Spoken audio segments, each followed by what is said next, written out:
as he will address the sessions at the G20 Summit. We share those first pictures of Prime Minister at the G20 Summit. We'll also understand the importance of G20 Summit shortly from now. It is Prime Minister's visit to the Johannesburg to attend the G20 Summit, and he is going to put forth India's perspectives on the G20 agenda. India's agendas are going to be very much laid down by Prime Minister Narendra Modi. And a resilient world, the G20's contribution is one of the sessions that is going to be held, and climate change, energy transitions, food systems, all are going to be coming together. Niranjan is joining me on the phone line. Niranjan, take us through the importance of G20 and, of course, India's role and India being on the spotlight during this meeting. Well, one of the key, focus areas for this first group of G20 meeting that is being held in South Africa will be on, solving some long-standing problems that have afflicted mostly, continents like Africa. But I think one of the critical standout issues that they will be discussing and looking forward to finding, solutions to will be a U.S. boycott and the U.S. trade issue. And Prime Minister Modi is there, and he's been meeting different world leaders. And he has met Albanese of Australia in Johannesburg ahead of the G20 meeting, discussing also India-Australia cooperation. Global South focus has been one of the key areas. He's representing the Global South there. And the Prime Minister has also discussed investments in India's digital ecosystem. He's met a few stakeholders from South Africa, and the talks will, of course, begin today. The Prime Minister held talks with the NASPER's chairman and CEO earlier. He also met the Australian Prime Minister Anthony Albanese. So there are a series of meetings that are expected to be held on the sidelines of the G20 Summit in South Africa. This is the two-day G20 Leaders Summit. It commences today. The first summit of the group of major economies being held in Africa. One of the big, headlines of the summit also is that Donald Trump is not there. So that's a big standing, a point that stands out. And the Prime Minister landed yesterday in Johannesburg. He received a very warm welcome. And one of his first meetings was with the NASPER's chairman and CEO when he of course, engaged the industry body in South Africa to try and expand the South African multinational internet and tech firms' investments, also to bring that to India's digital ecosystem. The Prime Minister also met his Australian counterpart, Anthony Albanese. The two leaders are taking stock of progress in cooperation. Some of the areas that India and Australia are looking at are defense and trade. Now, those discussions were held yesterday. The G20 nations, of course, hold enormous potential, and the UN Secretary General ahead of this meeting has said that they have enormous potential to ease the suffering and set the world on a more peaceful course, hoping that something big comes out of the G20 talks today. And a series of meetings also happening as we speak on the sidelines of the main summit, where European Commission President Ursula von der Leyen, she earlier met UK Prime Minister Keir Starmer. But India's entire focus will be on, of course, trade. The Prime Minister has been talking about trade with different leaders he's engaging. And on the back of the attack that we've just suffered in Delhi, we are looking forward to, a mention perhaps that the Prime Minister could be making on terrorism and G20 nations and countries and platforms like G20 condemning terror, which becomes extremely critical.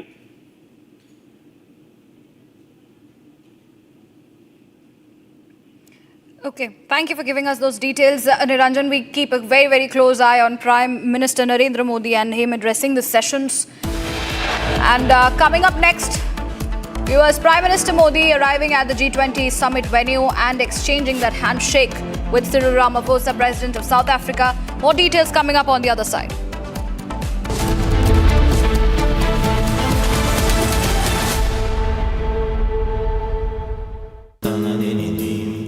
Amity has been ranked among the top universities globally for producing the most employable graduates by the Times Higher Education UK.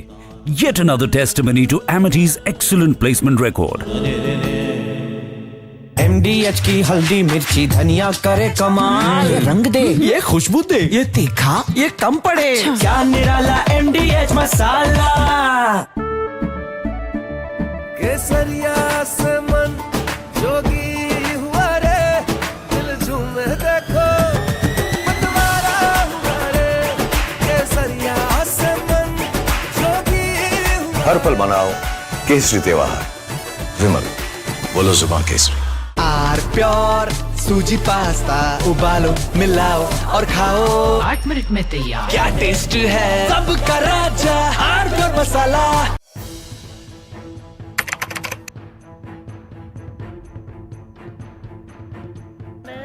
So in the past, we would see most of the terrorists who would get arrested, they would be like the people who would be working at a very low level. But today we have seen the white collar suspect.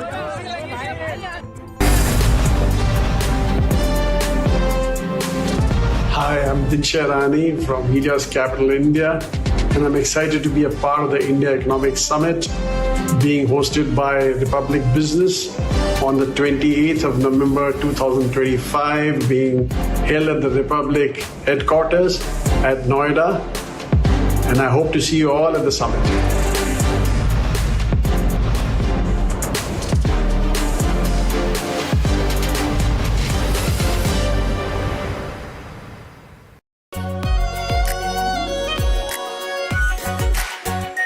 Are pure shahi paneer masala, delicious, healthy everyday. ये है secret recipe MDH का जीरा SIP जल जीरा मसाला। SIP SIP जीरा SIP जीरा SIP MDH का जल जीरा सिप MDH का जल जीरा SIP. China and Japan are clashing verbally over Taiwan.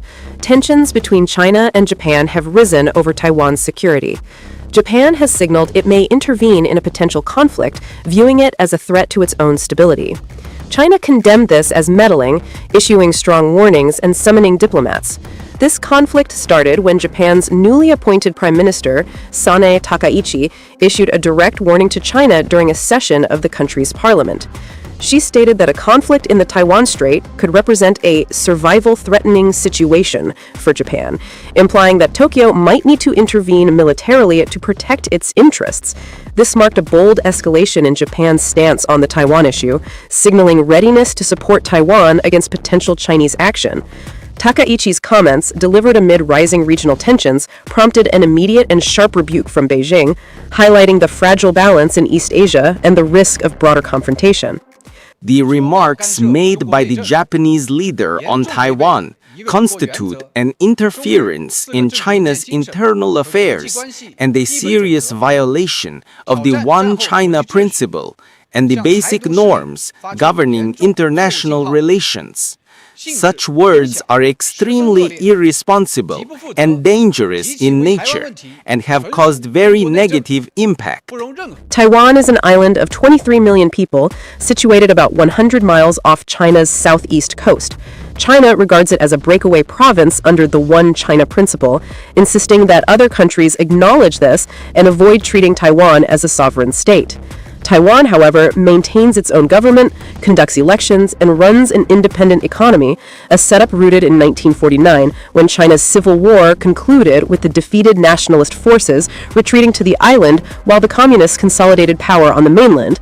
This division has persisted without full-scale war, but mutual distrust has grown. China has From Asia's largest news headquarters, setting the agenda for Bharat.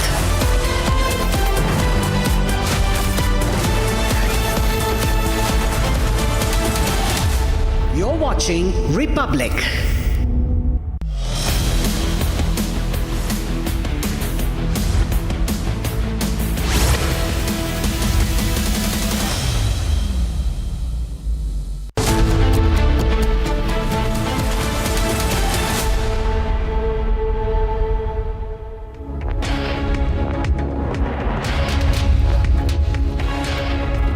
A very good evening, viewers. Good afternoon, viewers. You're watching Live and Breaking, and I am Rakshita Mishra with you. We'll be focusing on the tussle, the power tussle that is underway in Karnataka as more MLAs throng to Delhi in support of DK Shivakumar. We'll get you more from the ground, but first the headlines.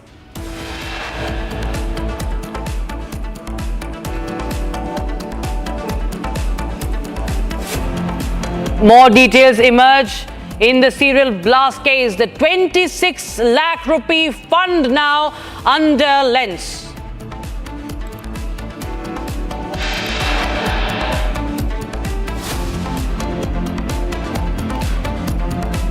Big revelation now. Al-Falah admits to NAAC that it lied to students about accreditation. Faces massive backlash and anger from the parents on campus.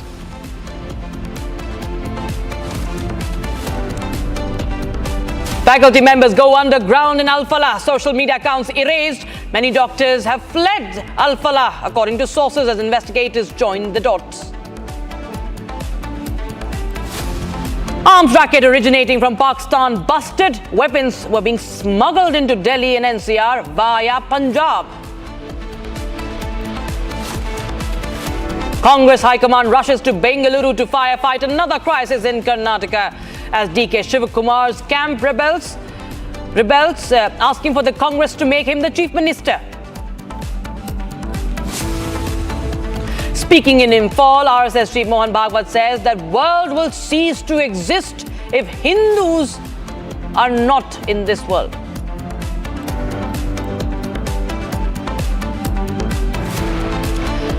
Bulldozer action in Uttar Pradesh as controversial UP cleric Taqir Raza's aides face crackdown.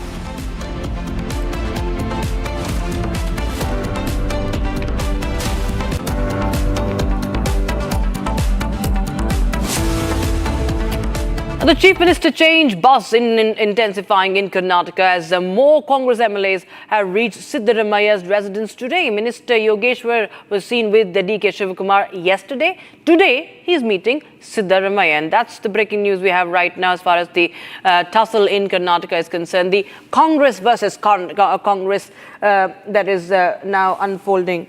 In fact, we have a latest reaction from DK Shivakumar himself. Listen in. Has expressed that he will go by the decision of the party high command. He has said that he is going to reshuffle after 2.5 years. He has requested. That is why some of the MLAs have gone to. He is our leader. I say, whenever it is my bound duty, whenever he comes, I have to go receive him. There is a protocol. We meet him, look at him. It is our bound duty. Being a ACC president, you have to respect her. Has expressed that he will go by the decision of the party high command. He has said that he is going to reshuffle after 2.5 years. He has requested. That is why some of the MLAs have gone to. He is our leader. I say, whenever it is my bound duty, whenever he comes, I have to go receive him. There is a protocol. We meet him, look at him. It is our bound duty. Being a ACC president, you have to respect her. All right, this is DK Shivakumar right now. This is the latest reaction. And DK's camp holds a meeting, as you can see on the right side of your screens. So this is the situation that is brewing. And in fact, it is picking up pace now as there are many MLAs that have that are now holding meeting with Siddaramaya. And one of them happens to be Yogeshwar, who has been backing DK Shivakumar. In fact, we have some more breaking news coming in right now. The Chief Minister and the Deputy Chief Minister were seen sharing the same stage despite the power fight. Warmth displayed on stage, even the power tussle that is brewing. The two leaders, Shivakumar and Siddaramaya, whispering to each other on the stage. Both leaders sitting side by side and smiling as they are visible. They are on the stage. They are face to face at the Fish Festival, and they come face to face despite the power struggle that is brewing, the rebellion that is out in the open, and this is happening ahead of the meeting, the Kharge's meeting. So that's the breaking news we have right now on the Karnataka power tussle. Deputy Chief Minister and Chief Minister are sharing the same stage ahead of Kharge's meeting. And with that, a quick check of more stories from across the country. This is Bharat in a minute. Bharat 1 Minute, brought to you by Canara Bank. Together we can. The administration in insurgency hit Dantewada district of Chhattisgarh runs a youth hub campaign to support young inspiring entrepreneurs. Through Youth Hub, professional help and assistance in developing business ideas are providing to youth interested in entrepreneurship. Lieutenant Governor Jammu Kashmir Manoj Sinha visited the border village Jahangir of Naushera subdivision and lays the foundation stone for the construction of new houses for families affected due to the recent natural calamities and unprovoked Pakistani shelling during Operation Sindoor. The foundation stone was laid for the construction of 388 houses in Rajouri. The houses will be completed in 6 months. Security forces are on high alert after a suspected Pakistani drone was detected inside Indian territory near the Samba sector of Indian-Pakistan border. Officials say that the drone was flashing white and blue lights and appeared to be a small, remotely piloted vehicle.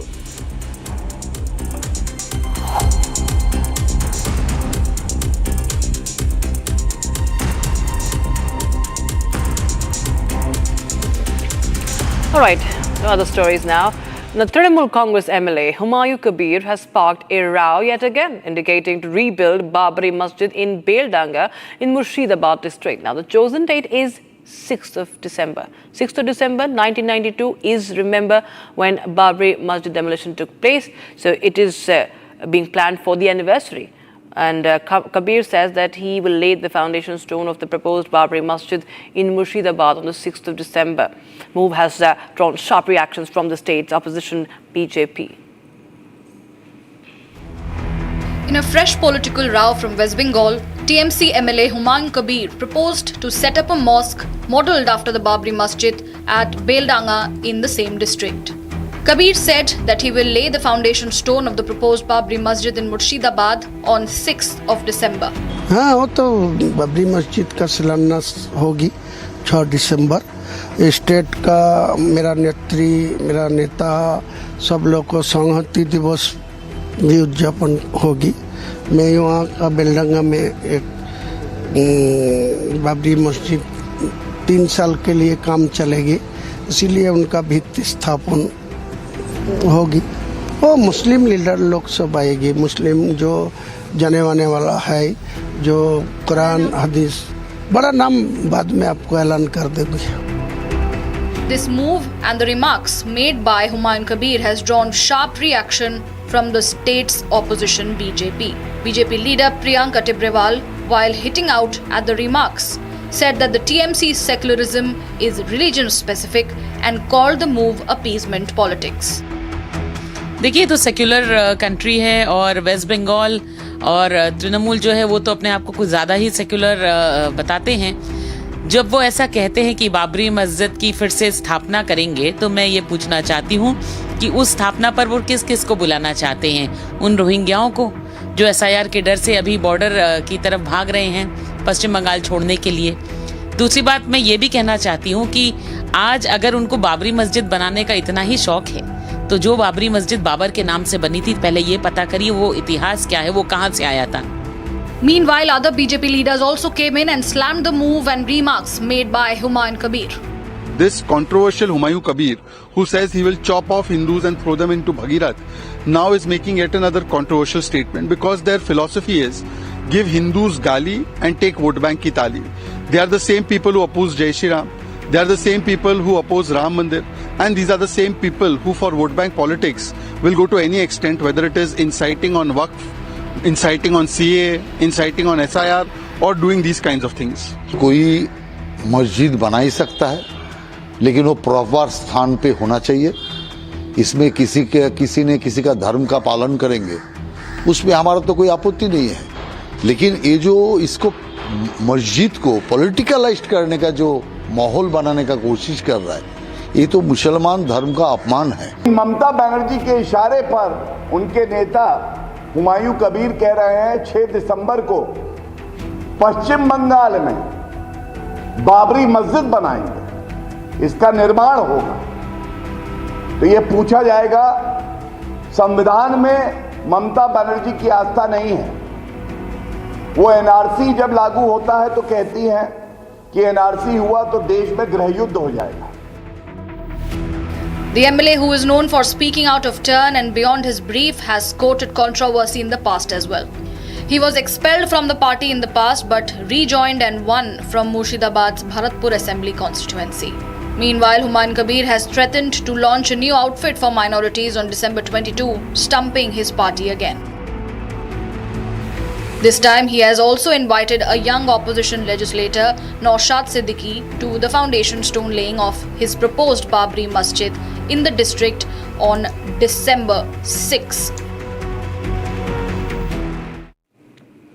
There's a major breakthrough in the Delhi blast probe. Now, investigators say that the interrogation of the arrested suspects has helped decode the wider terror conspiracy, revealing the arms deals, foreign links and handler networks. According to the NIA, Muzammil allegedly purchased an AK-47 rifle for 6.5 lakh rupees. That was later recovered from Adil's locker, while further questioning indicates that Muzammil was being directed by a handler named Mansoor and Umar was being handled by someone else, another handler, Hashim, with both reportedly working under a higher operative identified as Ibrahim.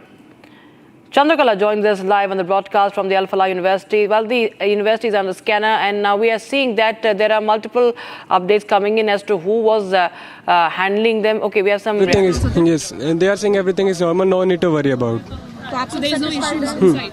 Yes, no worries there. आपकी family I थी, आपके parents आए थे? नहीं, अभी driver आए हुए हैं, उनके साथ आया हूँ। हाँ, अंदर हैं क्या अभी? पता नहीं मैम, अभी तो मैं हॉस्टल से सीधा आया हूँ। तो यूनिवर्सिटी के आप लोग के ऊपर भी कुछ इम्पैक्ट पड़ा है आप लोग? नहीं, कुछ नहीं अंदर, नॉर्मल है। क्या बोला गया आप लोगों को? कुछ नहीं, अपना पढ़ाई नॉर्मल से करो, क्लासेस लग रही हैं 8 to 4 सारी, अंदर कोई दिक्कत नहीं है। दिक्कत नहीं है। यूनिवर्सिटी एडमिनिस्ट्रेशन से कुछ बातचीत हुई? नहीं, हमारे बच्चों को कुछ नहीं कहता। यूनिवर्सिटी की मान्यता जो टीचर्स पढ़ाने आ रहे हैं तो कुछ? हाँ, रहे सारे आ रहे हैं। अच्छा, कुछ आप लोग डिमांड करेंगे? अभिमन्यु, रोहतक से, रोहतक फर्स्ट ईयर में हम जा रहे हैं, लेट हो रहे हैं। आप लोग क्या डिमांड कर रहे हैं? यूनिवर्सिटी से आप लोग कुछ डिमांड करेंगे? नहीं, सब नॉर्मल है। क्योंकि अभी कह रहे हैं कि पेरेंट्स ने नहीं, वीकेंड था ना, तो मैं तो इसलिए घर पे जा रहा हूँ। वीकेंड है ना, मैं तो इसलिए जा रहा हूँ। आपका पेरेंट्स यहाँ पे थे? बात हुई थी पेरेंट्स? नहीं, वो ऑनलाइन बात कर रहे हैं, फोन पे ही। वीकेंड पे ज्यादा बच्चे निकलते हैं या नॉर्मल है? आज हम देख रहे हैं बैग्स लेके जा रहे हैं बच्चे। आज एक साथ इतनी सारी फैकल्टीज और गई है, वीकेंड की वजह से गई है वो? मैम, मेरे का तो कोई आइडिया नहीं कि फर्स्ट ईयर में लिमिटेड टीचर्स पढ़ाते हैं। क्लासेस क्या मंडे से रिज्यूम होगी? मंडे से you are going to have the classes, normal classes? अरे कैसे बात कर रहे हो भाई? आपका नाम क्या बोला आपने? अभिमन्यु। क्या नाम है आपका? अभिमन्यु। क्या है बस इतना बताओ कि आप लोग चाहते हैं। Chandrakala is getting us that reaction from Abhimanyu. He seems to be a student. We'll just connect with Chandrakala. Chandrakala, if you can hear me, just tell us what's happening. What are you picking up from ground zero in Al Falah? Chandrakala. I think we are joined in by one of the नहीं, I'm a parent. वहाँ professor कह रहे हैं कि हमने आश्वासन better आप लोग जानते हो। वो प्रोफेसर कह रहे हैं कि हमने सेटिस्फाई कर दिया, फ्री एश्योरेंस दिया स्टूडेंट्स को, नॉर्मलाइज ये फंक्शन होगा। अब थोड़ा मुझे तो पीछे इतने ज्यादा क्वेश्चन आई कैन हैंडल। नाम क्या है आपका? नाम क्या है? एक जानता है यार बेचारे, जानता है यार। Let him speak,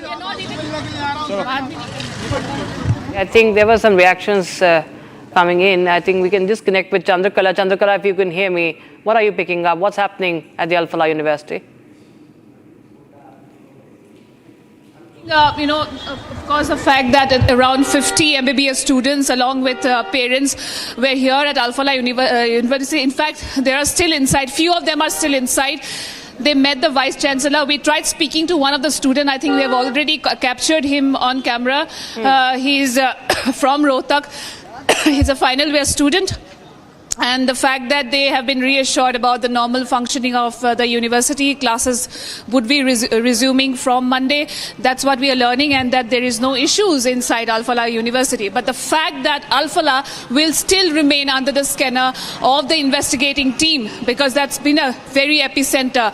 Earlier today, we have tried speaking to the professor, who was very much a part of the meeting that took place today between the teachers and between the parents of the Vice Chancellor, because it's a worrisome situation for the students as well as the parents, because a lot of money has been invested for their courses.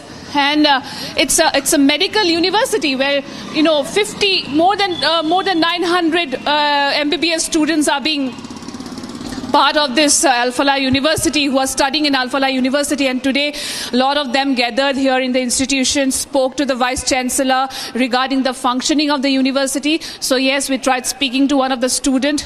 Although it's a worrisome situation, their careers are at stake right at this moment because multiple raids are underway as far as the Al-Falah group's concerned, and of course Al-Falah University, where all the terror doctors used to be, teaching here. They used to meet here, and we know that multiple explosives, huge cache of ammunitions were being carried. Though the I-20 Hyundai car, which was also seen in the university, that's in the month of October. So yes, a very concerning situation as far as the future of the students are telling concerned. us how Muzammil has been really singing in the interrogation. He has confessed to the terror funding. But tell us more details are you picking up as far as the handlers are concerned. There are new names that have come up, that have surfaced as the inside details emerge of the doctors' confessions, the terror doctors' confessions. This entire terror conspiracy was carried out in such a efficient manner. It was a properly planned terror conspiracy. Of course, the fact that the Red Fort blast happened at, the 10/11 Red Fort busting of the Faridabad module terror. All right, we're just cutting across to Prime Minister Modi in Johannesburg, attending the G20 Summit as he discussed investments earlier on the digital ecosystem. And now we're getting in some more visuals. He's meeting Giorgia Meloni, the Italian Prime Minister, Narendra Modi, the Indian Prime Minister, shaking hands with Giorgia Meloni, the Italian Prime Minister there. And they are having a word and posing for the camera, shaking hands. This is the latest video from Johannesburg. This is the G20 Summit. Prime Minister arrived yesterday at Johannesburg, South Africa, hosting the G20 Summit. And right now, he's interacting with Giorgia Meloni, the Prime Minister of Italy. And he's meeting her at the summit. It's, of course, the latest visual we have. He has arrived for the summit yesterday. And he was welcomed by South African President Cyril Ramaphosa at the summit today, this morning, as it officially kickstarts. And this is the latest visual we have from Johannesburg as Prime Minister Modi meets Italian Prime Minister Giorgia Meloni. So there's, of course, a lot of important agendas to be discussed today. And we see on the sidelines it's in a light-hearted exchange, it seems, right now with PM Modi and Giorgia Meloni. And Niranjan Narayanaswamy joins us on the broadcast for more. Niranjan, latest visuals coming in from the G20 Summit in South Africa. Yes, the Prime Minister, just before leaving for Johannesburg, had said that this is going to be particularly a special summit, given that it would be the first G20 Summit being held in Africa. So it is significant in that sense, representing the global South. The fact that it's happening in South Africa and the African subcontinent, it will be significant because it is the first time that it's happening there. Secondly, during India's presidency of the G20 in 2023, the African Union had become a member of the G20, which was a significant moment. And India has a special place, for the G20 happening in Africa in the first place, because when they became a member, it was under India's presidency. And the summit will be an opportunity to discuss key global issues, is what the Prime Minister said in his opening statement. We had the pictures of him meeting world leaders. He was welcomed by the South African leadership, and he's interacting now on the sidelines of the G20 Summit ahead of the photo op. He's meeting there with the Italian Prime Minister, Giorgia Meloni. And the Prime Minister said that he would be presenting India's perspective at the summit in line with India's vision of Vasudhaiva Kutumbakam and One Earth, One Family, One Future.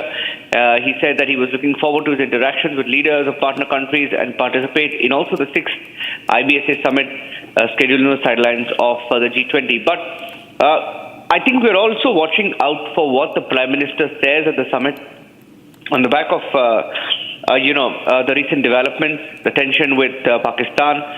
We've had an attack, a terror attack in Delhi. You had S. Jaishankar, the External Affairs Minister, make a statement on that.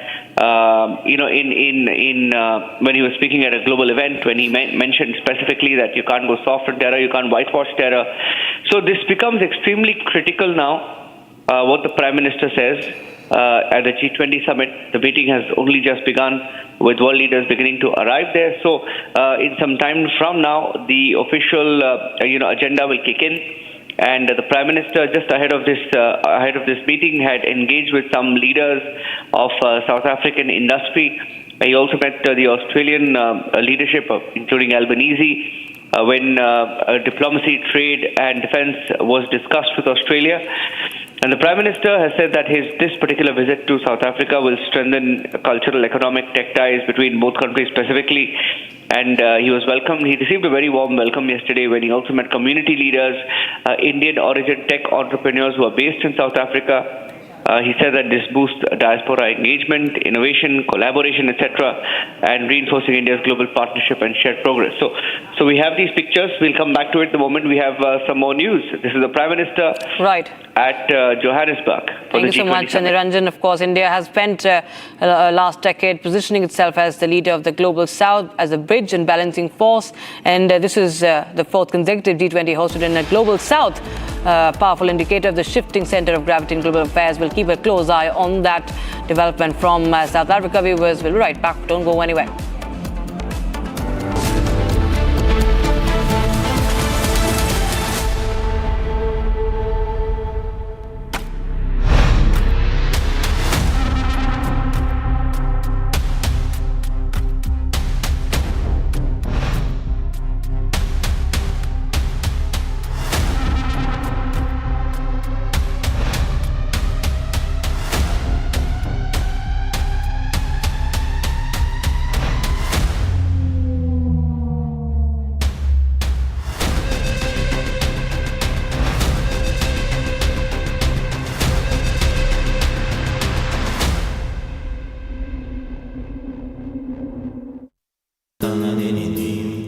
Amity has been ranked among the top universities globally for producing the most employable graduates by the Times Higher Education UK. Yet another testimony to Amity's excellent placement record. MDH की देगी मीरज, देगी मिर्च का तड़का, अंग अंग फड़का। MDH की देगी मीरज। केसरिया से मन जोगी हुआ रे, दिल झूमे देखो मतवारा हुआ रे। केसरिया से मन जोगी हुआ। हर पल मनाओ केसरी त्योहार। विमल, बोलो जुबान केसरी। थोड़े में ज्यादा स्वाद, यही तो है इसकी खास बात। वाओ मामा, क्या स्वाद है। अरे मेरे राजा, सबका राजा आरती और मसाला।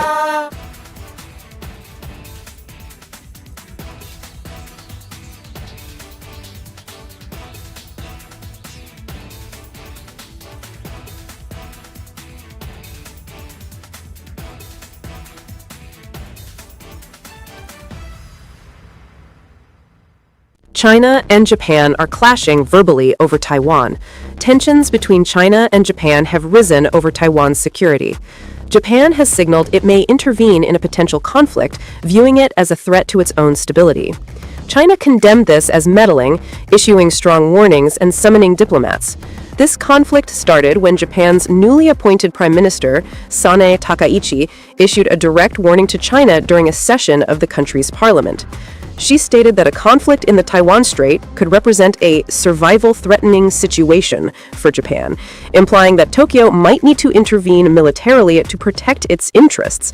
This marked a bold escalation in Japan's stance on the Taiwan issue, signaling readiness to support Taiwan against potential Chinese action. Takaichi's comments, delivered amid rising regional tensions, prompted an immediate and sharp rebuke from Beijing, highlighting the fragile balance in East Asia and the risk of broader confrontation. The remarks made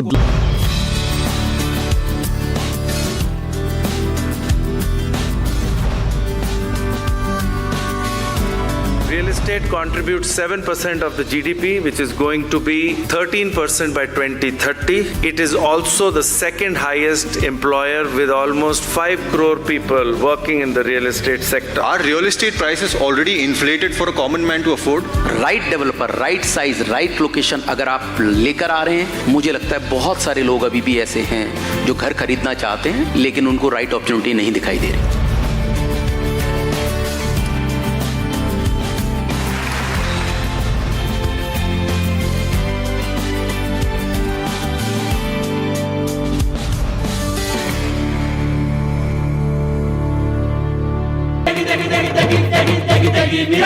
MDH की देगी मीरज, देगी मिर्च का तड़का, अंग अंग फड़का। MDH की देगी मीरज। थोड़े में ज्यादा स्वाद, यही तो है इसकी खास बात। वाओ मामा, क्या स्वाद है? अरे मेरे राजा, China and Japan are clashing verbally over Taiwan. Tensions between China and Japan have risen over Taiwan's security.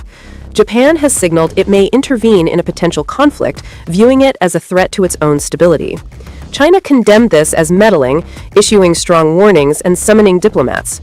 This conflict started when Japan's newly appointed Prime Minister, Sanae Takaichi, issued a direct warning to China during a session of the country's parliament. She stated that a conflict in the Taiwan Strait could represent a survival-threatening situation for Japan, implying that Tokyo might need to intervene militarily to protect its interests. This marked a bold escalation in Japan's stance on the Taiwan issue, signaling readiness to support Taiwan against potential Chinese action. Takaichi's comments, delivered amid rising regional tensions, prompted an immediate and sharp rebuke from Beijing, highlighting the fragile balance in East Asia and the risk of broader confrontation. The remarks made by the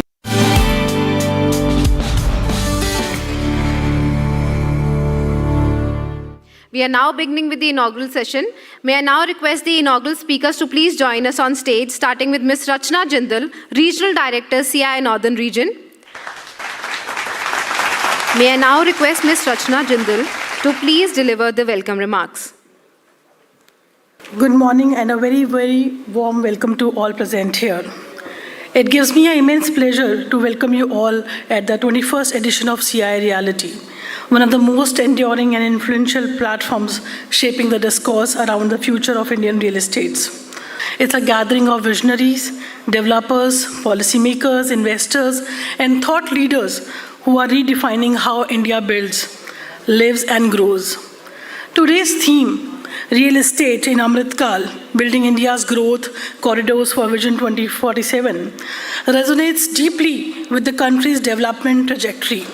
As India moves steadily towards becoming a developed nation by 2047, the real estate sector is poised to play a defining role, not merely as a contributor to GDP or employment, but as a driver of quality of life, sustainability, and inclusivity.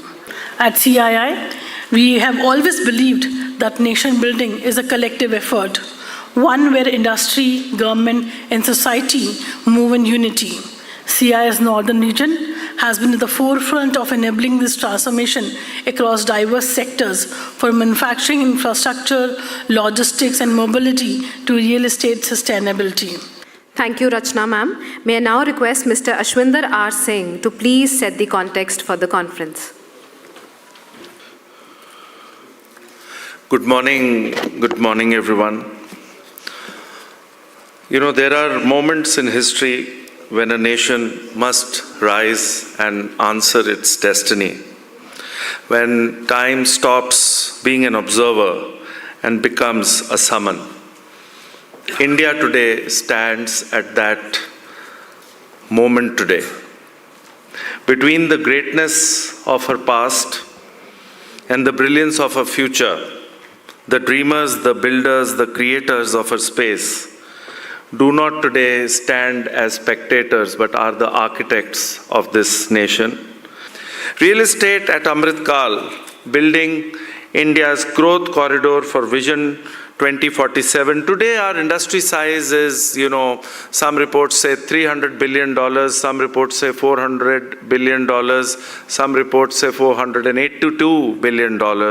However, we are very clear that the industry is going to be a $1 trillion by 2030. Two things that have made the industry grow are urbanization and focus on infrastructure. Today, real estate contributes 7% of the GDP, which is going to be 13% by 2030, and it is also the second highest employer with almost 5 crore people working in the real estate sector.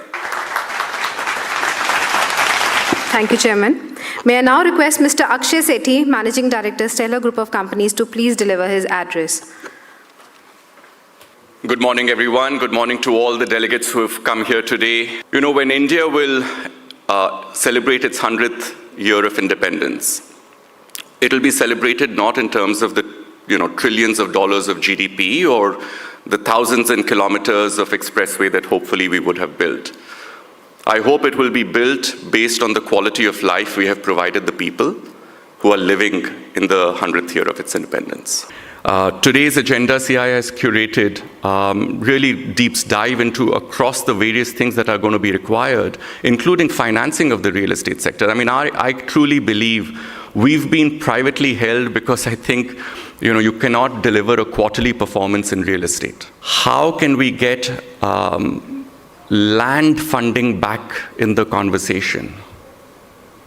Why are you making it so expensive for us to build with a pure equity cost? So we need these sort of decisions to be made soon, honestly, if we want to talk about the sort of scale that we're talking about for 2047. And friends, I just want to close by saying we're gathered here together to learn from each other. And so with the amazing agenda that CII has curated, I hope that you will all come out with better peer learnings and more partnerships. Thank you, Mr. Sethi. We are now going to release the CII Collier's Knowledge Paper on Building India's Future Growth Corridors. May I now request the guest of honor to please do the honors along with the dignitaries on the dais.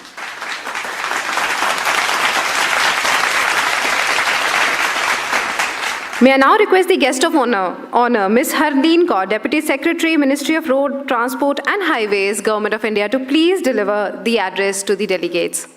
Please, ma'am, the stage is all yours. Good morning to all.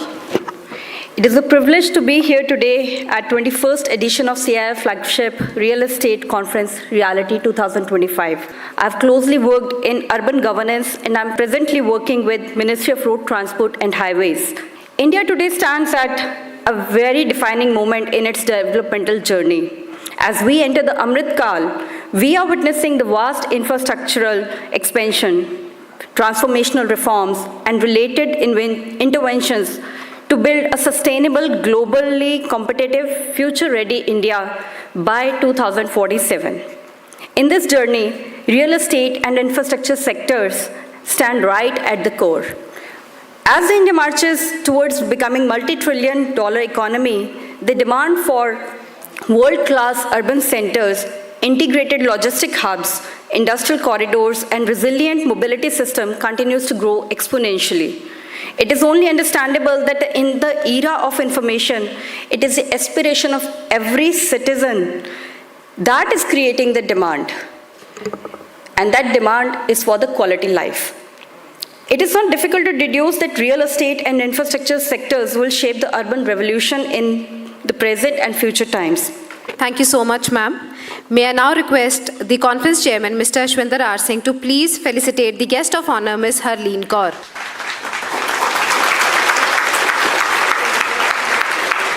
Thank you so much to all the speakers on the dais. May I request you to please pose for a group photograph.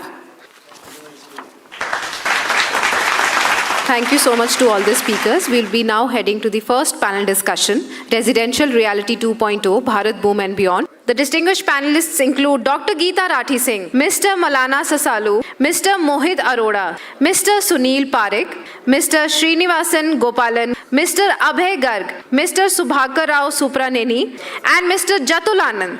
Over to you, Mr. Amin. Thank you so much. And as we know, India's real estate sector itself is at a defining juncture. As what we call the Amrit Kal, brings together policy reform, it brings together tech, it brings together capital confidence above all. The day we discussed also the pre-call that we did, I mean, my specific focus was to ask you about the Pradhan Mantri scheme, Awas Yojana, which has been a cornerstone for affordable housing. From your perspective, where has it succeeded and what structural improvements can we still make in that? We went about doing it in such a way that there are public-private partnerships. The policy was written by the ministry, and as per the policy there was a methodology called annuity model method, wherein as investors and executors that we invest money on construction, and the land will be provided by the government, and also government decides who should be the recipients of those housing. And also the plan was to establish a housing finance corporation apart from the unit holders who bring 10% of the money and 2.67 lakhs rupees of credit link subsidy scheme which Government of India had announced. And the money that is required, we fund it through the Housing Finance Corporation, so that the grand plan was, as a business, we exist to make profit. The profit comes from the margin on the construction and also the arbitrage that we find in the Housing Finance Corporation. So we went about doing this one, and we signed MOU with Government of Jharkhand for 40,000 units. We also signed an agreement with the government of Andhra Pradesh. We also made a concession agreement for the first time in the country in the affordable housing sector. Do you see AI, IoT, digital twins having the deepest impact on residential development efficiency? If you have any examples also, would be great to hear from you. Sure. Thanks once again. So yes, we are looking at a range of technologies, what I call from pre-land to post-construction, post-launch. We are seeing, we are seeing it across asset classes, not just residential. But let me use some examples. I think the underlying theme that we are seeing as far as technology and adoption is concerned is 4 objectives: cleaner, safer, faster, and cheaper. I'll repeat: cleaner, safer, faster, and cheaper. How can technology and intervention achieve at least 2 or 3 out of these 4 objectives? From the RERA perspective, I would say that with the development of the infrastructure that has taken place across the country, and if we take into perspective the North India, it's phenomenon. The highways, we're saying, the road which are penetrating inside the state. So, I mean, the entire North Indian state, if we see the major state, whether it is Uttar Pradesh, whether it is Haryana or Rajasthan or UP for that matter, all the cities are expanding, which in a way is a very pleasant change that is happening, because it is in a way going to reduce the burden upon the city of Delhi and the NCR, and it is going to ensure a very uniform development that would happen in the periphery. So with that development happening, now probably the role of RERA, that is the Real Estate Regulation and Development Act, we say, and the focus have always been on the regulation of the sector. Now the focus also have to be equally on the development of the sector as well. So the housing finance remains the backbone, of course. How is the demand evolving in non-metro cities, the Bharat part of it? First of all, thank you for giving me this opportunity. See, to my mind, the demand is huge. The opportunity is huge and expanding, but it is more than lending. Actually, it's not restricted to lending. When especially you talk about non-metros, tier 2, tier 3 cities, it is about exploring new markets, creating awareness, building trust, understanding people, profiles, the sources of income, the methods of how incomes are recognized, and then appraising the customers and giving loans. So it's been few years that we've been also evaluating tech, and honestly, it's nice to read in newspapers or portals that we have adopted tech, AI layered it, and it created some magic. It's yet to happen. I've spent some time, last 3-4 years on this, yet to happen. In fact, when we started evaluating tech, we first said, what is the tech we are using? Surprisingly, the biggest tech real estate industry was using was Excel. Right? Excel, WhatsApp, maybe Teams or Slack, right? Max. And I said, okay, there's a long way to go. And it's not easy. I may give you a crore check or a 2 crore check saying go deploy tech, you can't. You'll be confused what to do. There's so many options available, so many claims available, but how many proof of concepts, how many pilots have been successful? Slowly, gradually happening. So I'll leave us with 4, the same digit, but in a different context, 5, 5, 5 and 5. Next 5 years, 500 IPOs in India, 50 coming from Pop Tech and 5 coming from Earth Fund. So we're going to be all billionaires in this room. Thank you once again for taking out time and sharing your thoughts. Maybe we can have a round of applause for them.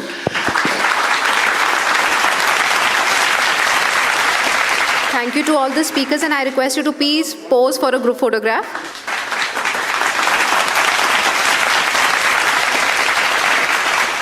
I request the speakers to join us on stage. The session moderator, Mr. Gaurav Kumar. The panelists, Mr. Suresh Kumar, Mr. Manik Malik, Mr. Nishit Saran, Mr. Pradeep Misra, Mr. Asim Kohli, Mr. Bhavin Jain, Mr. Manish Agarwal, and Mr. Salil Kumar.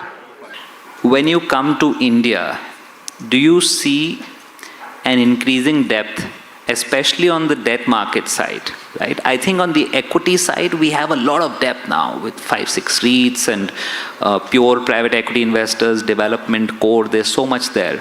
But on the debt side, there's still a fair degree of shallowness. Biggest thing which foreign investors face when they invest in India is the concept of relative value. So, we are global funds and we generally have, benchmark rates of what similar risk categorized deals would earn in, say, a North American geography. And if we translate that to India, then obviously the pipeline in India becomes quite shallow for people like us, and then that essentially means that we can, do only select deals with good operators and look at some special situations or maybe some performing credit or growth capital which, justifies the cost at both ends.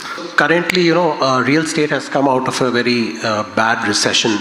And, if you look at it, the growth during the 14 to 21 cycle was very painful for all real estate developers as well as all the foreign funds.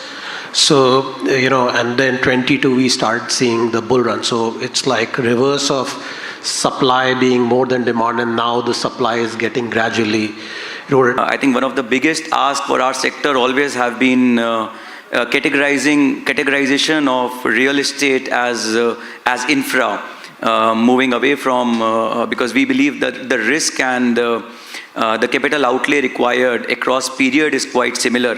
So it's good to note that there is finally a draft framework wherein such recognitions the authorities have started to recognize. We do hope that it gets matured to also movement purely from ECB into bank side as well. But still, I think said that, we are still watching it, and largely I think we continue to raise debt through existing established structures only. Real estate is one sector which has had its own ups and downs, and a lot of investors, some investors have had good experience and some investors have had bad experience. And a regulatory framework also keeps evolving. So I think a few transactions will need to happen, And because all these loans will be dollar denominated, and for whatever reason, Indian currency has not really, it has just weakened compared to the other emerging countries with the dollar. So it's not an easy answer, honestly. And right now, we are also in the wait and watch mode, and we follow our group's mantra, where we are never the first movers in any space. We are always the second. We always enter, a second, and then when we do it better than the first one. I mean, traditionally, that's what HDFC has always done. If you see 2005 wave and 2025 current, in 20 years, if you say, so property has definitely appreciated on the good A-grade city by at least 10 times compared to. I repeat my sentence, in 20 years, 10 times we have achieved by and large, whether it is Gurgaon or whether it is Noida, where large developments are coming. Now Noida, being the most sophisticated infrastructure, is definitely going to rise by leaps and bounds. So we welcome, definitely we need financing in different projects. Industry is largely dominated by the government agencies. DDA and other housing bodies are the main organization who are supplying the properties in the market. From 2005 onward, after the national housing policy announced, the government take the back seat. It become the policy provider, handholder, and the private sector started doing the large activities, the development activities. Our strategy is very clear to our investors. We will be doing self-liquidating assets only, which means you sell, you collect cash flows, you build, you exit, and give money to the investors. So that is the cycle in which we are, and that is the mandate what we have gotten from our investors. Secondly, from a pricing perspective, see, pricing has gone down. I mean, overall, during COVID, post-COVID, whatever deals we're doing, which were in late, early teens or early 20s, they are definitely gone down by 100 bips to 200 bips point. On an average, if you look at it, will be midway somewhere between office asset, which is 8 to 9%, between residential, which is 2 to 4%, right? In terms of getting a structured and alternate capital, which is what generally typically fund like us provide, that is high cost funding, and either it has to be, let's say, stacked in between, because for example hospital, right, or any managed space, the capital requirement is huge. Now in that capital requirement, there is some capital which major chunk has to come from either bank. Right now, obviously, this is being replaced by customer because they are doing strata sales majorly. Whatever managed space or people are managing, everything is strata sold. So that is coming from housing capital, which is cheaper, 8-9%. That we'll conclude our session. Thank you everyone for your time. It was lovely having everyone on board, and this is like a really big packed panel. So I don't know if we were able to get everyone to speak, but thank you so much for your time. Thank you. Thank you to all the speakers. May I now request you to please pose for a group photograph. Over to you, Mr. Kulkarni. Thank you very much. If we talk about luxury housing, Gurgaon is primarily the hub. Mumbai is definitely the hub. What are some of the other cities? ऐसे कौन-कौन से शहर है जहाँ पे luxury housing के लिए hubs और opportunities develop हो रहे हैं from investor point of view as well as from a realtor point of view? देखिए, जो हमारे खास जो आज की डेट में 8 मेट्रो सिटीज जिसके अंदर metro cities like Bangalore, Hyderabad, ये सभी पुणे, सभी मेट्रो सिटीज़ ही बन गए हैं. बॉम्बे, दिल्ली, कलकत्ता, चेन्नई तो हैं ही. इन सब के अंदर आज बहुत ह्यूज अपॉर्चुनिटी है, not for luxury housing only, all the segment, all across the segment, even mid income housing, क्योंकि it's based on ticket size कि आप क्या टिकट साइज लॉन्च कर रहे हैं. फॉर एग्जाम्पल, अगर आप हैदराबाद में हैं तो आपका टिकट साइज अगर लगभग 1 करोड़ से 1.5 करोड़ के बीच में है तो इट्स ए हॉट कैट, आप कभी भी उसे बेच सकते हैं. थोड़ा सा गुरुग्राम के अगर एरिया में आप हैं तो लगभग 2 करोड़ से 3 करोड़ का टिकट साइज ऐसा है जिसे आप यानी एनी हाउ सेल कर सकते हैं, कोई प्रॉब्लम नहीं है। एंड मुंबई तो आप जानते हैं वो तो एक ऐसा एरिया है जहाँ पे घर मिलना थोड़ा मुश्किल काम है, तो वहाँ मुझे लगता है टिकट साइज़ थोड़ा बड़ा भी है कि आप जब 3 से 5 करोड़ रुपए के टिकट साइज़ लेकर आते हैं तो आपको एक कहीं ना कहीं अच्छा वहाँ से रिस्पॉन्स आता है। अगर आप गुरुग्राम की बात करें, क्योंकि फोकसली मेरा काम गुरुग्राम में रहा है, तो मैंने लास्ट कुछ टाइम में देखा है यहाँ पर कि ऐसे लोगों का जो देखने का तरीका है कि ब्रांडेड जो प्लेयर हैं उनसे अगर एक रिजनेबल टिकट साइज़ का घर उन्हें अगर मिलता है तो उनको अगर कुछ प्रीमियम भी देना पड़े कंपैरेटिवली जो टियर 2 डेवलपर्स हैं तो वो देना पसंद करते हैं। इस बेसिस के ऊपर जो कमिटमेंट ये डेवलपर कर रहा है, जैसा इसका ट्रैक रिकॉर्ड रहा है, जैसा इसने कमिटमेंट किया है, वो ज़रूर ये फुलफिल कर देगा। Joining him are the panelists, Mr. Shri Vallabh Goyal, Chief Executive Officer and Whole-Time Director, Model Economic Township Limited, Reliance Industries Limited, Mr. Sumit Gera, CEO, India Business Park, Capital Land Investment Limited, Mr. Ravi Ahuja, CEO, Rice Karan, Mr. Rahul Parekh, Head of Treasury Embassy REIT, and Mr. Deepak Dureja, Founder and CEO, Propical Technologies. Over to you, Mr. Kulkarni. I just want to ask, Deepak, what is it that you are doing in terms of Propical, if I have to ask you, what is your role in real estate in terms of a tech developer? What is the role that you're playing? So what we do, Pranav, is we are Propical Technologies, and we come with abundance of experience into real estate development and sales and all. And we found there is a lot of potential and a gap as far as right PropTech solutions are concerned for real estate developers. We've also seen a structural kind of a shift in the demand segments. Initially, it used to be IT park versus non-IT park type of commercial in office, if I'm allowed to talk about office right now, IT park versus non-IT park. And then there was a period when the government gave huge tax exemptions of 10 years, SEZ versus non-SEZ type of demand. And currently we are segmented ourselves as GCC, what we call global contact centers, and non-GCC type of demand. Can you tell us more about MET?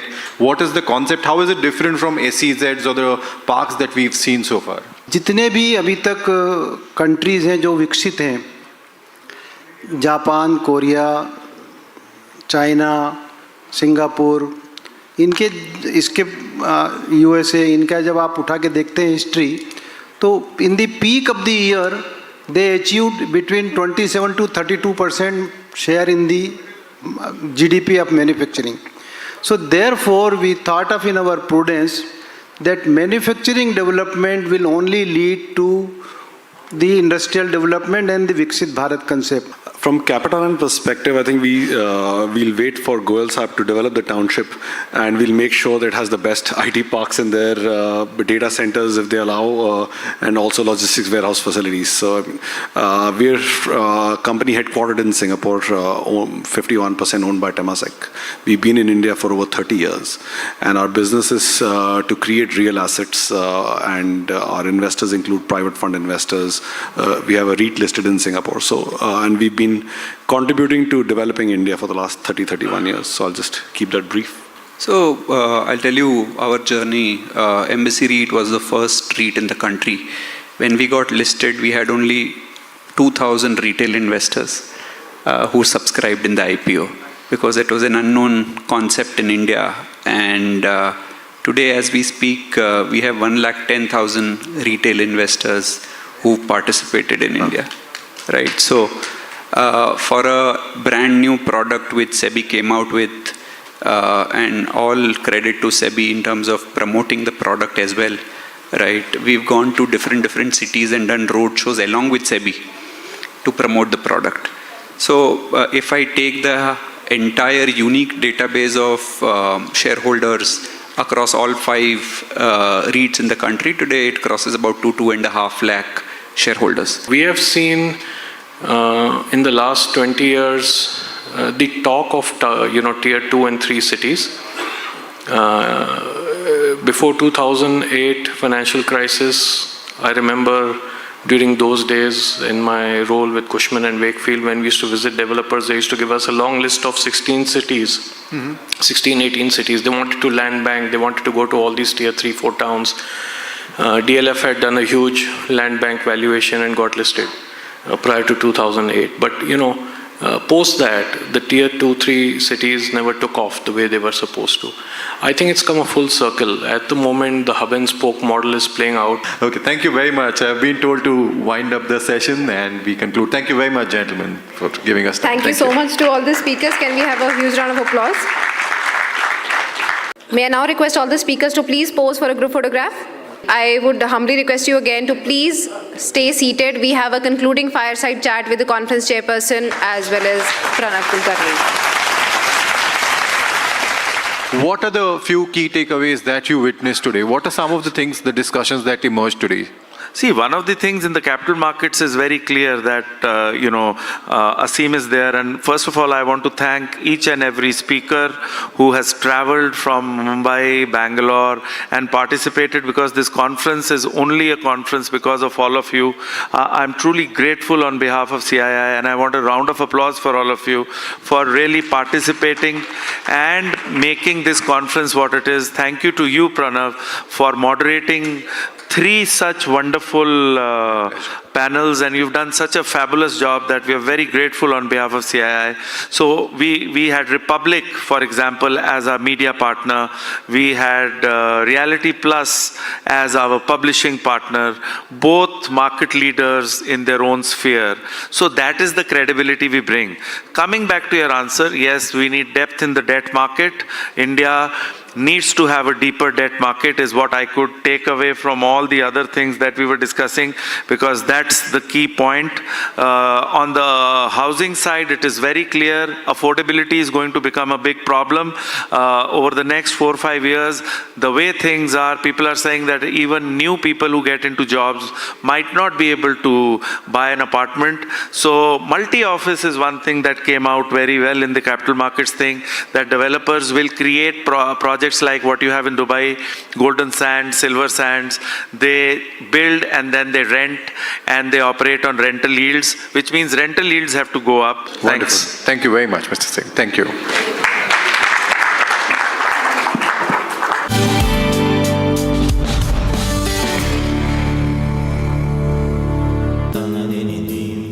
Amity has been ranked among the top universities globally for producing the most employable graduates by the Times Higher Education UK. Yet another testimony to Amity's excellent placement record.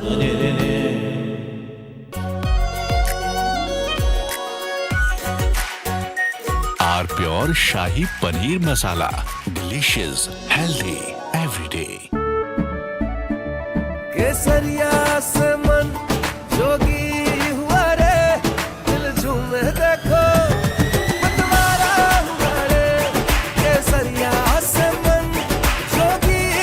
हर पल मनाओ केसरी त्योहार। विमल, बोलो जुबान केसरी। ये है secret recipe MDH का जीरा SIP जल जीरा मसाला। सिप सिप जीरा सिप MDH का जल जीरा सिप MDH का जल जीरा सिप चना मसाला। अब छोलिया हो या लोबिया, सफेद चने या काले चने, सब कुछ मजेदार बने। MDH।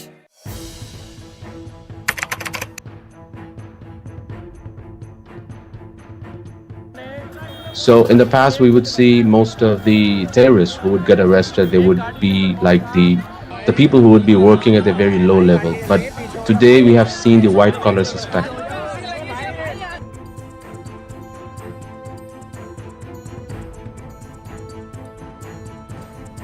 कश्मीर घाटी में डॉक्टर्स एक बहुत अल्टीमेट ड्रीम होता है वहां के लड़के लड़कियों का। उस बनने के बावजूद अगर आप रेडिकलाइज होकर अपने ही देशवासियों को मारने के लिए और अपने देश को तोड़ने के लिए तैयार हो सकते हैं, तो आप अंदाजा लगाइए किस तरह की रेडिकलाइजेशन हो रही है और इस फ्रंट पे हम क्या काम कर रहे हैं।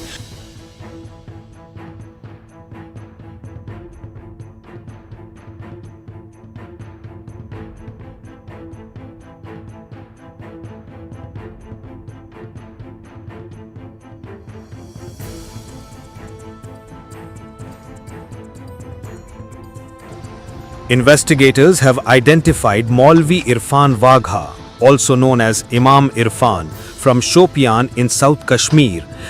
From Asia's largest news headquarters, setting the agenda for Bharat.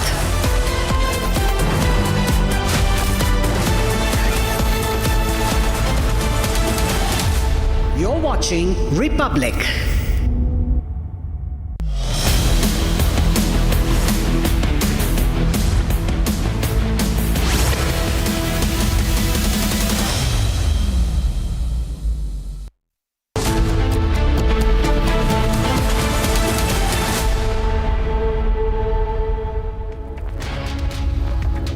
A very good afternoon, viewers. You're watching Live and Breaking, and I'm Raksh Tamasha with you. Let's get started with the top stories of the day that we're tracking for you, and then we'll get you the exclusive footage of the Tejas air crash from the Dubai Air Show, giving you a closer look as to what really happened in those final moments. First, the headlines.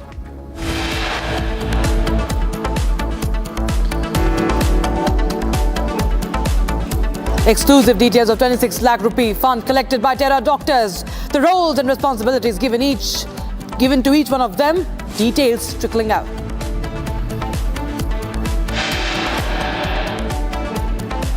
Al-Falad admits to NAAC that it lied to students about accreditation. Faces massive backlash and anger from parents on campus. Faculty members go underground, social media accounts erased, many doctors flee Al-Falah according to sources as investigators join the dots.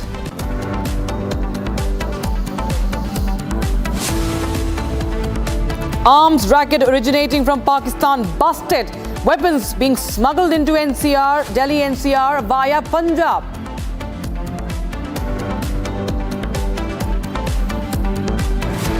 Congress High Command rushes to Bengaluru to firefight another crisis in Karnataka as DK Shivakumar's camp rebels asking for the Congress to make him the Chief Minister.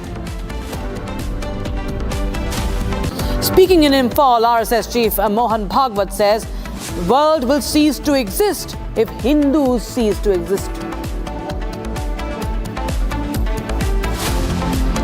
Bulldozer action in Uttar Pradesh as controversial UP cleric Taqir Raza's aides face crackdown.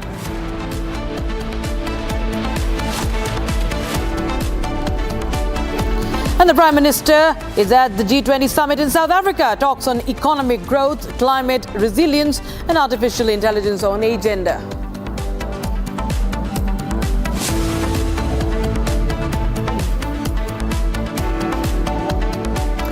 24 hours after the fatal Tejas crash during the Dubai Air Show that claimed the life of Wing Commander Naman Syal, another video has now been accessed showing a close-up of the last maneuver. This is the video that we're just playing out on our screens, viewers. This is the closest angle one can track those final moments, the final maneuver. The clearest video, 40-second video, close-up of that final moment. And this is, you can see, the credit, of course, is to the handle that we have given courtesy to. It's the clearest video. You can see the aircraft very, very closely. You can see the wings. You can see the maneuver. You can see what was happening. And just take a look at this video, viewers. This full 40-second video on your screens now.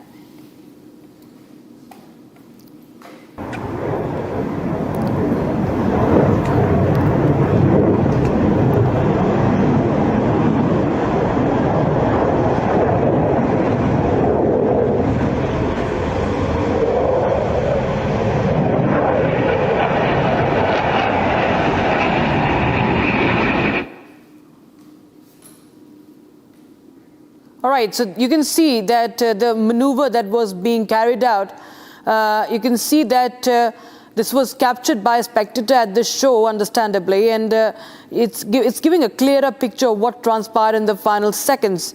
And you can see that there could have been, he was trying to eject, but it could not happen, perhaps, as we see this video that has been circulated on social media.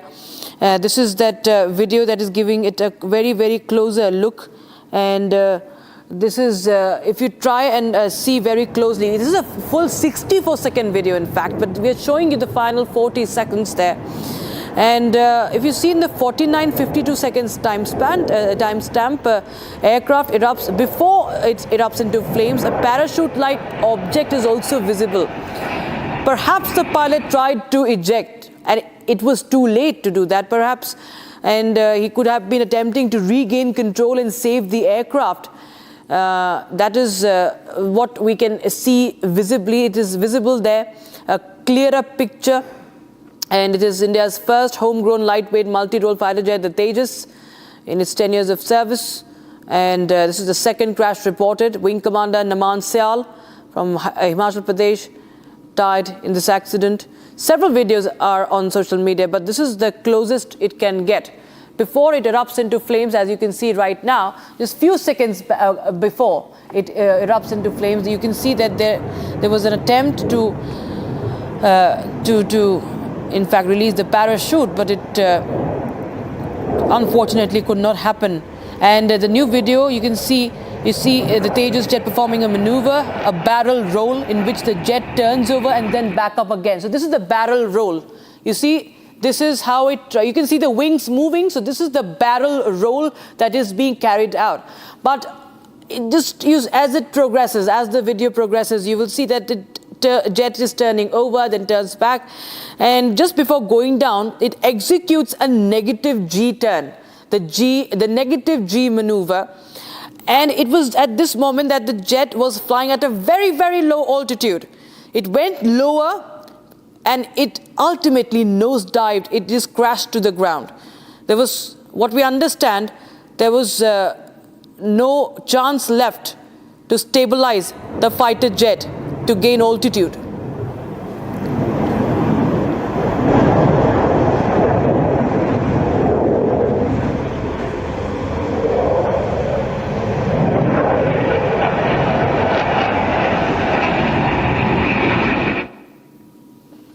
Okay, so we will continue to get our viewers more inputs and more of an explanation on this story.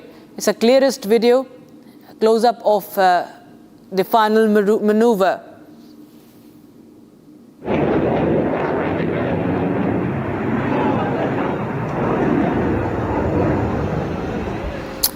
Right, shifting focus now, a massive security scare in Uttarakhand's Almora when 161 packets of suspected explosives were found right next to a government school.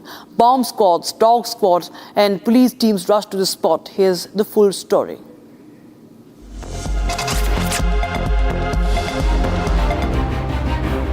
A major security scare in Uttarakhand's Almora. 161 packets of suspected explosive materials found near a government school. The discovery was made after children playing near the bushes spotted the strange packets and alerted the school principal. Police reached the government intercollege Dabra within minutes and cordoned off the entire area. What they found was cylindrical, three-colored packets, each bearing the marking 901 emulsion explosives, 125 grams. The site was secured till bomb squad teams arrived. Bomb disposal units from Udham Singh Nagar and Nainital districts combed the entire perimeter. With the help of dog squads, more packets were detected around 20 feet away from the main recovery spot. Initial examination suggests the material is similar to gelatin sticks widely used for stone blasting in road construction. An FIR has been filed against unknown persons under the Explosive Substances Act and sections dealing with negligent handling of explosives. गांव में school के पास में झाड़ियों में नीचे की तरफ में झाड़ियों में लगभग 161 जिलेटिन की छड़ें प्राप्त हुई। सूचना पर पुलिस जो लोकल थाना पुलिस है वो मौके पे पहुंची, उनके द्वारा उच्चाधिकारियों को सूचना दी गई। साथ ही साथ में बीडीएस को भी वहां पर बुलाया गया है। बीडीएस ने पूरी चीजों को वहां पर इंक्वायरी की, चेक की है वहां पर, और साथ साथ में आसपास के एरिया को भी सर्च किया गया है। इसमें उचित धाराओं में फिर इसमें FIR दर्ज कर लिया गया है। माननीय न्यायालय के आदेश में उसमें आगे कार्रवाई की जा रही है। Investigators are now scanning construction sites and transport routes in the region. Questions remain: how 161 explosive packets reached behind a school, and who placed them there, and why were nearly 60 kilos of such sticks dumped near a school. The tragedy case of suicide has been reported within just 24 hours. The case from Delhi. This time, this case traced from Maharashtra, where a 13-year-old 8th grade student allegedly took her own life by jumping from her school building. Here's a report on that. Another shocking incident of a student's suicide and allegations of teachers' harassment has unfolded, this time from Maharashtra's Jalna district. A 13-year-old schoolgirl reportedly jumped from the roof of a school building, leading to her death. The incident occurred between 7:30 and 8 a.m., creating panic among students, staff and local residents. The student, identified as Arohi, reportedly arrived at school as usual. According to sources, the morning prayer had concluded and the students were dispersing to their classrooms when Arohi suddenly leapt from the gallery outside the 3rd floor classroom around 8 a.m. The girl was found in critical condition and was taken to a nearby hospital where doctors declared her dead. The girl committed suicide allegedly after she was pulled up for lagging in studies by the teachers. Meanwhile, her father alleged that some issue at the school could have led to the incident. Earlier in the day, a teacher had called Arohi's family to discuss her academic performance. Following the tragedy, the girl's parents have now alleged that she was driven to take the extreme step due to harassment by the teachers. मुझे school में से phone आया था कि बच्चे का ऐसा कर लिए। मैं स्कूल में गया तो मुझे स्कूल में बच्ची मिली नहीं, दीपक हॉस्पिटल में लेके गए थे उसको। दीपक हॉस्पिटल में लेके गए तो डॉक्टर ने बोला थोड़े कम चांसेस है, एक सिविल में ले जाओ। मैं तो यहाँ पे लेके आया, तो यहाँ आने के बाद में बच्चे का डेट बोलता। मुझे कुछ मालूम नहीं है, और सीटीएम के स्कूल में जो सर लोग आए उनका कुछ टॉर्चर होगा, बच्चे ना इसलिए कुछ कर रही होंगे। Meanwhile, local residents and parents have expressed concerns about the rising stress levels among school children and have urged authorities to ensure stronger emotional support systems in educational institutes. The police, on the other hand, have launched an investigation to determine the exact circumstances that led to the suicide. Officers are also recording statements from the school staff, students and the family to establish the sequence of the events. एक 13 साल की बच्ची है जो 8वीं कक्षा में पढ़ती थी सीटीएम के स्कूल जालना। उसका नाम है आरोही दीपक बिडलान, उम्र 13 साल, रहनार मस्तगढ़, यहाँ की वो निवासी है।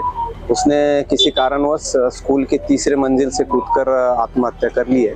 तो उसका भी एडी दाखिल करना चालू है और उसकी जो भी कारण है उसकी तय तक जाने के लिए हम तपास कर रहे हैं, इन्वेस्टिगेशन कर रहे हैं। इस हिसाब से हम इन्वेस्टिगेट करेंगे और जो भी दोषी होंगे उसकी तय तक होंगे। Important to note, this incident is coming in just within 24 hours when another student died by suicide in New Delhi, alleging harassment from school teachers as well. It's a major accident reported from Maharashtra's Ambernath on a Friday, where 4 people lost their lives and 4 others were grievously injured. They were left injured after a car rammed into around 5 incoming vehicles after it jumped over the divider. Now, what is being suspected is that the driver had suffered a heart attack. Here's more on that story.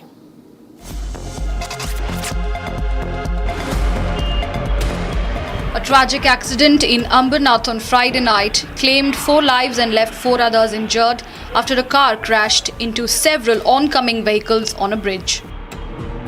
As per the police, the car driver suffered a suspected heart attack while his foot remained stuck on the accelerator, causing the car to jump the divider and strike 5 vehicles. The deceased included the driver of the car and 3 men riding the bikes. One of the deceased fell off from the flyover due to the impact of the collision. When the car was proceeding at a high speed along the Ambernath flyover, the driver lost control, causing it to veer into the opposite lane and collide head-on with multiple bikes. The passenger, who was strapped inside the mangled vehicle until local residents broke open the car's windshield to rescue her. She sustained injuries on her hand and is currently undergoing treatment at a local hospital.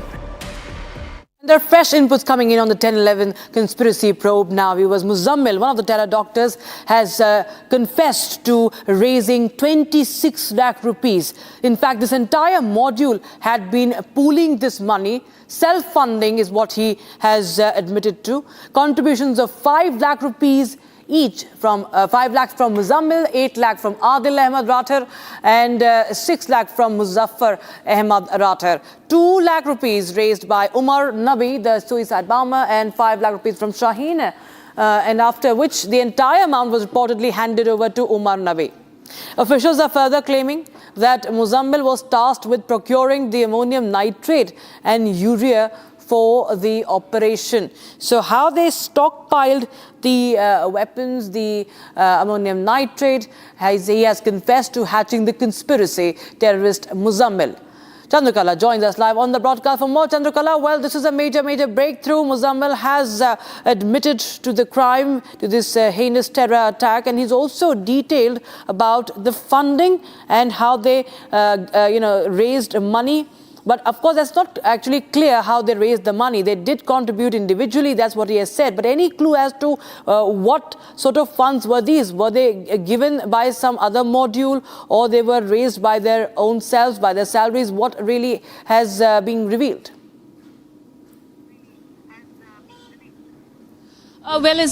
In fact, yes, the fact that now the investigation is revealing a very chilling fact about this entire terror module. That's something, terror funding, which has been the very focus of this entire terror conspiracy. Now what we are learning that as the prime suspects, the 3 terror doctors are under the custody of NIA.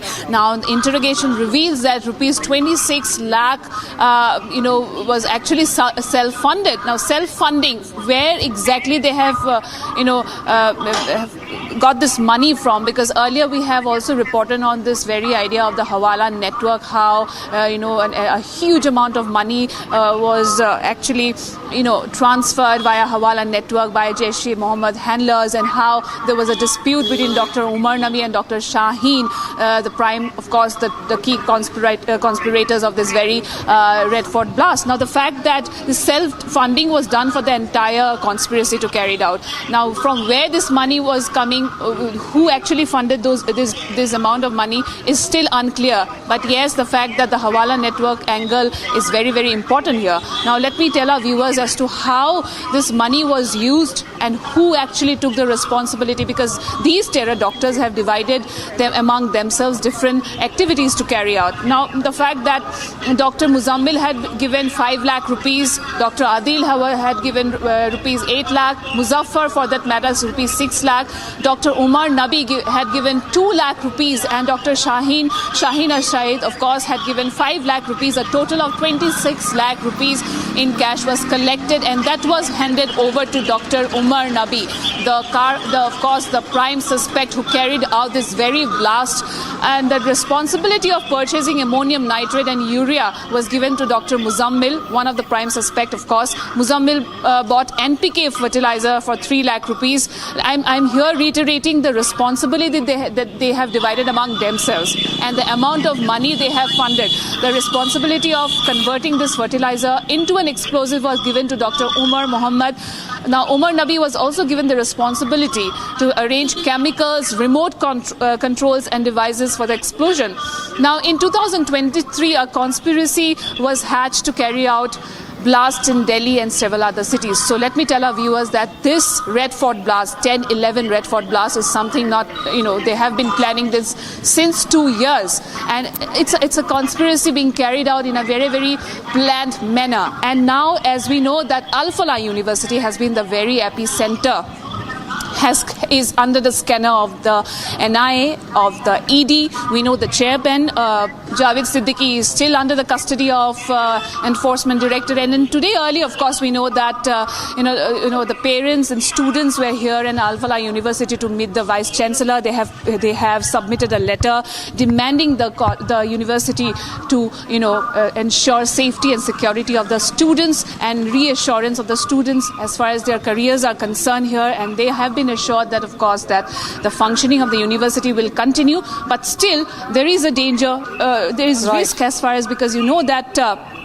This is the very epicenter where all the terror doctors used to, teach. They are very part of this Al-Falah University, and they have been meeting here.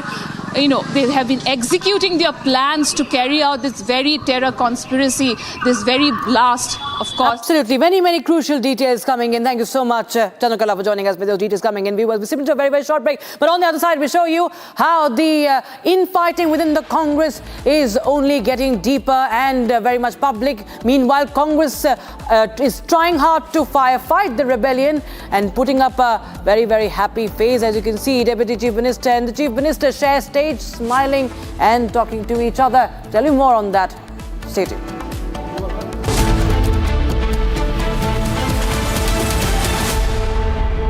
MDH की हल्दी मिर्ची धनिया करे कमाल, ये रंग दे, ये खुशबू दे, ये तीखा, ये कम पड़े, क्या निराला MDH मसाला। आर प्योर सूजी पास्ता, उबालो मिलाओ और खाओ, 8 मिनट में तैयार, क्या टेस्ट है, सबका राजा आर प्योर मसाला। थोड़े में ज्यादा स्वाद, यही तो है इसकी खास बात। वाओ मामा, क्या स्वाद है, अरे मेरे राजा, सबका राजा R pure masala. China and Japan are clashing verbally over Taiwan. Tensions between China and Japan have risen over Taiwan's security. Japan has signaled it may intervene in a potential conflict, viewing it as a threat to its own stability. China condemned this as meddling, issuing strong warnings and summoning diplomats. This conflict started when Japan's newly appointed Prime Minister, Sanae Takaichi, issued a direct warning to China during a session of the country's parliament. She stated that a conflict in the Taiwan Strait could represent a survival-threatening situation for Japan, implying that Tokyo might need to intervene militarily to protect its interests. This marked a bold escalation in Japan's stance on the Taiwan issue, signaling readiness to support Taiwan. Hi, I'm Radham Desai, Morgan Stanley India's Managing Director. And I'm looking forward to being at the India Economic Summit hosted by Republic Business at their headquarters in Noida on November 28, 2025.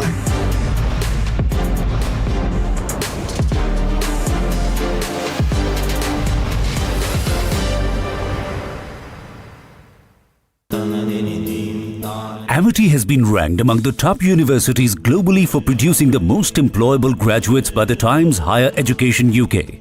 Yet another testimony to Amity's excellent placement record. R pure sooji pasta, उबालो मिलाओ और खाओ, 8 minute में तैयार, क्या taste है, सबका राजा आर प्योर मसाला। केसरिया से मन जोगी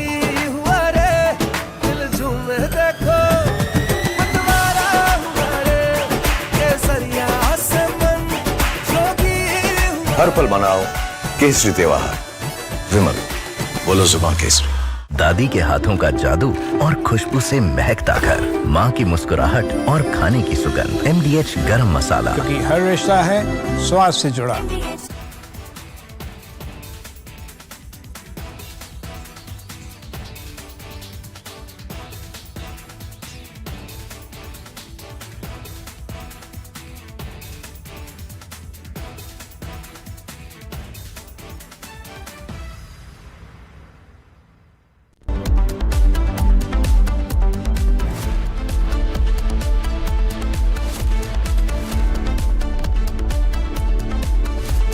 आधे बाउल दही में 4 चम्मच MDH चटनी पुदीना मसाला डाला, स्टर करो, पुदीना चटनी तैयार। MDH चटनी पुदीना मसाला।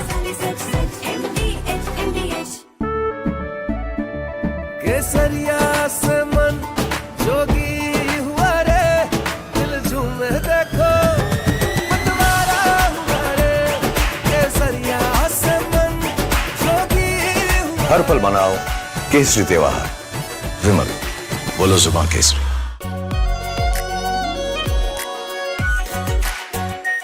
R pure shahi paneer masala, delicious, healthy everyday. R pure sooji pasta, उबालो मिलाओ और खाओ, 8 मिनट में तैयार, क्या टेस्ट है, सबका राजा आर प्योर मसाला।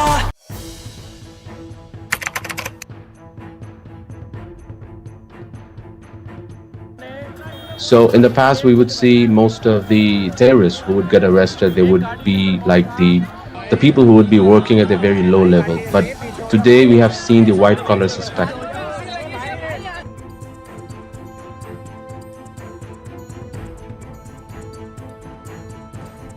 कश्मीर घाटी में डॉक्टर्स एक बहुत अल्टीमेट ड्रीम होता है वहां के लड़के लड़कियों का, उस बनने के बावजूद अगर आप रेडिकलाइज होकर अपने ही देशवासियों को मारने के लिए और अपने देश को तोड़ने के लिए तैयार हो सकते हैं, तो आप अंदाजा लगाइए किस तरह की रेडिकलाइजेशन हो रही है और इस फ्रंट पे हम क्या काम कर रहे हैं.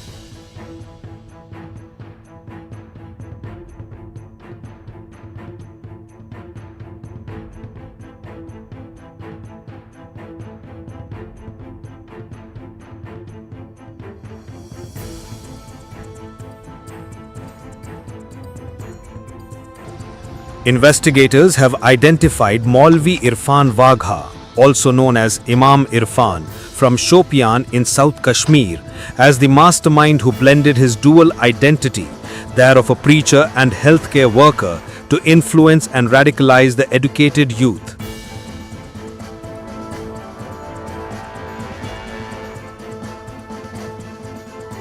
The accusation against him is completely baseless. He had been there for 7 years, offering prayers, conducting religious classes. My belief is that in a globalized economy, the economic growth which gives you the hard power and it's your belief in your civilizational strength, which we embodied in G20 to say that we are Vasudev Kutumbakam, that we are one earth, one family, one future. On account of this philosophy, we could achieve consensus on all complex issues confronting the world.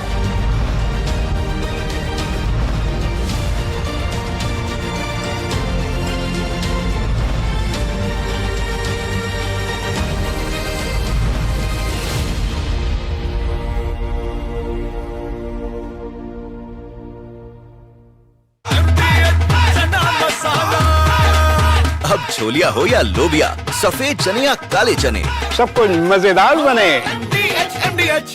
इसको घर पे लगाओगे तो शादी का तो पता नहीं, पर घर पक्का नहीं टूटेगा। रुंगटा नहीं तो घर स्ट्रॉन्ग नहीं। रुंगटा स्टील TMT बार एकदम सॉलिड। पहाड़ों में हाइकिंग शिप भी बन सकती है। थोड़े में ज्यादा स्वाद, यही तो है इसकी खास बात। वाओ मामा, क्या स्वाद है? अरे मेरे राजा। China and Japan are clashing verbally over Taiwan. Tensions between China and Japan have risen over Taiwan's security. Japan has signaled it may intervene in a potential conflict, viewing it as a threat to its own stability. China condemned this as meddling, issuing strong warnings and summoning diplomats. This conflict started when Japan's newly appointed Prime Minister, Sanae Takaichi, issued a direct warning to China during a session of the country's parliament. She stated that a conflict in the Taiwan Strait could represent a survival-threatening situation for Japan, implying that Tokyo might need to intervene militarily to protect its interests. This marked a bold escalation in Japan's stance on the Taiwan issue, signaling readiness to support Taiwan.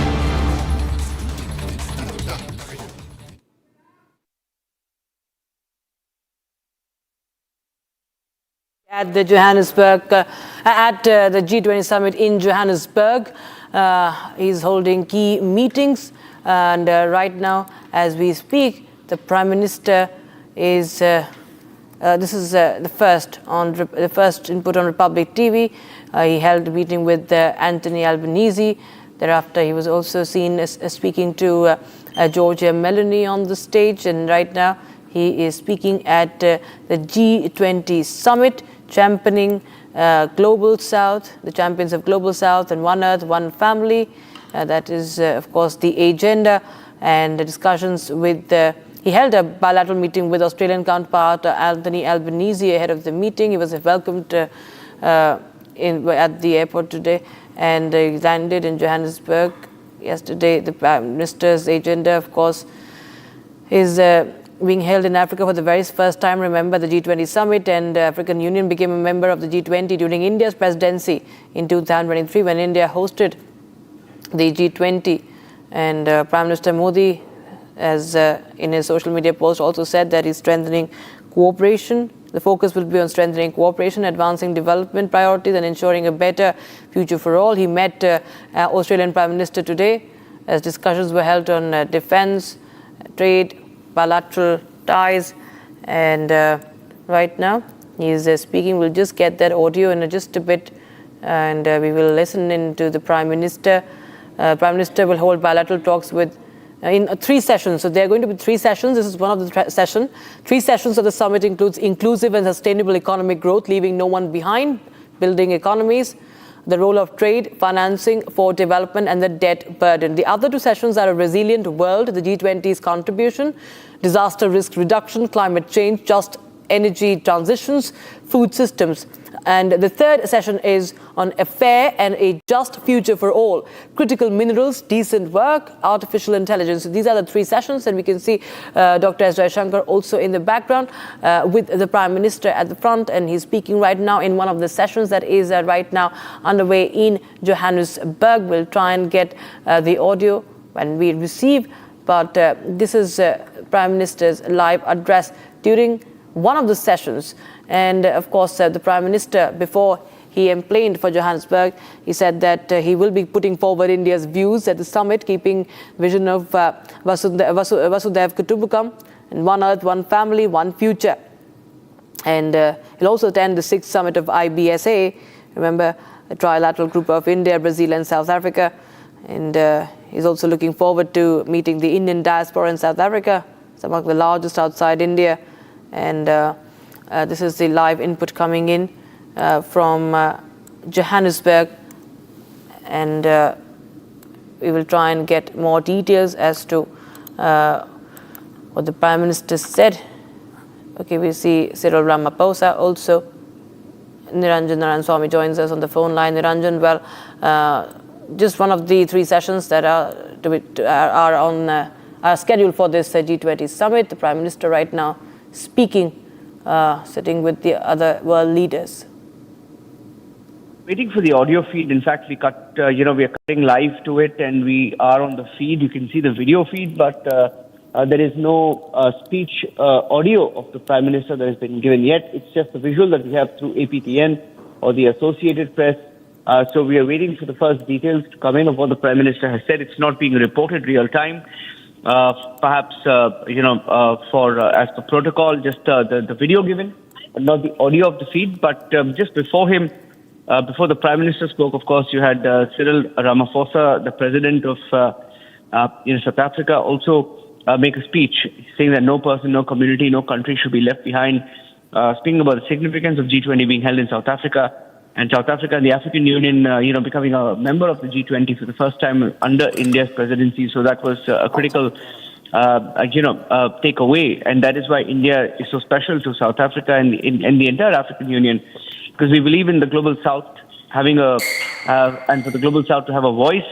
And Ramaphosa in his opening statement did talk about stability, political stability, attracting investment, that economies and how they should be shielded from global shocks, and obvious references also being made to U.S. President Donald Trump and also the tariff war that is ongoing between America and other countries. He spoke about inclusive, dynamic markets, fueling innovation, lifting people from poverty, generating resources needed for public good, etc. And the Prime Minister has just spoken, so we should be able to get, some more details of what the Prime Minister has said. We are still waiting for, the first audio to come in. And the Prime Minister, of course, has spoken about how he will be stressing on, Vasudhaiva Kutumbakam, and the world being one place. And the Prime Minister, I think in a short while from now, we should be able to get the full speech. Roughly seemed like a 5 to 10 minute speech. And I think you have Giorgia Meloni, the Italian Prime Minister, now speaking. Once again, there is no audio. So we will wait for a few minutes. The moment we have an audio layer, we will come back to this. But some pictures coming in from the pre-event of the Prime Minister meeting world leaders. We should be able to pull out those pictures as well of him warmly, meeting the Italian Prime Minister, different world leaders. He also, met leaders of the other G20 nations, and we have those videos come in. Perhaps we'll come back to that the moment we have a audio layer on the Prime Minister's speech. And handing it back to you for now.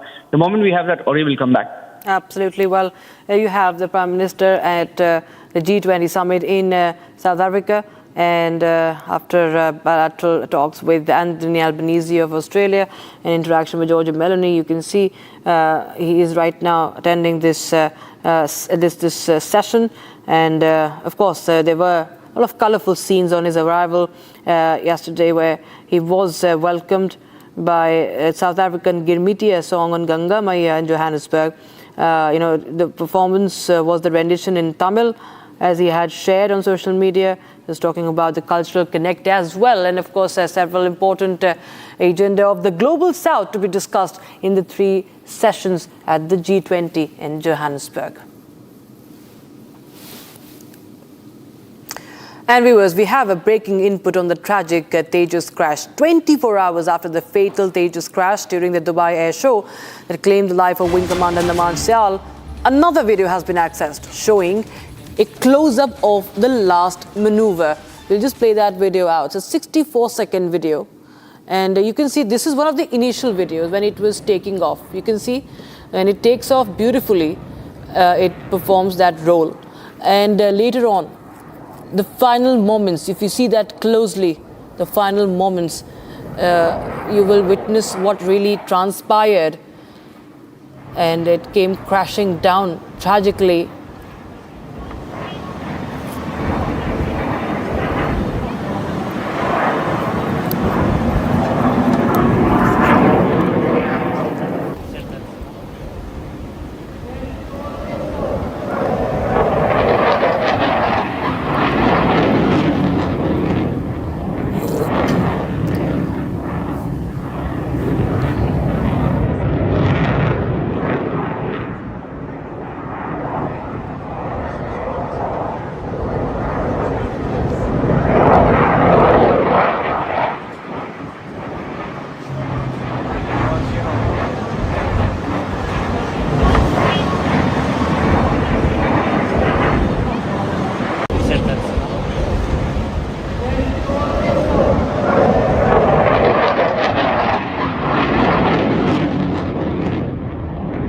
So you can see it's the same aircraft. And in fact, what we know is that the pilot was also Wing Commander Syal.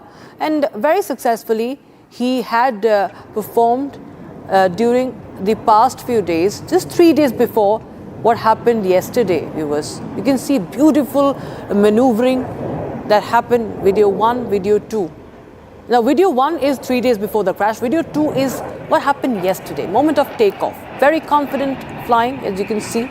Video 3, viewers, is the moment that nears that tragic crash. These are the videos, very, very important and close-up videos. Group Captain Augustine Vinod joins us on the broadcast. For more, Group Captain Vinod, thank you so much for joining us. We're playing out these videos, if you can see. This is the same aircraft 3 days ago. The Tejas light combat aircraft 3 days back. You know, that sortie, you can see that maneuvering, that air show, everybody was clearly enthralled, you know, just 3 days ago. But the other 2 videos, the moment of takeoff and right through the crash, sir, if we go closer in the angle that is shown, sir, how do you read what really happened there is a sharp loss of height, sir, in that third video?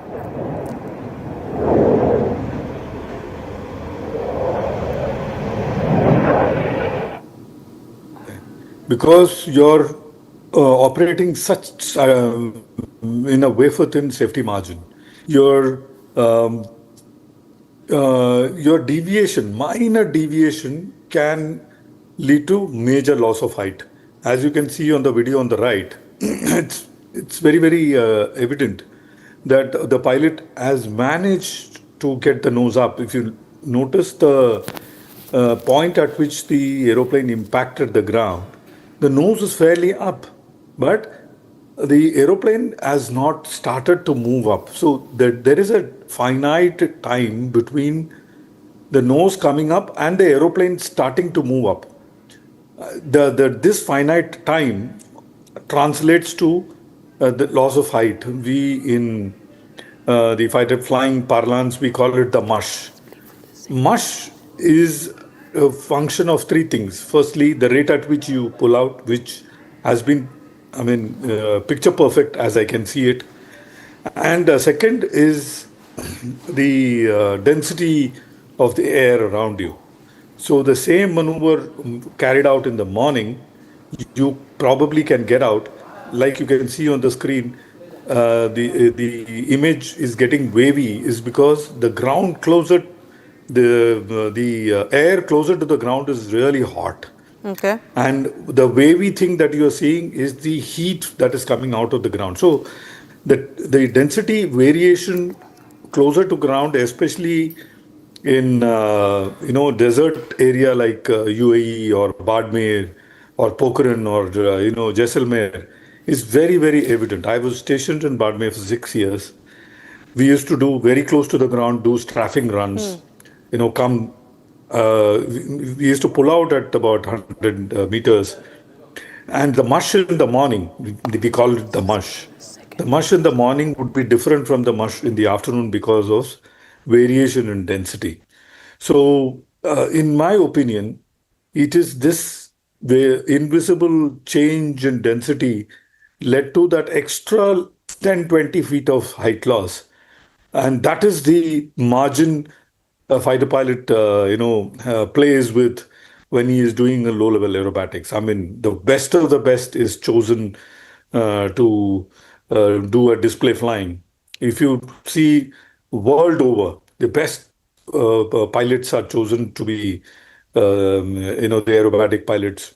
The one who lost his life in August of this year, Colonel Slab in Polish Air Force, he was the world champion in single engine aerobatic flying, but he also lost his life because that is the way for thin margin you play with.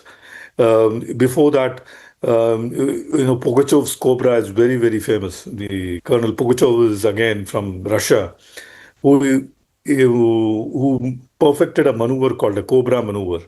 It is called the Pugachev's Cobra. So there are many, many aerobatic pilots I can name who are one of the best in the world. And Wing Commander Namansh is the chosen best from his cordon, from his peers, to not only demonstrate the aerobatic prowess of Tejas, but also represent India in the international forum. As you can see now, as he is rolling the aeroplane from the negative G pushover, which is a very signature maneuver that Tejas does, and only Tejas does this particular maneuver in the world. That is, when the aeroplane is towards you, normally the aeroplane, the face is towards you, the cockpit is towards you. Normally you will see the aeroplane turning towards you, isn't it? But what Tejas does is a negative G turn. That means the cockpit is towards you, but the aeroplane is going away from you. It's a combat maneuver. And after that, he recovers of a barrel roll, once again a signature maneuver. In that, as I can see it, probably the nose went down a little. That is not a cause for concern because a little bit of nose going down and up is part of the maneuver, part of the profile. But the last minute, 10, 20 feet of extra height loss, I attribute it completely to the change of density, which is very, very typical to desert areas like UAE and other desert areas that I mentioned, including the desert areas that we have, the Thar desert areas that we have in Pokhran, Badmer, and Jaisalmer, etc. Very, very prominent. Talk about low altitude. So there, what clearly can be seen, and as you were also pointing out, there was no scope for to actually come back. There was no room for a post-loop maneuver. What really happens when a pilot is unable to eject? Because in the crash during what happened in 2024, the pilot safely ejected, sir. But what happens when there is low altitude? There are some experts who analyze different visuals, and they say that somehow they see some possibility that Wing Commander Syal might be trying to eject, but he could not. There is no sign of parachute being also blown out. In what circumstances does this happen, sir, that ejection is not possible? Wonderful question, and very important that our viewers understand this particular aspect. See, modern fighters have something called a 0-0 ejection. What does zero ejection seat mean? I can eject out of the aeroplane at 0 speed and 0 height. But in a situation like this, it is not a 0 height because there is a downward vector in terms of loss of altitude. You're understanding what I'm saying? So the aeroplane is going down. The ejection seat needs to go up. It not only needs to go up from the ground, it also needs to cancel out the downward vector which the aeroplane already has. So a 0 height ejection seat will also not take you out safely. Point number 1. Point number 2.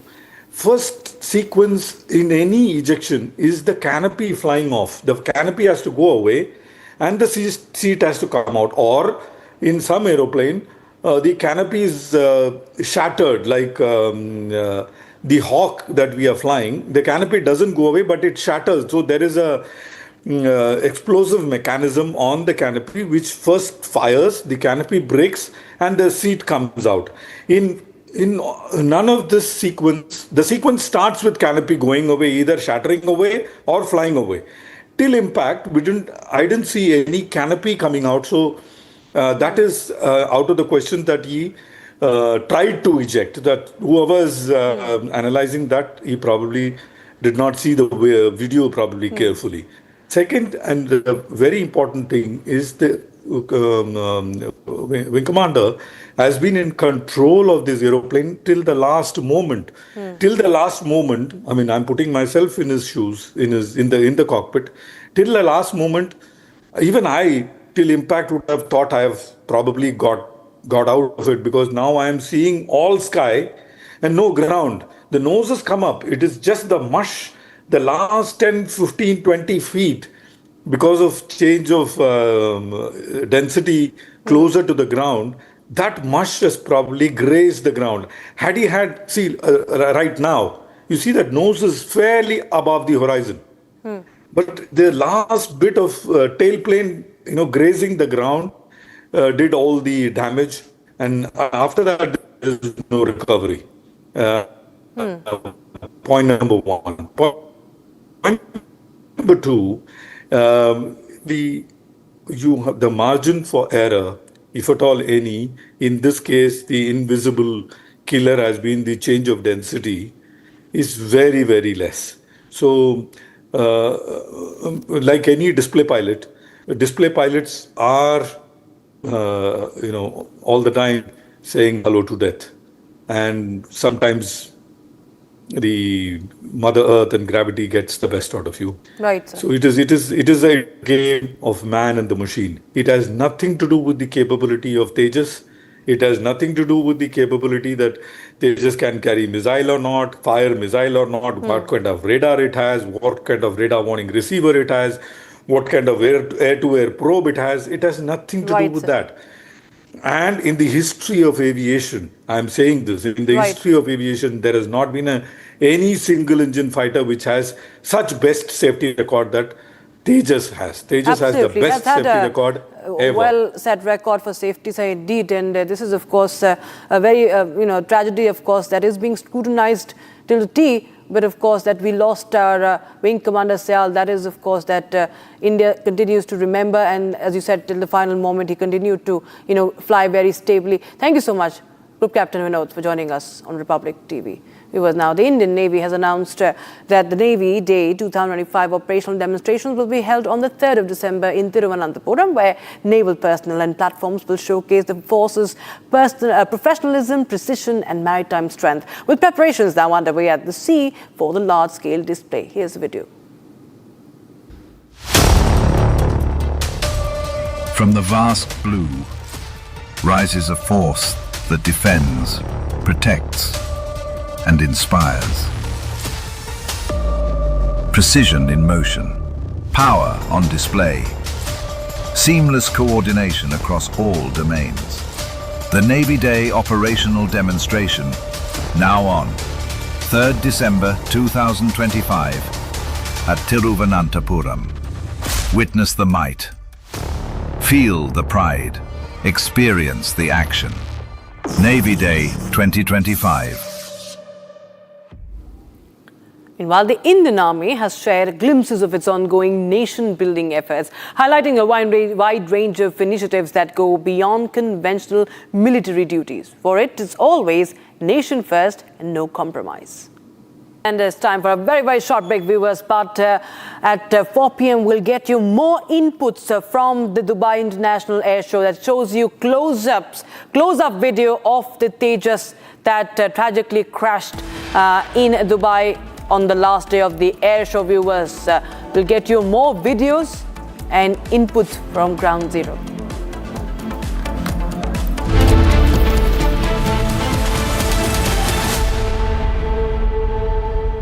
थोड़े में ज्यादा स्वाद यही तो है इसकी खास बात। वाओ मामा, क्या स्वाद है? अरे मेरी राजा, सबका राजा आर्थिक मसाला। अब छोलिया हो या लोबिया, सफेद चने या काले चने, सब कुछ मजेदार बने। MDH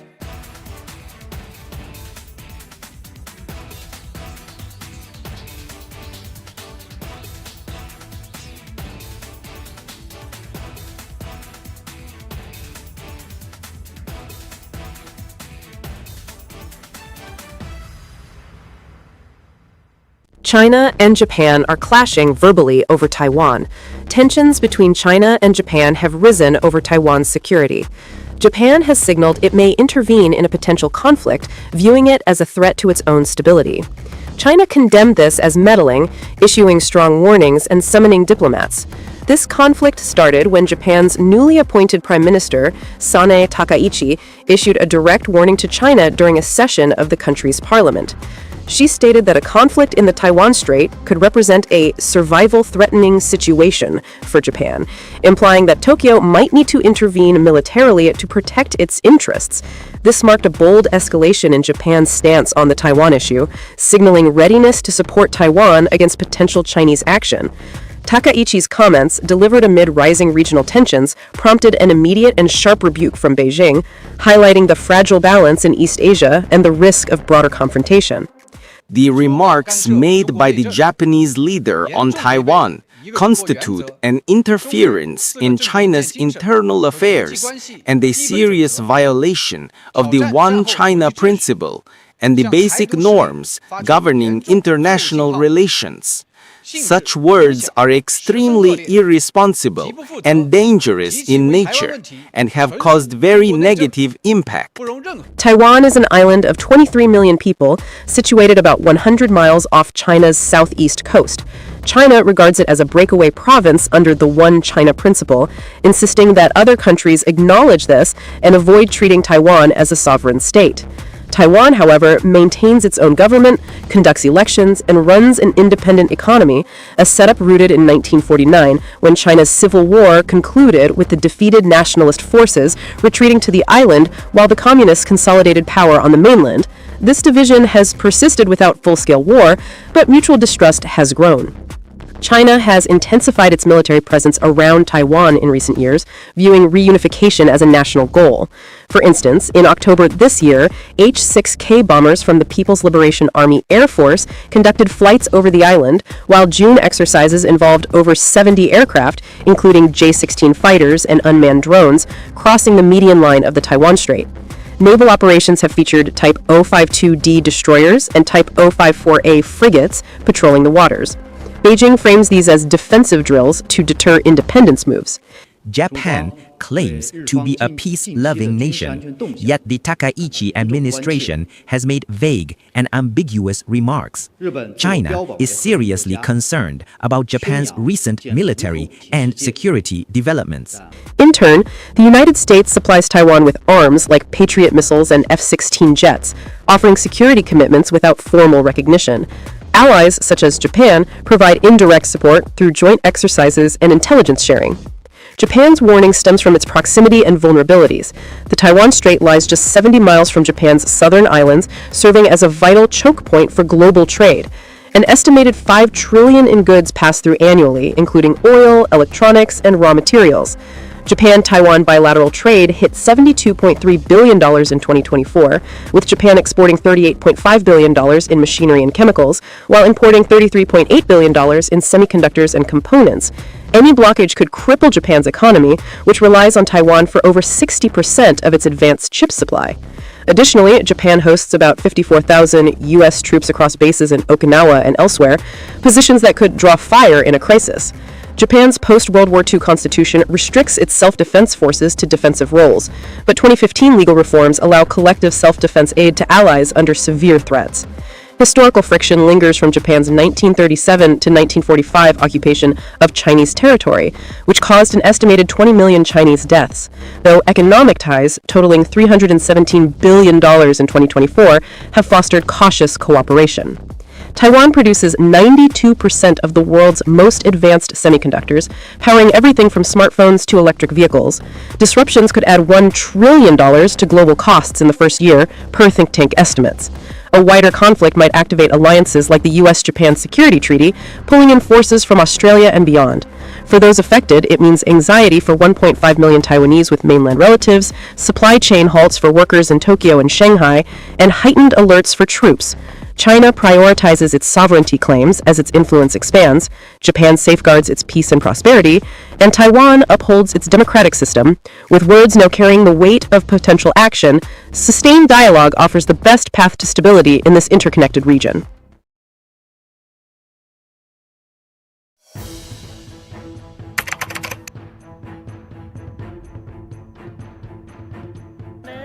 So in the past, we would see most of the terrorists who would get arrested, they would be like the people who would be working at a very low level. But today we have seen the white-collar suspect.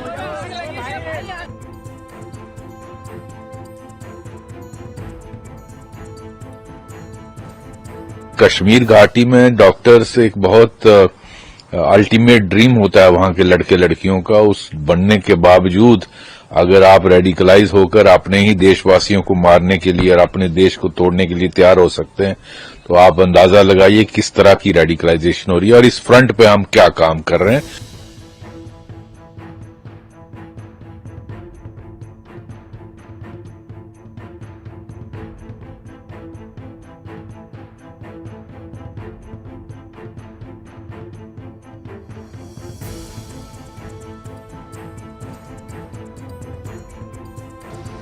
Investigators have identified Maulvi Irfan Wagha, also known as Imam Irfan, from Shopian in South Kashmir, as the mastermind who blended his dual identity, that of a preacher and healthcare worker, to influence and radicalize the educated youth. From Asia's largest news headquarters, setting the agenda for Bharat.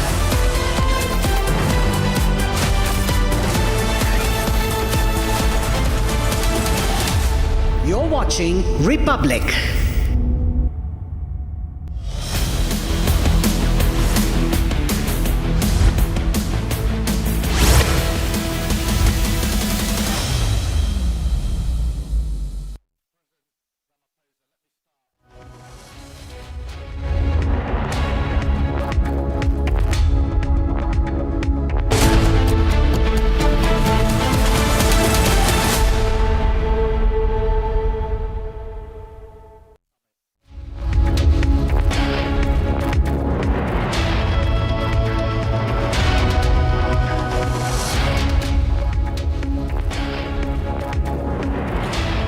Thank you for joining us on Republic TV. In the next few minutes, ladies and gentlemen, two breaking stories. The Prime Minister has spoken at the G20. We have some excerpts of that. And at the Dubai Air Show, someone who was there who saw the crash, joining us live from Dubai in just a few minutes. Here are the headlines this evening.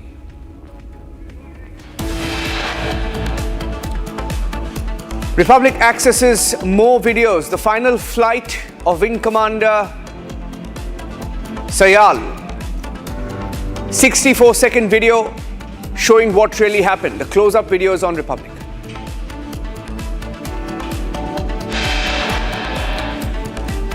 Exclusive details of 26 lakh rupee fund, a terror fund that was collected by the terror doctors at Al-Falah. The roles and responsibilities given to each one of them have been accessed by Republic. The details are trickling out. Al-Falah has admitted to NAC that it lied to students about accreditation. faces massive backlash and anger from parents on campus.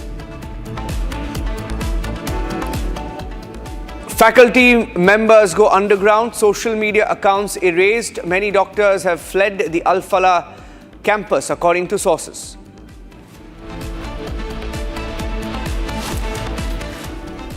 Arms racket busted in the national capital. Weapons were being smuggled into Delhi NCR via Punjab.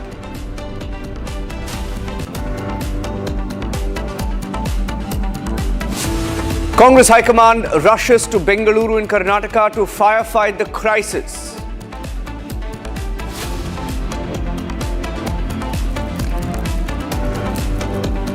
RSS Chief Mohan Bhagwat, speaking in Imphal, says the world will cease to exist if Hindus cease to exist. Statement made earlier today. Bulldozer action in Uttar Pradesh as controversial UP cleric Tauqir Raza's aides face crackdown.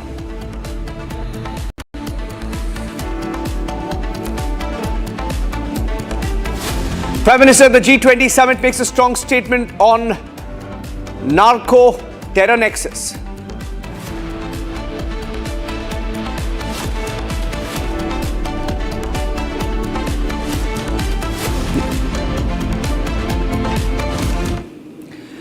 At the G20 a few minutes back, the Prime Minister spoke, and in his first statement, the Prime Minister has detailed out several issues. Going across straight to the news points coming in of what the Prime Minister has said at the G20 in Johannesburg in South Africa. Addressing the session on inclusive and sustainable economic growth, leaving no one behind, Prime Minister noting that while the G20 has long shaped global finance and growth, prevailing models have deprived large populations of resources and driven the overexploitation of nature. Challenges felt acutely in Africa. The Prime Minister outlining 3 path-breaking new initiatives: Global Traditional Knowledge Repository, G20 Africa Skills Multiplier Initiative, and G20 Initiative on Countering Drug Terror Nexus, which becomes important. Now, the Prime Minister has proposed a dedicated G20 initiative of countering drug terror nexus aimed at unifying financial governance, security tools. This initiative will help disrupt trafficking networks, choke illicit financial flows, weaken major funding source for terrorism. That's the Prime Minister's intervention in Johannesburg, South Africa at the G20.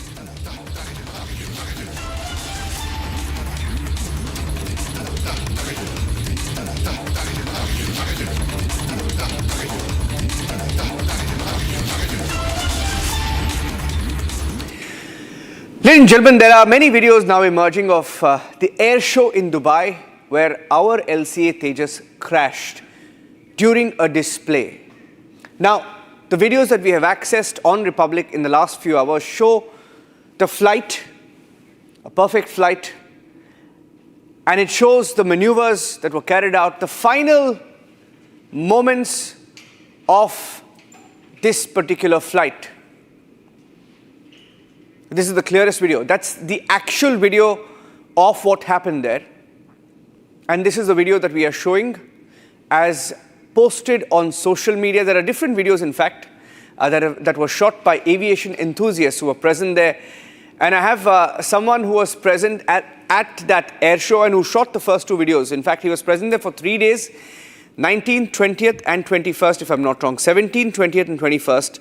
Let me go across to him. His name is Shabir. Shabir was present there. Shabir, you were there at the Dubai Air Show. When were you there? If you can tell our viewers a little bit about what you saw there. Shabir. Hi, my name is Shabir. So I was there for 3 days. 17th, so that was the first day, and 4th and 5th. So that was the last 2 days. So first of all, I want to start by saying, like, our thoughts are with the pilot's family and everyone affected. It's a sad thing to lose a airplane, and it's even sadder to lose a pilot. Airframes can be replaced, but not pilots. It takes years, even decades, to make a pilot. So I just want to start with that. Yeah. So, Shabir, where were you present yesterday? If you can tell our viewers a little bit about, because you've captured the moment. I think there is also a video that you've posted. You were there when it happened. If you can tell our viewers what you saw in those few minutes after the takeoff? Because I also saw that you've posted a video of the takeoff, or rather moments after the takeoff, the initial flight. Yeah. So I was present there for the whole air show day. First we saw Suryan Kiran performing their maneuvers, and then we saw F-35 come in, and then we saw Tejas come in. So first of all, I think Tejas performed for 5-6 minutes. We saw everything like it was going smooth, nothing out of the ordinary. But as soon as I started seeing like Tejas going in the rapid descent, I thought he's going to try something new. Perhaps I haven't seen this before, because I didn't see any aircrafts, not F-35, not Su-57 going this deep and this low to the ground. But I thought for the last day, Tejas is going to try something new. Perhaps I haven't seen it, but as soon as I saw the rapid descent, I thought to myself, how is he going to recover from that? I mean, the descent was so rapid. And so when it went down, and I couldn't see it because it went to that side. And 3-4 seconds later, the worst happened. The tragedy happened. Fumes started coming out of there, and I was shocked, and everyone around me, because we were standing there, and I think there were like more than 100, 200 people near me, and we were all shook. We couldn't react for the first minute, and then the reality came upon us that the pilot didn't eject, and unfortunately, the pilot lost his life, and so did the airframe. Shabir, there are two videos that are running on screen right now, right? I see that there are three videos that I have.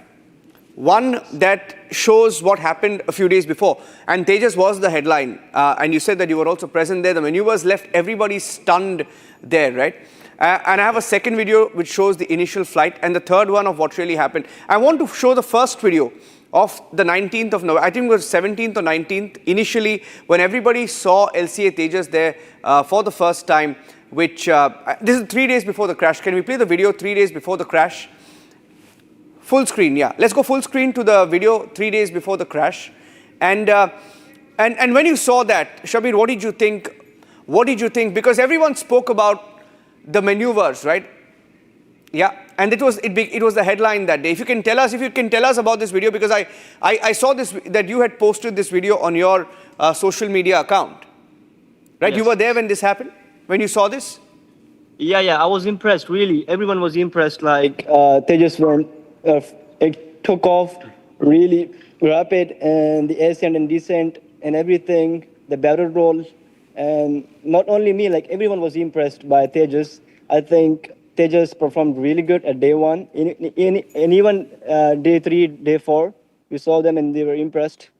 So when this happened, I was really shocked, and so was everyone around me.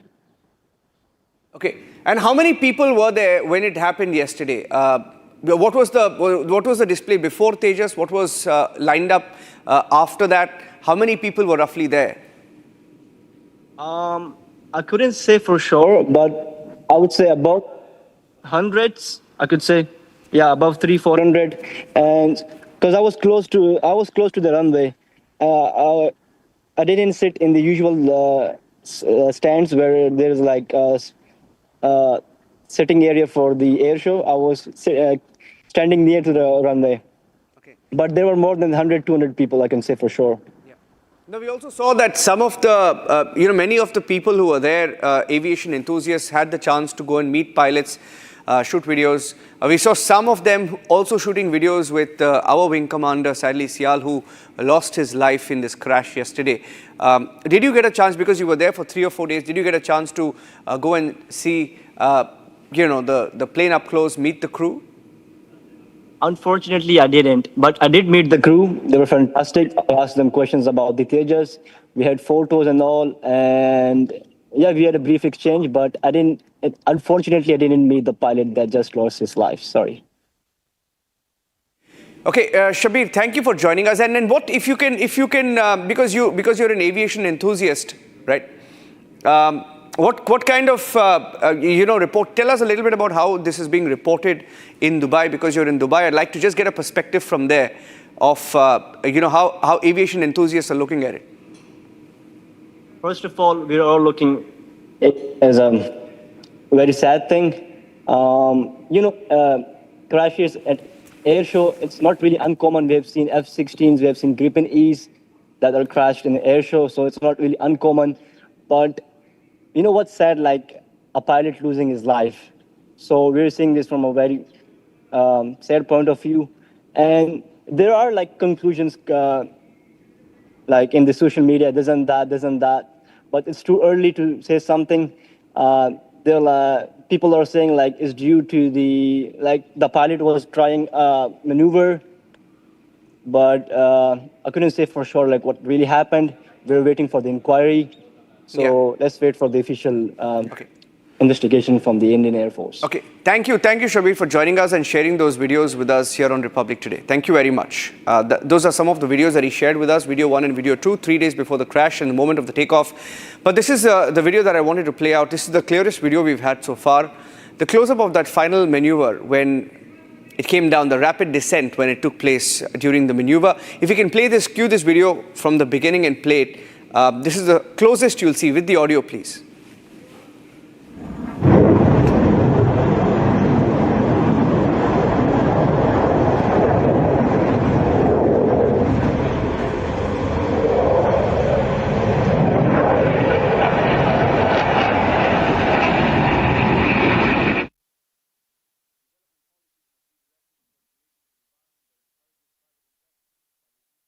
So far of what happened, and then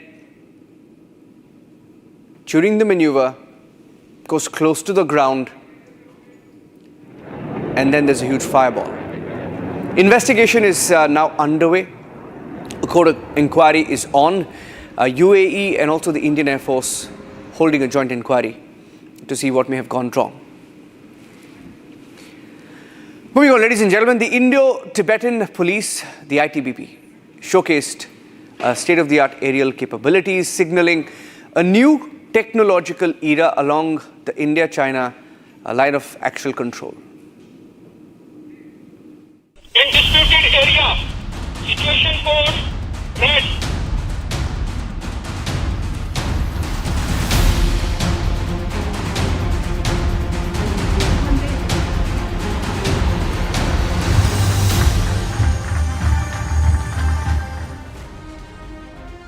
Indo-Tibetan Police put its advanced aerial capabilities on full display with new era of technological strength along the India-China line of actual control. ITBP is now deploying a wide range of modern drones for high-altitude operations, from logistics drones capable of delivering essential supplies in remote terrains to kamikaze drones designed for precision offensive roles. The force is also using multiple categories of drones for security, surveillance, reconnaissance and real-time monitoring across the sensitive border region.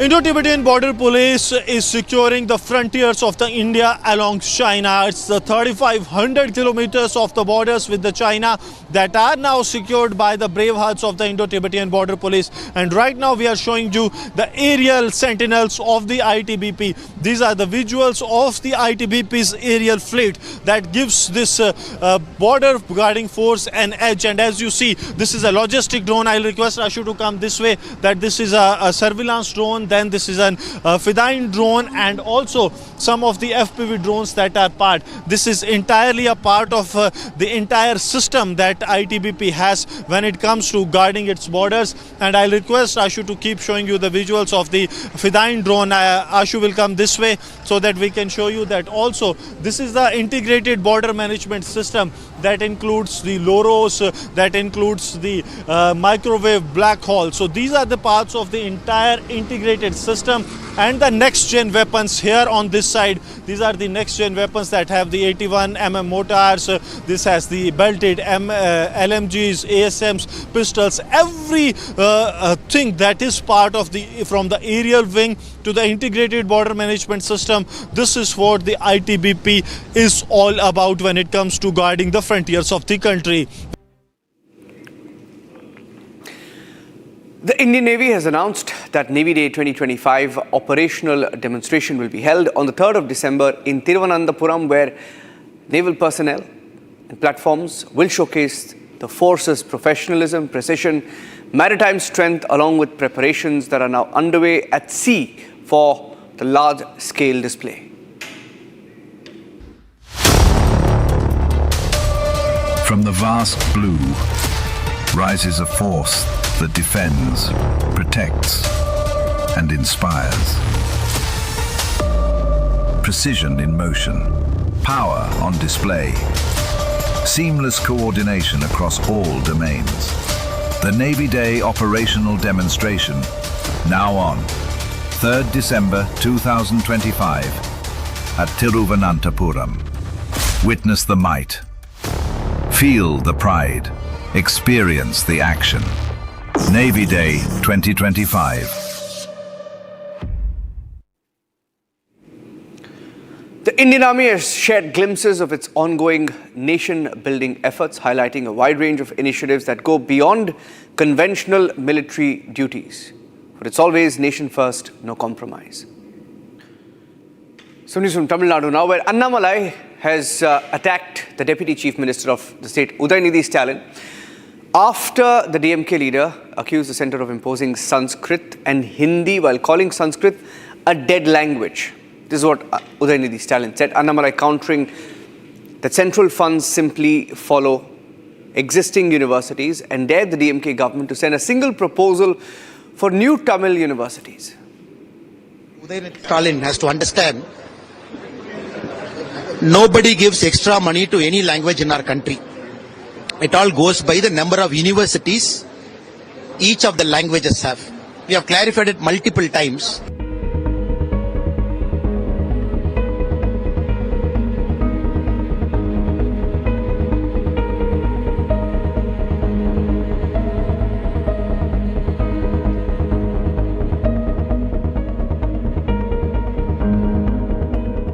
Udayanidhi Stalin has to understand,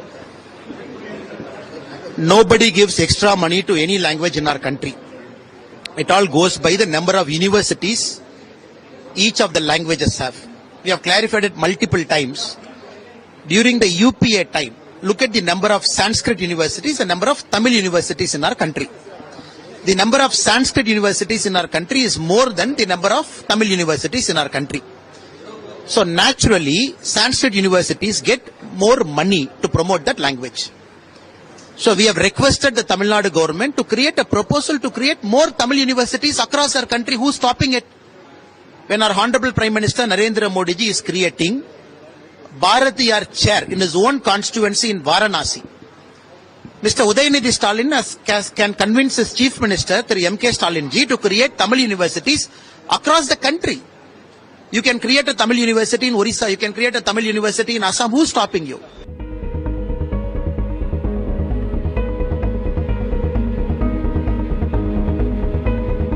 You act like you care for the Tamil language.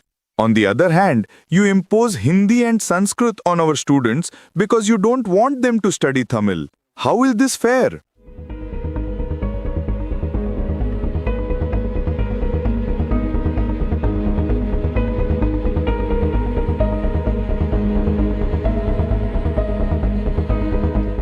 One, DMK doesn't promote Tamil. Within Tamil Nadu, outside Tamil Nadu, they keep talking about this language, and now he calls, I don't think anybody has got the right to call any language as dead language. For everybody, their language is superior. Just like Tamil is a thriving language with thousands of years old heritage, likewise Sanskrit is also a thriving language with thousands of years old heritage. Or the partners of DMK, like Kamala Hassanji, will create a controversy, which is the mother language of another. For everybody, their mother language is superior. But we are part of Bharat. So instead of raking up this issue, because they know DMK cannot talk about development, cannot talk about good governance for the next 6 months, we will see more of this nonsense in the next 6 months. Language, North, South, Orient, Dravidian, all the same nonsense. For the last 65 years, what they are speaking, they will also continue to speak for the next 6 years. That itself is a victory for us, because DMK has lost their moral right to talk about development and governance. A party 5 years in ruling have to go to the people to say in 5 years what they have done, what they intend to do if people give them one more 5 years. They don't want to do it.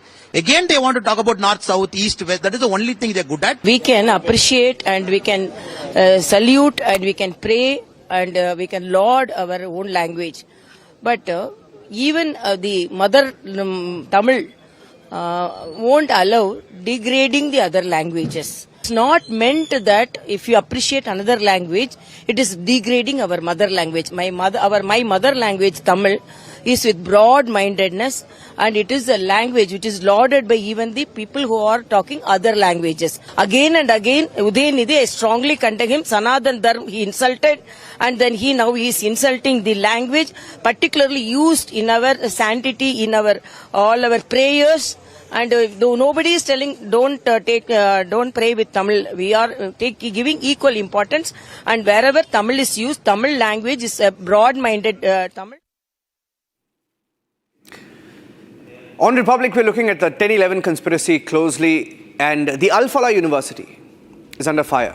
Students and their parents flocking to the campus, confronting the management. That and more coming up after. We've confronted the Al Falah University, details and that sequence where they were asked questions, including by parents, coming up next.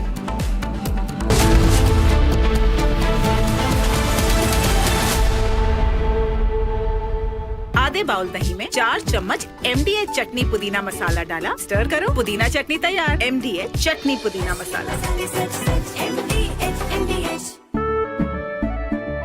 केसरिया से मन जोगी हुआ रे, दिल झूमे देखो मतवारा हुआ रे, केसरिया से मन जोगी हुआ। हर पल मनाओ केसरी त्योहार।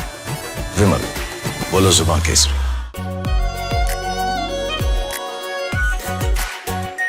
Are pure shahi paneer masala, delicious, healthy, everyday. China and Japan are clashing verbally over Taiwan. Tensions between China and Japan have risen over Taiwan's security. Japan has signaled it may intervene in a potential conflict, viewing it as a threat to its own stability. China condemned this as meddling, issuing strong warnings and summoning diplomats. This conflict started when Japan's newly appointed Prime Minister, Sanae Takaichi, issued a direct warning to China during a session of the country's parliament. She stated that a conflict in the Taiwan Strait could represent a survival-threatening situation for Japan. Hi, I'm Dinsha Rani from Media's capital, India, and I'm excited to be a part of the India Economic Summit being hosted by Republic Business on the 28th of November 2025, being held at the Republic headquarters at Noida. And I hope to see you all at the summit.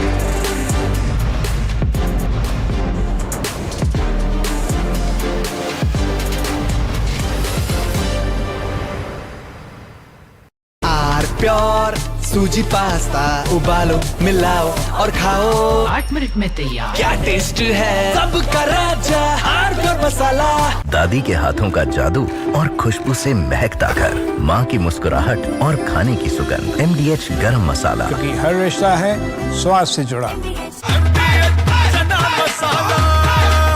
अब छोलिया हो या लोबिया, सफेद चने या काले चने, सब कुछ मजेदार बने। MDH।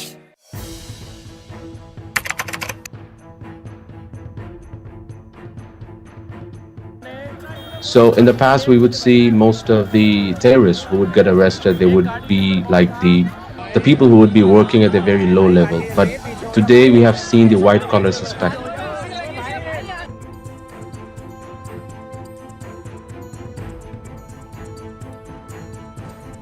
कश्मीर घाटी में डॉक्टर्स एक बहुत अल्टीमेट ड्रीम होता है वहां के लड़के लड़कियों का। उस बनने के बावजूद अगर आप रेडिकलाइज होकर अपने ही देशवासियों को मारने के लिए और अपने देश को तोड़ने के लिए तैयार हो सकते हैं, तो आप अंदाजा लगाइए किस तरह की रेडिकलाइजेशन हो रही है और इस फ्रंट पे हम क्या काम कर रहे हैं।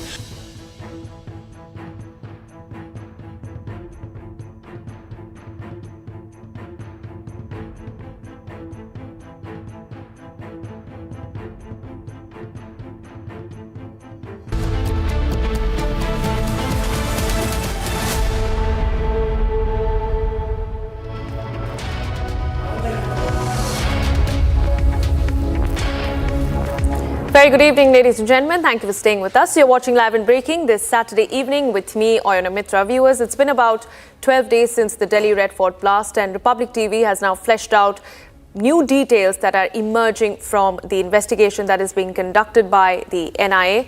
So we'll get you that and a lot more, but first the headlines.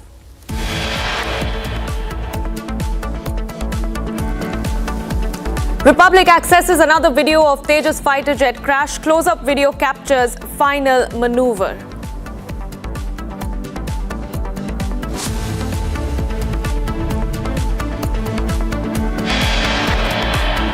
Exclusive details of 26 lakh rupee fund collected by terror doctors, the roles and responsibility given to each one of them. The details are trickling out.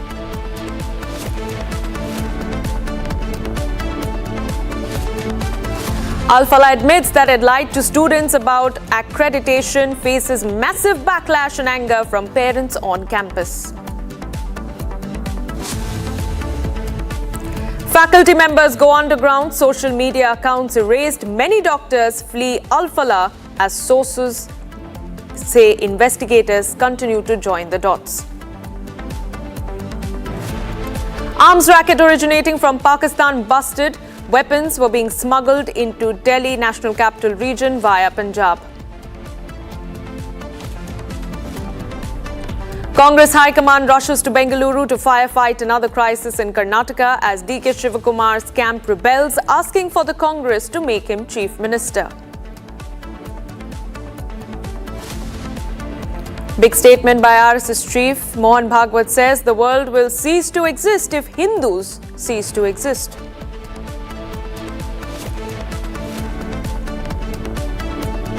Bulldozer action in Uttar Pradesh as controversial UP cleric Tauqeer Razar's aides face crackdown.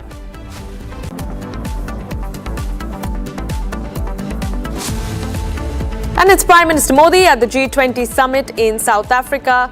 Talks scheduled on economic growth, climate resilience and artificial intelligence.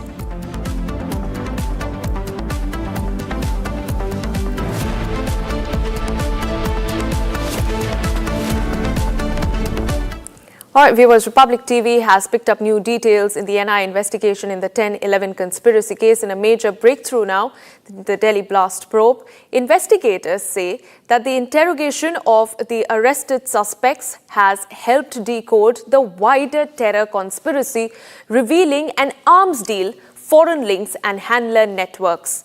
So the NIA has said that terrorist Muzammil allegedly purchased an AK-47 rifle for rupees 6.5 lakhs, which was later recovered from Adil's locker, while further questioning indicated that Muzammil had not only purchased the AK-47, but he was being directed by a handler named Mansoor and Umar by another handler, Hashim, with both reportedly working under a higher operative identified as Ibrahim.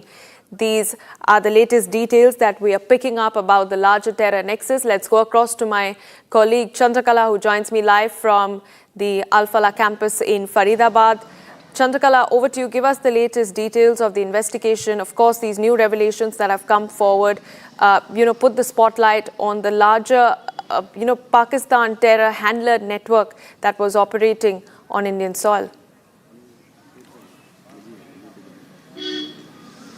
Yes, in fact, as the investigation is now deepening on as far as the Red Fort blast is concerned, now very, very important details are now coming to the fore. Of course, the investigators are now interrogating this very Red Fort blast in a very, very on a very serious note. Now, what we are learning that investigators are now saying that as far as the prime suspects are concerned, 3 of them has been taken custody by the NIA. As we know, Dr.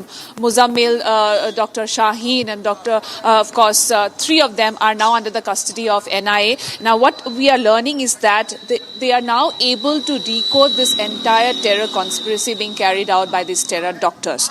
So a huge amount of money is involved as far as this terror conspiracy concerned. Now, latest development, what we are learning is that that Dr. Muzammil, who was actually of course, the prime suspect of this entire conspiracy, he purchased, an AK-47 rifle for 6.5 lakh. Now, that particular rifle was recovered from Adil's locker. Now, the fact that apart from arms dealing, there is also an angle to how handlers, foreign handlers, foreign links and handler networks are also, involved in this particular conspiracy. Now, the fact that further questioning has also indicated that Dr. Muzammil was being directed by a handler named Mansoor, and Omar Nabi, of course, the car bomber suspect, by another handler named Hashim, who was actually working under another, operative identified as Ibrahim. So now more and more such links have come to the fore. Of course, not only these terror doctors, there are multiple other individuals. Of course, now we know that a very important, probe after the investigating team, as far as the Hawala network is also concerned, a huge amount of money is involved. As we know that rupees 26 lakh has been, self-funded by these terror doctors. Now we know that they have divided among themselves that how this particular amount will be used to buy ammonium nitrate or other fertilizers to make explosives have also come to the fore. So yes, the investigation is deepening every single day. And now, as we know that we are still at the Al-Falah University, which has been the epicenter of this entire terror conspiracy being carried out from here all across Faridabad, because we know it's just not one location. There are multiple locations which is under the scanner of the investigating agencies. And now this, the fact that the AK-47 rifle was purchased by Dr. Muzammil, that was for rupees 6.5 lakh. Now, from where these funds were coming is something which remains to be seen, because we know that this very Hawala. Right. All right, Chandrakala, thank you for giving us those very crucial details as you continue to track the ground developments. Meanwhile, viewers, the Indian Navy has announced that the Navy Day 2025 celebrations operational demonstration will be held on the 3rd of December this year in Thiruvananthapuram, where naval personnel and platforms will showcase the force's professionalism, precision and maritime strength, with preparations now underway at sea for the large-scale display. Take a look. From the vast blue rises a force that defends, protects and inspires. Precision in motion, power on display, seamless coordination across all domains. The Navy Day operational demonstration, now on 3rd December 2025 at Thiruvananthapuram. Witness the might, feel the pride, experience the action. Navy Day 2025.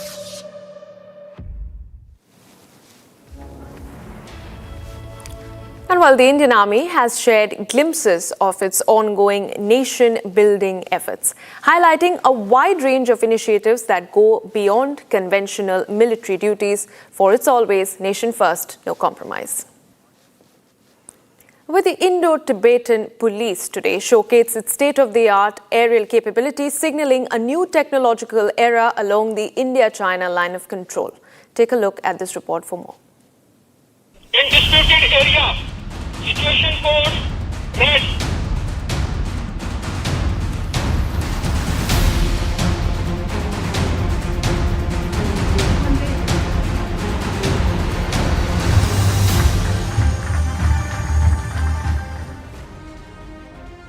Indo-Tibetan Police put its advanced aerial capabilities on full display with new era of technological strength along the India-China line of actual control. ITBP is now deploying a wide range of modern drones for high-altitude operations, from logistics drones capable of delivering essential supplies in remote terrains to kamikaze drones designed for precision offensive roles. The force is also using multiple categories of drones for security, surveillance, reconnaissance and real-time monitoring across the sensitive border region.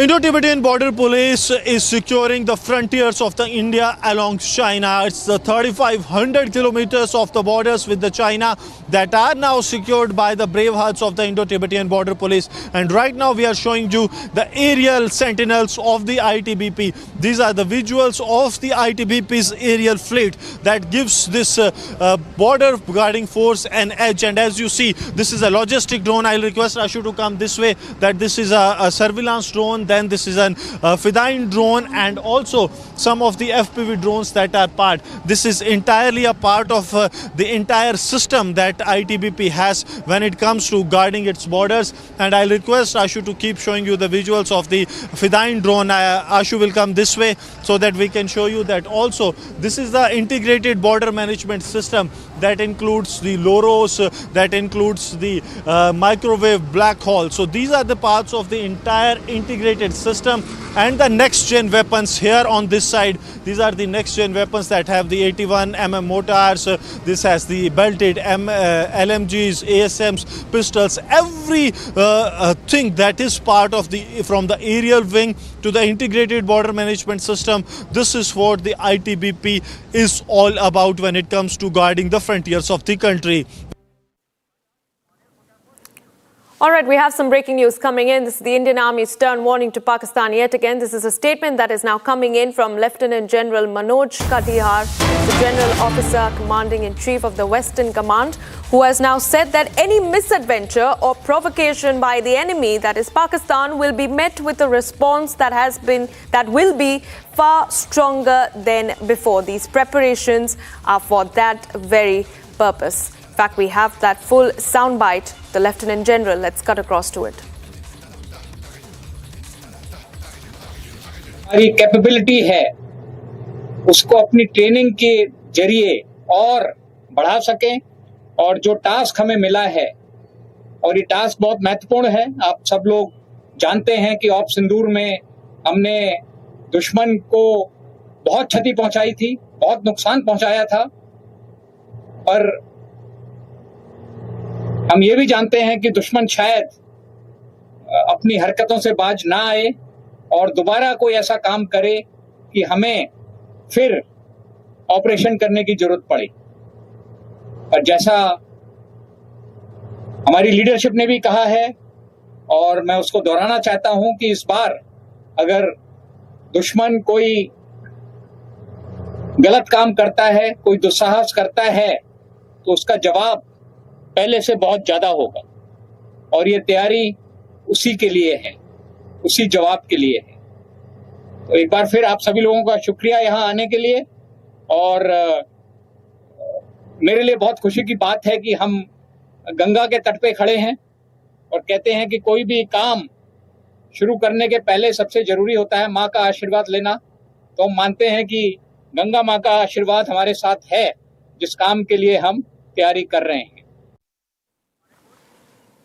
All right, I'm being joined by my colleague Rakshita, who's live from the newsroom. Rakshita, how do you read this strategic signaling to the enemy?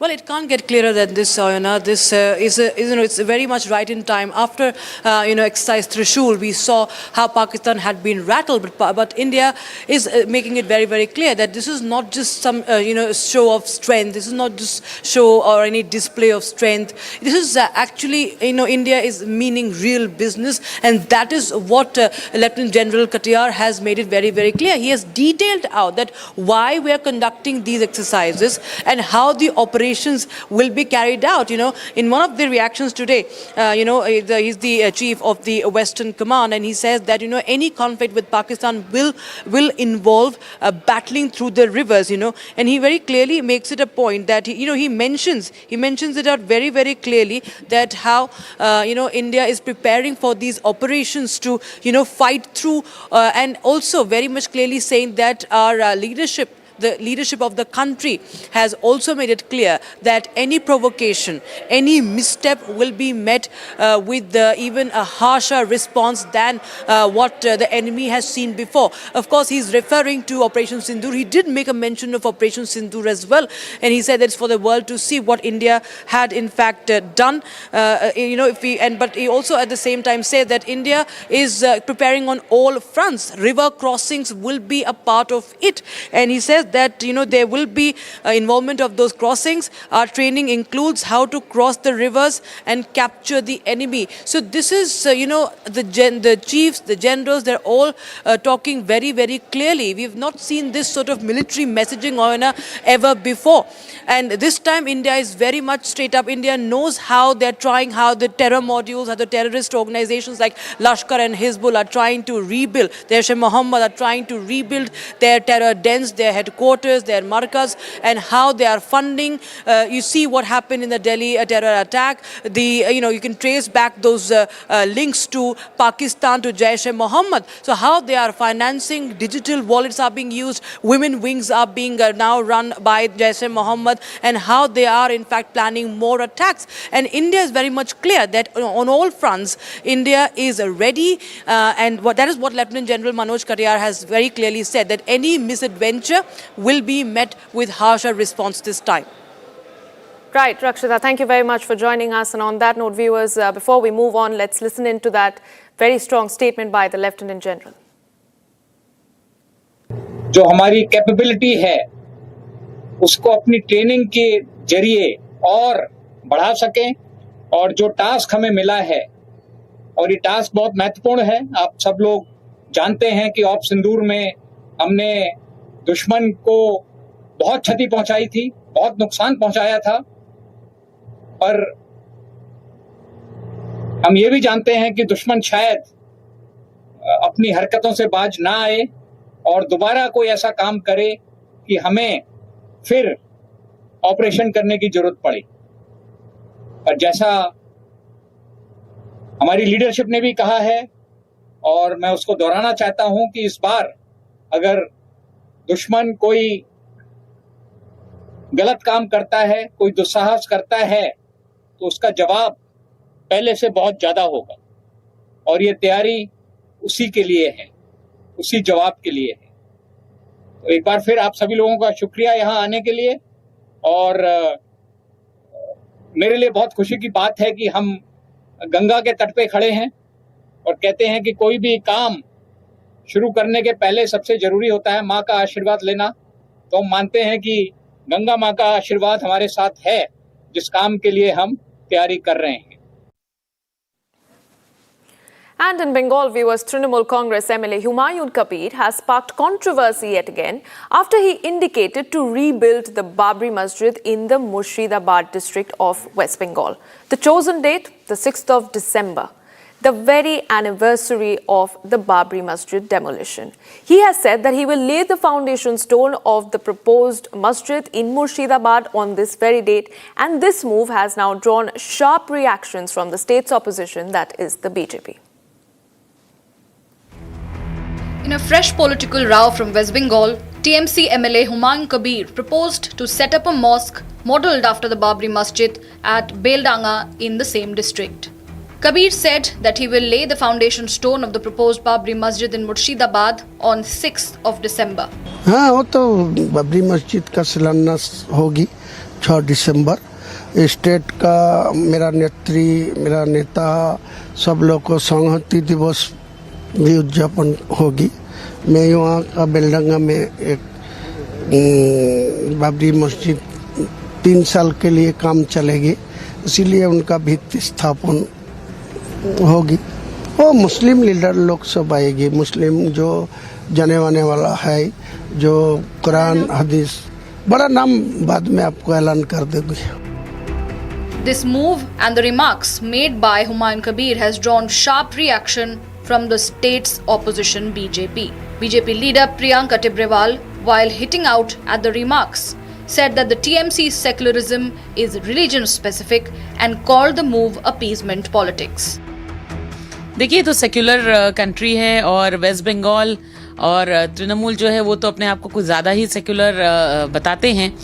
जब वो ऐसा कहते हैं कि बाबरी मस्जिद की फिर से स्थापना करेंगे, तो मैं ये पूछना चाहती हूँ कि उस स्थापना पर वो किस किस को बुलाना चाहते हैं?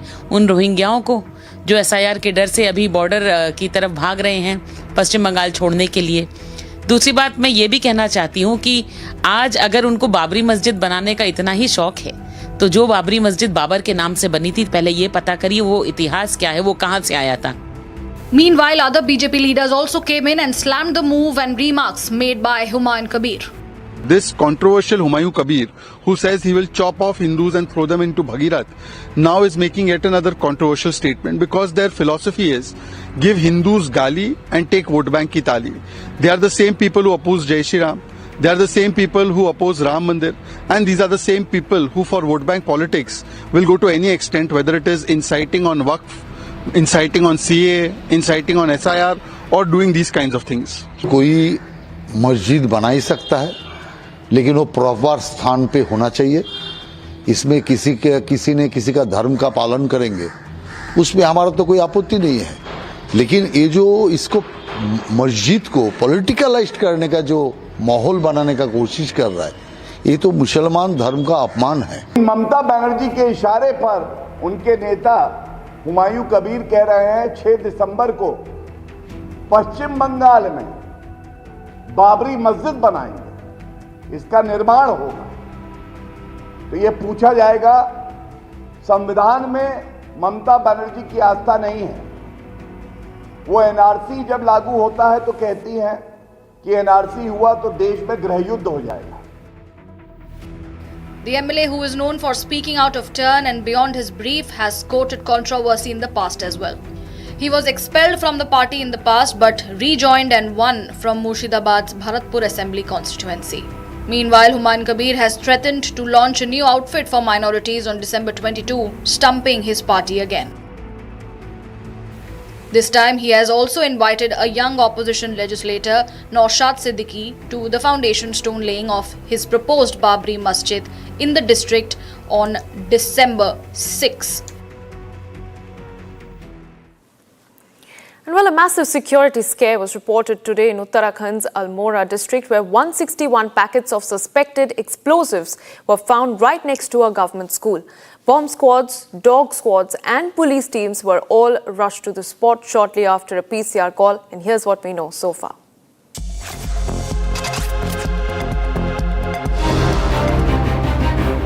A major security scare in Uttarakhand's Almora. 161 packets of suspected explosive materials found near a government school.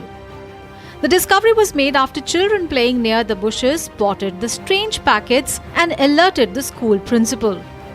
Police reached the government intercollege Dabra within minutes and cordoned off the entire area.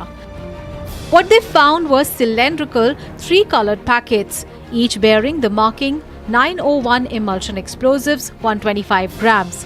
The site was secured till bomb squad teams arrived. Bomb disposal units from Udham Singh Nagar and Nainital districts combed the entire perimeter. With the help of dog squads, more packets were detected around 20 feet away from the main recovery spot. Initial examination suggests the material is similar to gelatin sticks widely used for stone blasting in road construction.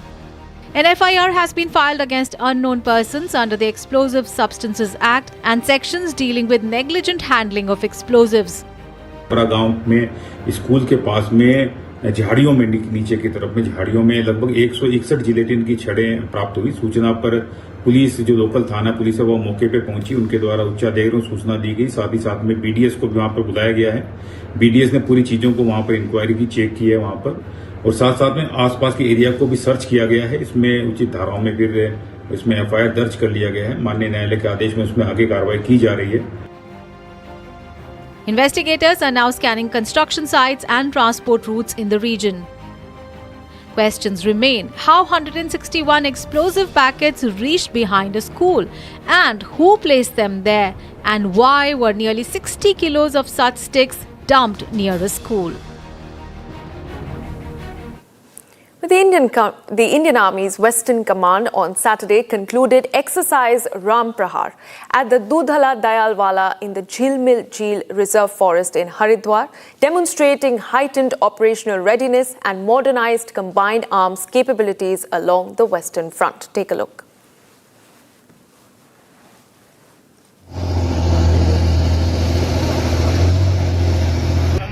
Anti-tank guided missile से lace किया जा सकता है day night operation.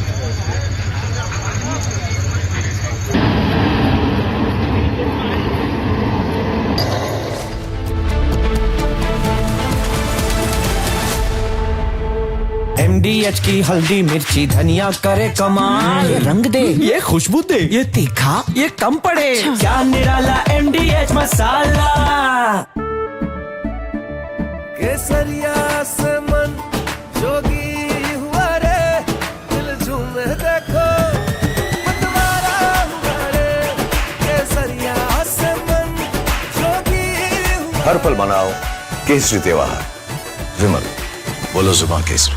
Are pure sooji pasta उबालो मिलाओ और खाओ, 8 minute में तैयार। क्या टेस्ट है, सबका राजा R pure masala. China and Japan are clashing verbally over Taiwan. Tensions between China and Japan have risen over Taiwan's security. Japan has signaled it may intervene in a potential conflict, viewing it as a threat to its own stability. China condemned this as meddling, issuing strong warnings and summoning diplomats. This conflict started when Japan's newly appointed Prime Minister, Sanae Takaichi, issued a direct warning to China during a session of the country's parliament. She stated that a conflict in the Taiwan Strait could represent a survival-threatening situation for Japan, implying that Tokyo might need to intervene militarily to protect its interests. This marked a bold escalation in Japan's stance on the Taiwan issue, signaling readiness to support Taiwan against potential Chinese action. Takaichi's comments, delivered amid rising regional tensions, prompted an immediate and sharp rebuke from Beijing, highlighting the fragile balance in East Asia and the risk of broader confrontation. The remarks made by the Japanese leader on Taiwan constitute an interference in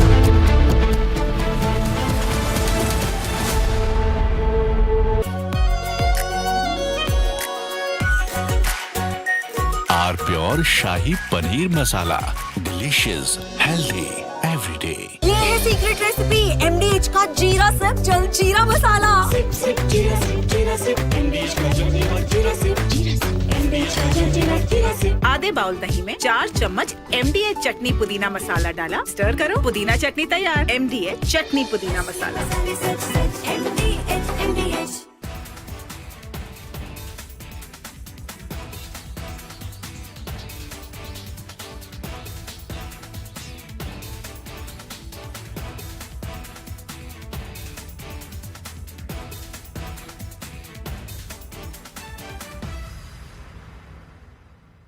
China and Japan are clashing verbally over Taiwan.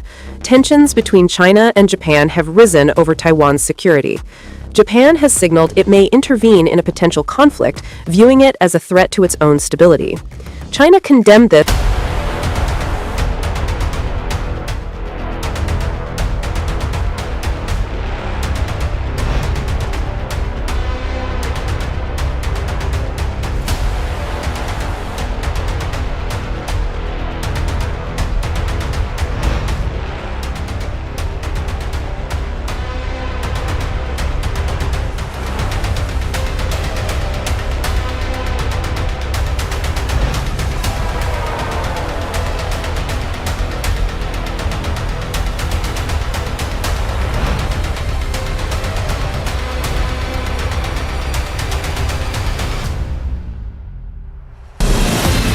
From Asia's largest news headquarters,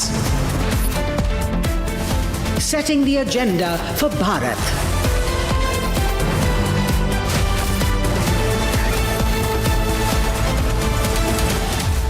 You're watching Republic.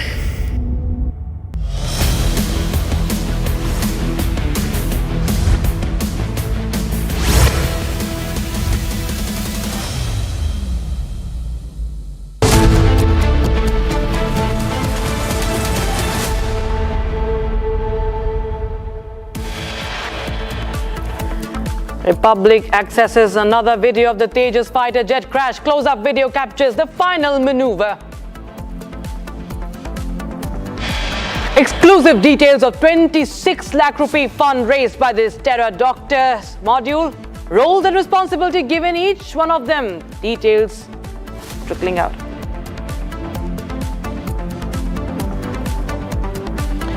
Al-Falah admits to NAAC that it lied to students about accreditation.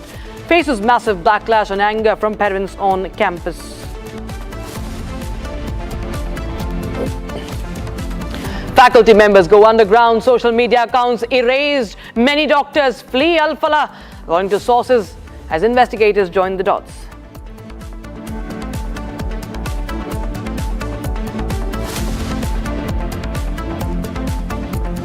Arms racket originating from Pakistan busted, weapons smuggled into Delhi NCR via Punjab. Congress High Command rushes to Bengaluru to firefight another crisis in Karnataka as DK Shivakumar's camp rebels, asking for Congress to make him the Chief Minister.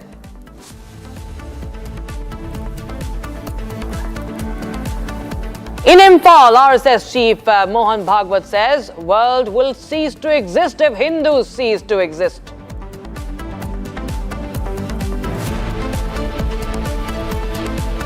Bulldozer action in Uttar Pradesh as controversial UP cleric Tauqir Raza's aides face crackdown.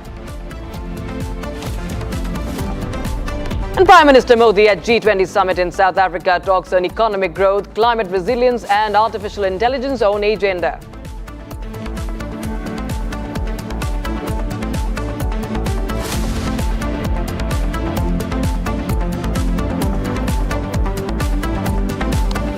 Very good evening, viewers. You're watching live and breaking. I'm Rakshita Mishra with you. Another achievement that is coming in view was as far as the fight against terror is concerned. Now, 37 Maoists have surrendered before Telangana DGP B. Shivadhar Reddy. 37 underground cadres of CPI Maoists, including 3 state committee members, Koyada Sambaya alias Azad, Appasi Narayana alias Ramesh of Telangana State Committee, and Muchaki Somara Erra of DKSZC left CPI Maoists and they have joined the mainstream before the Telangana police. In fact, it's a major setback to the CPI Maoists. 7 of the 37 cadres belonging to the KMDVC have not only surrendered but also handed over 8 firearms that include 1 AK-47 rifle, 2 SLRs, 4 .303 rifles and 1 G3 rifle, along with 343 live ammunition of various calibers. There you have the visuals of the same. Let's take a listen to what the police has said. We आज 37 माओवादी CPI Maoist के band organisation, इसके 37 माओवादी अभी आज surrender हुए हैं। हमारे 37 माओवादी सरेंडर हुए हैं। उसमें 3 माओवादी जो हैं वो वरिष्ठ लोग हैं, नेता हैं जो स्टेट कमेटी मेंबर के दर्जा रखते हैं। उसमें जो है अप्पासी नारायणा जो 32 साल से पार्टी में है और साथ में वो टेक्निकल टीम का सेक्रेटरी है, इंचार्ज है। और देन सेकेंडली जो है अपना आजाद है, कोयड़ा सांबैया एलियास आजाद, जो वो भी 31 साल से अंडरग्राउंड है, अज्ञात है, वो भी बाहर आ गया है। वो बहुत अपने नॉर्थ तेलंगाना के 2-3 जिलों में उनका बहुत अच्छा पकड़ था। वो बहुत ही इम्पोर्टेंट कार्डर है, वो भी बाहर आ गया है। और साथ में इर्राल जो साउथ बस्तर के एरिया के बहुत ही इम्पोर्टेंट लीडर है, वरिष्ठ लीडर है, वो भी बाहर आ गया है। तो ये इसका एक मैं समझता हूँ इम्पोर्टेंट कामयाबी है जो ये बाहर आ गए हैं और पार्टी सीपीआई माओइस्ट पार्टी के लिए थोड़ा बहुत क्षति है। Meanwhile, Ukraine's President Volodymyr Zelensky says his country now faces one of the toughest choices in its history, either risk losing its dignity or risk losing a key ally. Now, Zelensky's comments come as Washington pushes Kiev to consider a controversial peace plan that critics say heavily favors Russia. Here's the full report. A peace plan backed by US President Donald Trump has triggered intense debate in Kyiv. A proposal that demands Ukraine cede territory, scale down its military, and give up its path to NATO, terms Ukraine has long rejected. After a phone call with US Vice President J.D. Vance, President Zelensky confirmed Kyiv will begin discussions with American and European advisors on the proposal, calling this one of the most difficult moments for the nation. Zelensky warned that Ukraine may soon have to make a painful choice, either compromise its dignity or risk losing Washington's crucial support. Зараз один з найважчих моментів нашої історії. Зараз тиск на Україну один з найважчих. Зараз Україна може опинитися перед дуже складним вибором. Або втрата гідності, або ризик втрати ключового партнера. Або складні 28 пунктів, або вкрай важка зима. Найважча та подальші ризики. Життя без свободи, без гідності, без справедливості. І щоб ми вірили тому, хто напав вже двічі. The US plan gives Ukraine just a week to respond. But the plan also includes demands on Russia, requiring Moscow to pull back from some territories it currently controls, though far less than what Ukraine seeks. Russian President Putin welcomed the American proposal, calling it modernized and realistic.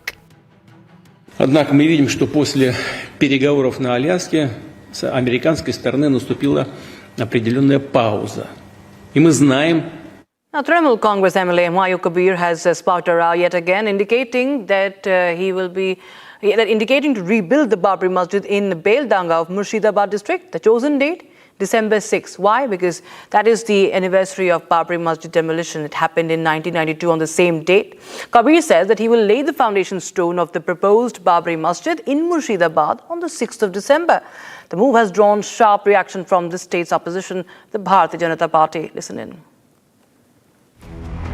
In a fresh political row from West Bengal, TMC MLA Humayun Kabir proposed to set up a mosque modelled after the Babri Masjid at Beldanga in the same district. Kabir said that he will lay the foundation stone of the proposed Babri Masjid in Murshidabad on 6th of December.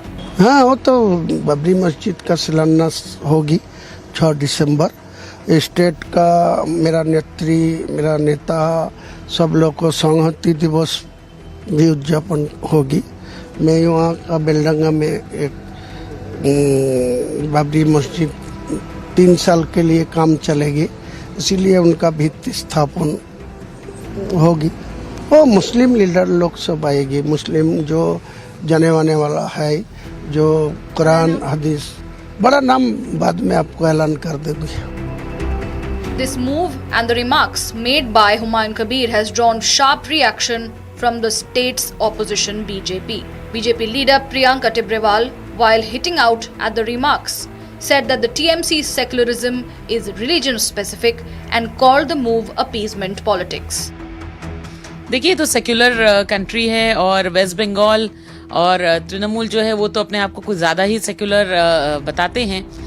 जब वो ऐसा कहते हैं कि बाबरी मस्जिद की फिर से स्थापना करेंगे तो मैं ये पूछना चाहती हूँ कि उस स्थापना पर वो किस किस को बुलाना चाहते हैं. उन रोहिंग्याओं को जो SIR के डर से अभी बॉर्डर की तरफ भाग रहे हैं पश्चिम बंगाल छोड़ने के लिए. दूसरी बात मैं ये भी कहना चाहती हूँ कि आज अगर उनको बाबरी मस्जिद बनाने का इतना ही शौक है तो जो बाबरी मस्जिद बाबर के नाम से बनी थी पहले ये पता करिए वो इतिहास क्या है, वो कहाँ से आया था. Meanwhile, other BJP leaders also came in and slammed the move and remarks made by Humayun Kabir. This controversial Humayun Kabir, who says he will chop off Hindus and throw them into Bhagirath, now is making yet another controversial statement because their philosophy is give Hindus gali and take vote bank ki tali. They are the same people who oppose Jai Shri Ram. They are the same people who oppose Ram Mandir. And these are the same people who for vote bank politics will go to any extent, whether it is inciting on Waqf, inciting on CA, inciting on SIR or doing these kinds of things. कोई मस्जिद बना ही सकता है, लेकिन वो proper स्थान पे होना चाहिए. इसमें किसी ने किसी का धर्म का पालन करेंगे, उसमें हमारा तो कोई आपत्ति नहीं है. लेकिन ये जो इसको मस्जिद को पॉलिटिकलाइज करने का जो माहौल बनाने का कोशिश कर रहा है, ये तो मुसलमान धर्म का अपमान है. ममता बनर्जी के इशारे पर उनके नेता हुमायूं कबीर कह रहे हैं 6 दिसंबर को पश्चिम बंगाल में बाबरी मस्जिद बनाएंगे, इसका निर्माण होगा. तो ये पूछा जाएगा, संविधान में ममता बनर्जी की आस्था नहीं है. वो NRC जब लागू होता है तो कहती हैं कि एनआरसी हुआ तो देश में गृहयुद्ध हो जाएगा। The MLA, who is known for speaking out of turn and beyond his brief, has courted controversy in the past as well. He was expelled from the party in the past but rejoined and won from Murshidabad's Bharatpur Assembly constituency. Meanwhile, Humayun Kabir has threatened to launch a new outfit for minorities on December 22, stumping his party again. This time, he has also invited a young opposition legislator, Naushad Siddiqui, to the foundation stone laying of his proposed Babri Masjid in the district on December 6.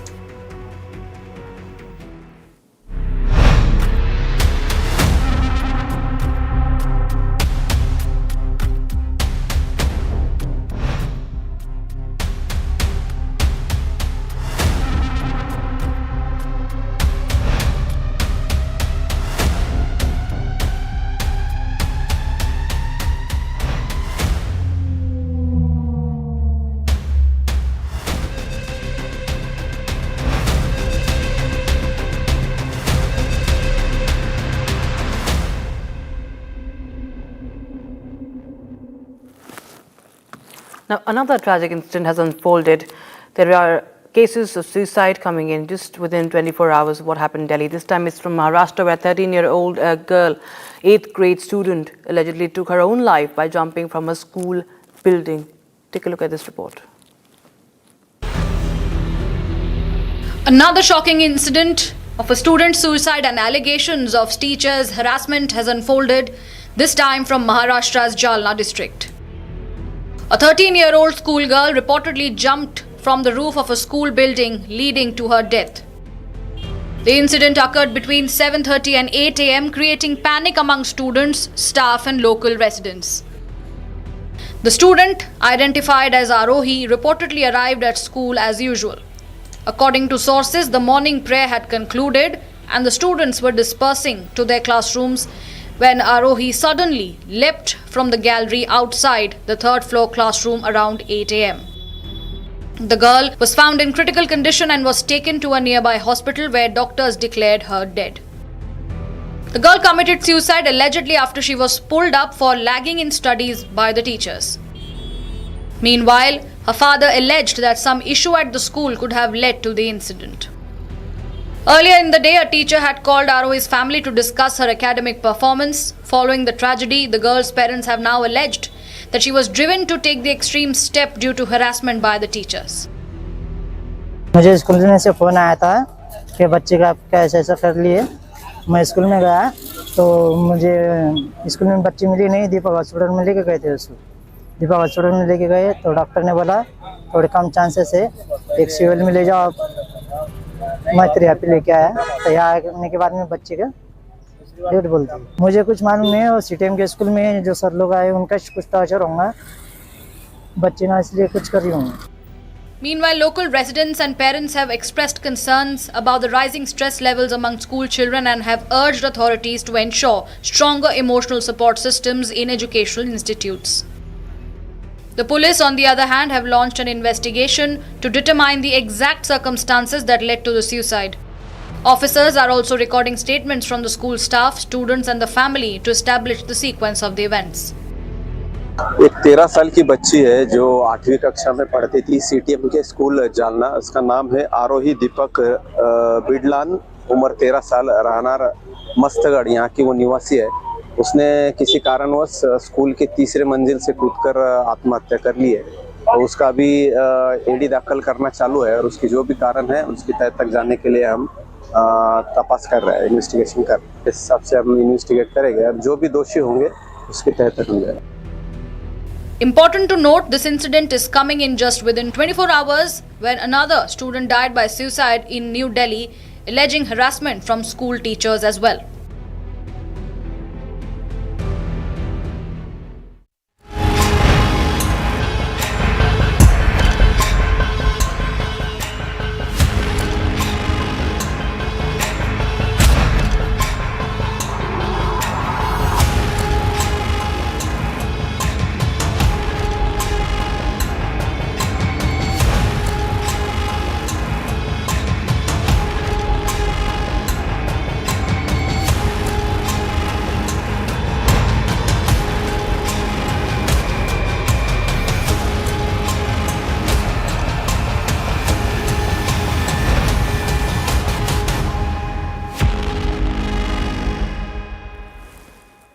It's a warning which can't get more clearer from the Indian Army. Lieutenant General Manoj Katiyar, the GOC in Chief of Western Command, has warned Pakistan, saying that any misadventure or provocation by the enemy will be met with a response far stronger than before.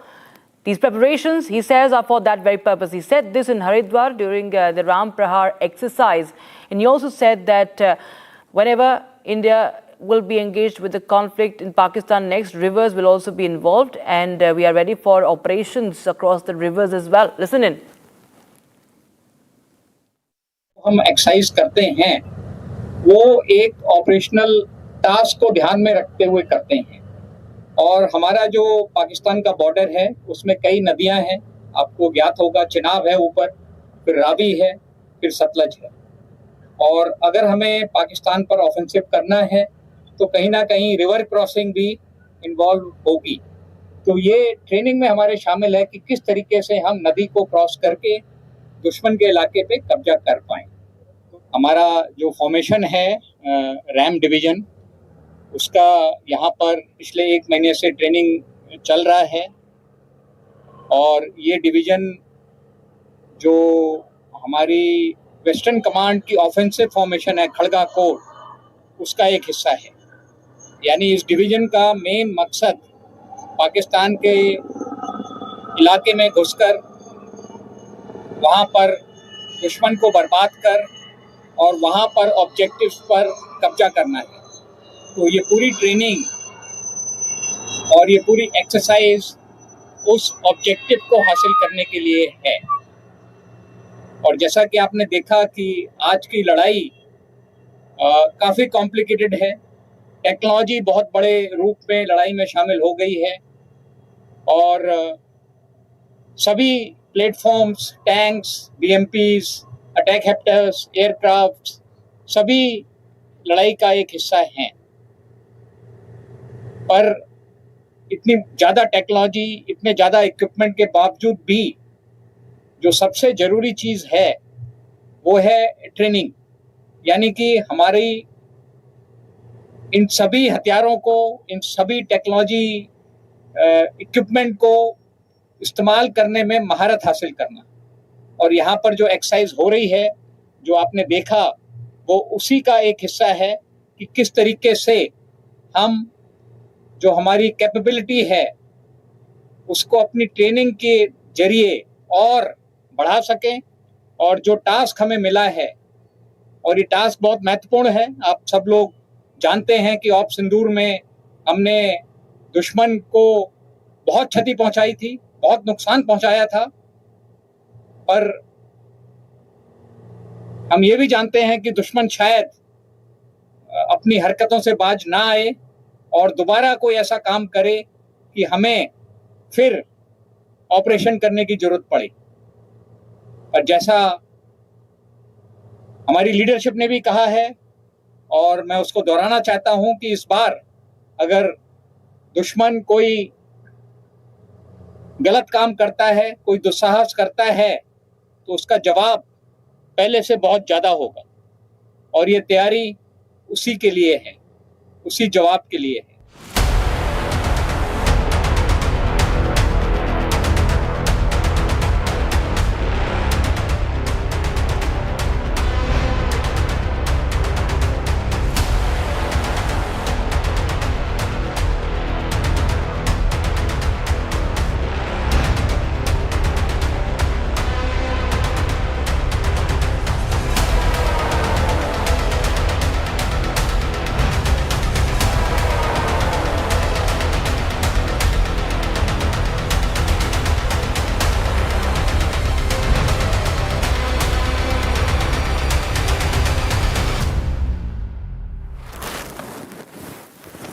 The Indo-Tibetan Police, the ITBP, showcased its state-of-the-art aerial capabilities, signaling a new technological era along the India-China line of actual control. Here's a report filed by my colleague Gursimran Singh. In disputed area, situation code red.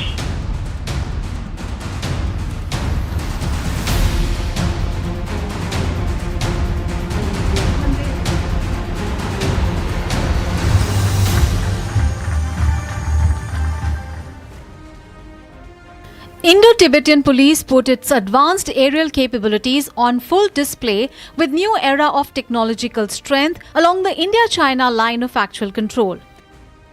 ITBP is now deploying a wide range of modern drones for high-altitude operations, from logistics drones capable of delivering essential supplies in remote terrains to kamikaze drones designed for precision offensive roles.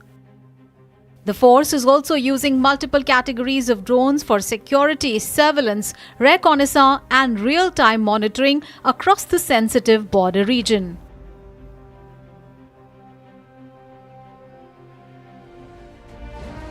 Indo-Tibetan Border Police is securing the frontiers of the India along China. It's the 3,500 kilometers of the borders with the China that are now secured by the brave hearts of the Indo-Tibetan Border Police. And right now we are showing you the aerial sentinels of the ITBP. These are the visuals of the ITBP's aerial fleet that gives this border guarding force an edge. And as you see, this is a logistic drone. I'll request Ashu to come this way, that this is a surveillance drone, then this is an Fidine drone, and also some of the FPV drones that are part. This is entirely a part of the entire system that ITBP has when it comes to guarding its borders. And I'll request Ashu to keep showing you the visuals of the Fidine drone. Ashu will come this way so that we can show you that also this is the integrated border management system that includes the LOROS, that includes the microwave black hole. So these are the parts of the entire integrated system. And the next gen weapons here on this side, these are the next gen weapons that have the 81mm mortars. This has the belted LMGs, ASMs, pistols, every thing that is part of from the aerial wing to the integrated border management system. This is what the ITBP is all about when it comes to guarding the frontiers of the country.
MDH की देगी मीरज, देगी मिर्च का तड़का, अंग अंग फड़का। MDH की देगी मीरज।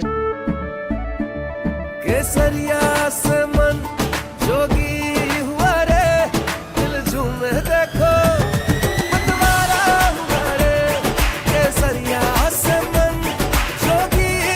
हर पल मनाओ केसरी त्योहार। विमल, बोलो जुबान केसरी।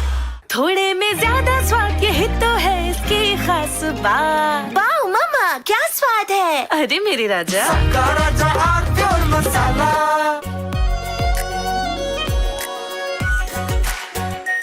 R pure shahi paneer masala, delicious, healthy every day. China and Japan are clashing verbally over Taiwan. Tensions between China and Japan have risen over Taiwan's security. Japan has signaled it may intervene in a potential conflict, viewing it as a threat to its own stability. China condemned this as meddling, issuing strong warnings and summoning diplomats. This conflict started when Japan's newly appointed Prime Minister, Sanae Takaichi, issued a direct warning to China during a session of the country's parliament. She stated that a conflict in the Taiwan Strait could represent a survival-threatening situation for Japan, implying that Tokyo might need to intervene militarily to protect its interests. This marked a bold escalation in Japan's stance on the Taiwan issue, signaling readiness to support Taiwan against potential Chinese action. Takaichi's comments, delivered amid rising regional tensions, prompted an immediate and sharp rebuke from Beijing, highlighting the fragile balance in East Asia and the risk of broader confrontation. The remarks made by the Japanese leader on Taiwan constitute an interference in China's internal affairs and a serious violation of the One China principle and the basic norms governing international relations. Such words are extremely irresponsible and dangerous in nature and have caused very negative impact. Taiwan is an island of 23 million people, situated about 100 miles off China's southeast coast. China regards it as a breakaway province under the One China principle, insisting that other countries acknowledge this and avoid treating Taiwan as a sovereign state. Taiwan, however, maintains its own government, conducts elections, and runs an independent economy, a setup rooted in 1949 when China's civil war concluded with the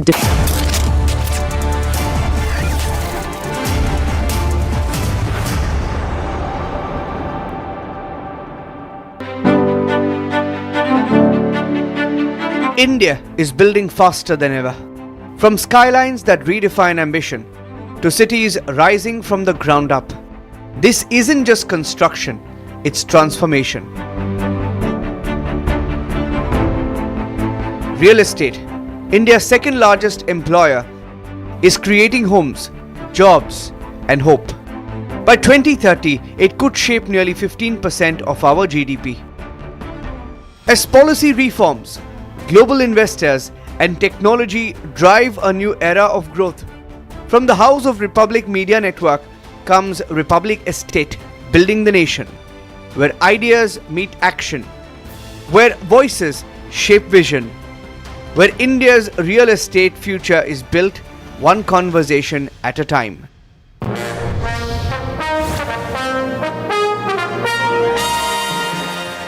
So, ladies and gentlemen, we are tremendously excited here at Republic to bring to you R.Estate.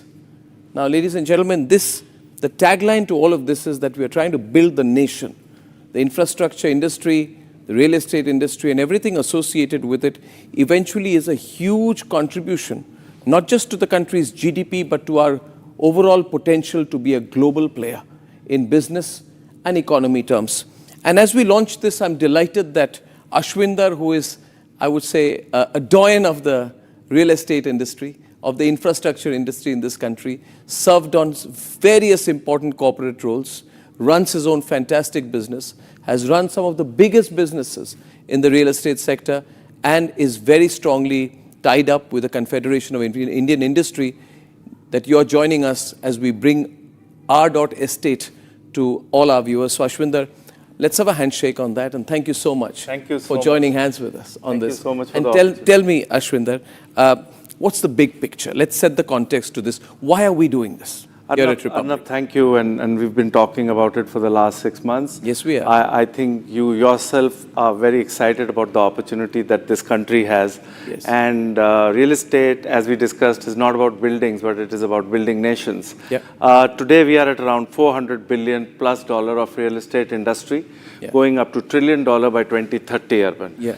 And the most important thing is that real estate today contributes 7% of the GDP, which is going to 13% by 2030. Yeah. And it is the second highest employment generation industry in the country. Yeah. So, and the beauty is you don't have a credible voice for the industry in Indian television. Absolutely. And what Republic is doing with this show is that we are bringing about a very credible voice for the home buyers, for the real estate investors through Republic TV's amazing platform. Thank you very much. We have a tremendous reach on this platform, over 500 million. But the important thing is that this show matters because this is not a show, it's not just a vertical. This is about taking up every single issue, from government reforms to market trends to empowering the consumer with the reality of this entire sector, isn't it? I mean, there are so many areas to cover. We have an opportunity to really make it a one of a kind. Absolutely, Arnab. And imagine there are so many shows on capital markets, and stock markets, and a middle class person whose biggest investment is a home, or the government which spends so much time on infrastructure, Pradhan Mantri Awas Yojana, so on and so forth, there was nothing there. So absolutely with this, we touch everybody who matters through the show. So how do what will the viewer get from price movements to investment strategies? What's in it for the viewer of our daughter state? Arnab, there are 250 industries connected with real estate. So it's not just about a home, it is about commercial real estate, it is about logistics, it is about warehousing, it is about hospitality, it is about cement, steel, so on and so forth. So the viewer actually understands, first of all, any decision a viewer is making, whether it is B2C or B2B, we would be trying to touch and add value to the viewer. It is not going to be a very ordinary real estate show. That is why you got me, right? Because you wanted a subject matter interest. Well, you add tremendous credibility to this. You're a domain expert. We would know about the sector, but you relate to the sector. You would be a one-stop destination for real estate insights for us. No, thank you. But I think I still remember when you told me why you're bringing me, because you wanted somebody who understands the sector, who's built some credibility. And then when he speaks, there's something which is unique that comes. And I don't think something like this has ever happened. Forget about in India, I don't think in the world. Well, I like your excitement. Ladies and gentlemen, let's wrap this up by just saying, together we can say one thing, that this conversation we'll have on Republic Estate belongs to the viewer. Absolutely. It's for them. Absolutely. It is for them. And Arnab, I stole a line from you, but it really helps. Real estate is not about buildings, it is about building the nation. Fantastic. We love that. Nation first always. Absolutely. Ashwinder, welcome on board. Thank you. Thank you so much, Arnab. Thank you for this opportunity. My pleasure. Thank you. Thank you. They say real estate isn't just about bricks and mortar. It's about dreams, risks, and the pulse of a growing nation. Hello and welcome. I'm Deepthi Singh and this is Our Estate, where India's growth story takes shape brick by brick, deal by deal, idea by idea. Real estate isn't about buildings. It's about ambition, innovation, and opportunity. Because when India builds, it builds confidence. So, what's driving this boom? A young population hungry for homes. Well, global investors are betting big with over 3.8 lakh crore rupees already in play. And a financial environment that's fueling fresh confidence with EMIs lower, demand higher, and optimism back. That's why this show is built across power-packed verticals covering everything that shapes India's property pulse. Residential, commercial, retail, luxury homes, affordable housing, co-living, infrastructure, policy and regulation, green buildings, prop tech, REITs, FDI, smart cities, housing, finance, architecture and design, and emerging investment hubs. With every episode, we'll cut through the noise, bringing real insights, real stories, and real solutions. We'll speak to the people building India's future, from developers and policymakers to change makers, redefining how we live, work, and of course, invest. Know what really drives the market and where the future is being built? And to begin that story, we are joined by a man who's lived and led every phase of this transformation. a professional, an entrepreneur, a policy voice, and one of India's most respected names in real estate, Mr. Ashwinder R. Singh, Chairman, CII Real Estate Committee.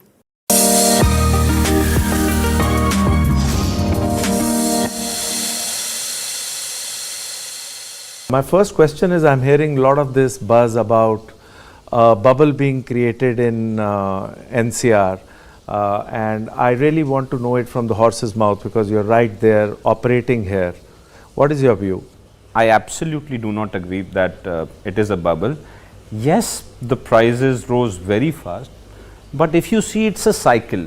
Every 10 years, this honeymoon period of residential real estate, as I say, it comes, where the prices escalate very fast, but they do not decrease after that, they stabilize. So what I see, the price is not coming down, because all the stakeholders that you see in Noida, all the developers that you see in Noida are strong.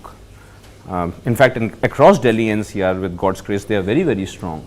So they have the holding capacity. No one will be reducing their prices. But yes, what I see in the next decade, prices not going a lot up, they will stabilize to where they are. What developers will do is come out with good schemes like a 30% now and a 70% on the offer of possession. Can you help me understand how the pricing has moved in the last couple of decades, and how do you see, how can you validate what you are talking about pricing right now? How the real estate prices, how have you monitored them? For people to understand how the prices in residential real estate move, and I would also want to know why did you say that the honeymoon of residential real estate is kind of over, because I didn't know that there was a honeymoon going on. Oh yes, it was every 10 years, as I said, this cycle comes. Last time it came was 2010, and where the prices suddenly almost double in residential real estate, and then they stabilized, they never decreased from there. But for almost a decade, they were stagnant, and suddenly post-COVID, yes, the honeymoon period for the real estate started, and the prices mostly in the residential real estate as an average have tripled, especially in Noida, rest of the parts not so much. So is it good that the prices have tripled, or is it not good for the industry? Industry is not very keen on the prices rising very sharply, because what the industry likes is that the prices rise steadily, because then over a decade people can enjoy returns steadily, but that is commercial real estate for you. But the way I have been able to understand, I think 90% of your development, or if I may say 100% of your development, is commercial, because whatever you've done in residential is really super luxury or super elite. So no matter, in New York, let's talk about more than 100 years ago, Empire State Building, and still after 10 decades, after 100 years, that building stands as an example what made New York, New York. So what I had realized was not major, or not, I couldn't, at that time when we started this, no player was making a landmark building, a statement building that could get people to visit India. I'm a little patriotic, so I want the world to come to India and spend money. I want the world to come and see what India is, who we are, and what we can really do. And that's when I decided I have to create certain landmarks. Why do cities like Gurgaon, Mumbai, Bangalore are perceived more advanced, or for a lack of a better word, are more developed than Noida real estate? See, whenever you do something, whenever you're performing, you always save the best for the last, right? So Delhi NCR first experimented with different satellite cities, learned everything and learned from all the mistakes they had done at various places, and put all the best in Noida. So Noida is relatively a very new satellite city compared to the other places. The way it has been planned, the infrastructure, the kind of people that are now coming in, the kind of beautiful and amazing developers that are now coming in, I see it as a global powerhouse. One day it will outshine anybody and everybody. See, Uttar Pradesh will be $1 trillion economy soon, and Noida, this place, Gautam Budh Nagar, is its financial capital, just like Mumbai is for India.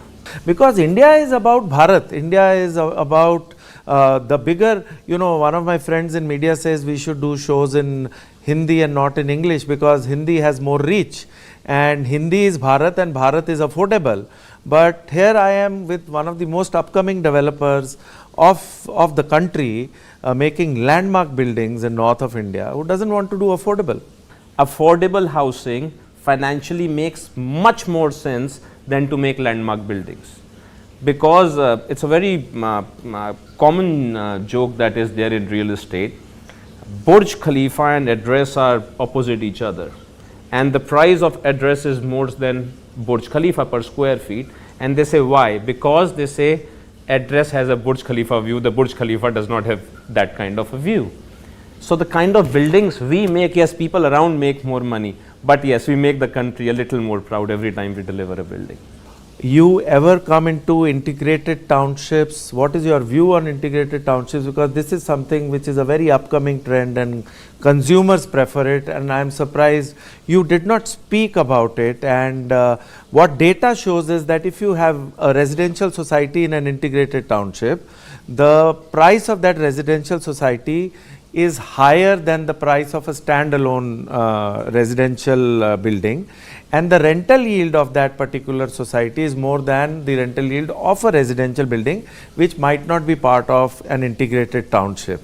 And with the prices of land, it gives you an opportunity to buy a larger piece of land and create something which has hospitality, commercial, residential, a school, a hotel, so on and so forth. 100% agree with your point, and to prove it, yes, we are already doing 2 such townships, one in Noida and one the government has been very kind to let us do a film city.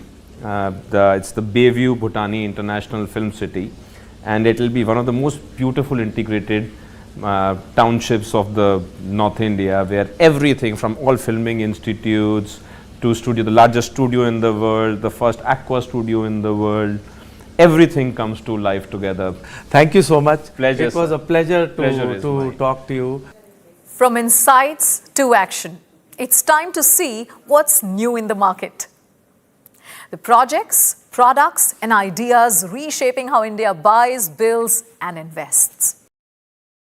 You're watching Our Estate, where every story builds India's tomorrow.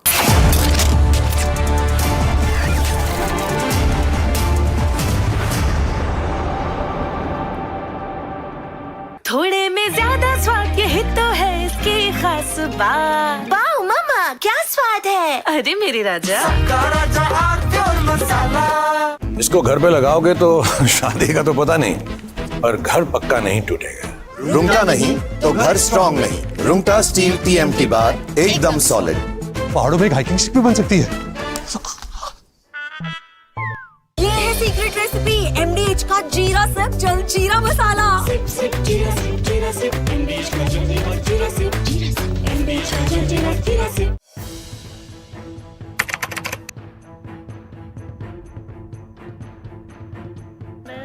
So in the past, we would see most of the terrorists who would get arrested, they would be like the people who would be working at a very low level. But today we have seen the white-collar suspect.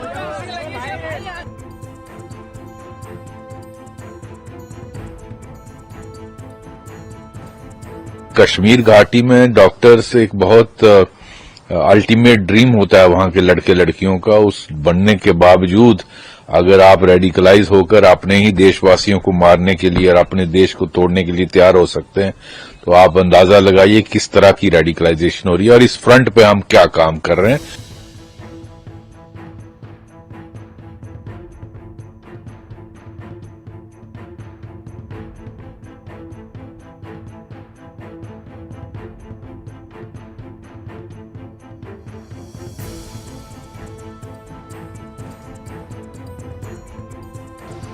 Investigators have identified Maulvi Irfan Wagha, also known as Imam Irfan, from Shopian in South Kashmir, as the mastermind who blended his dual identity, that of a preacher and healthcare worker, to influence and radicalize the educated youth.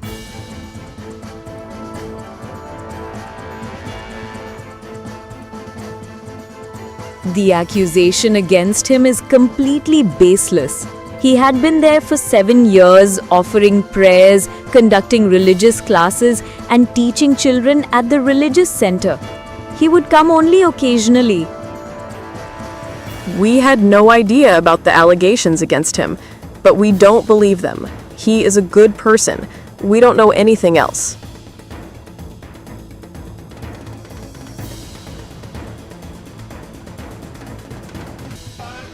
According to the ongoing investigation, Maulvi used his access at GMC Srinagar and his sermons in Naugam's local mosques to identify and influence those he saw as easy targets, pushing them towards radicalization.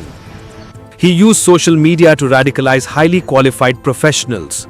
During the questioning, Irfan admitted to the police that he had radicalized Dr. Muzammil Shakil, who is the key accused of Faridabad Arms Hall. According to the officials, Imam Irfan allegedly built and expanded a white-collar terror network with the help of Pak-based Jaish handler Umar bin Khattab, alias Harjula. The police found improvised explosive devices materials, electronic gadgets during raid at his residence, providing leads to a wider nexus. The investigation continues, with agencies coordinating across Delhi, Haryana, and Jammu and Kashmir to uncover how this white-collar network expanded under the guise of faith and medicine.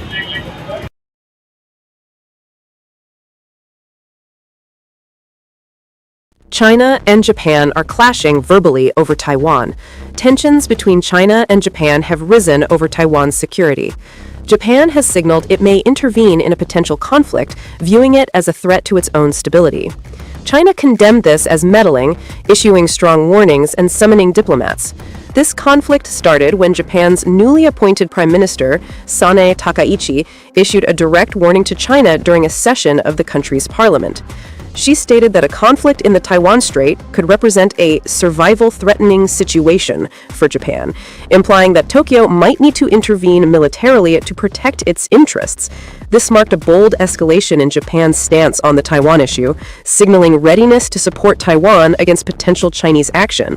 Takaichi's comments, delivered amid rising regional tensions, prompted an immediate and sharp rebuke from Beijing, highlighting the fragile balance in East Asia and the risk of broader confrontation.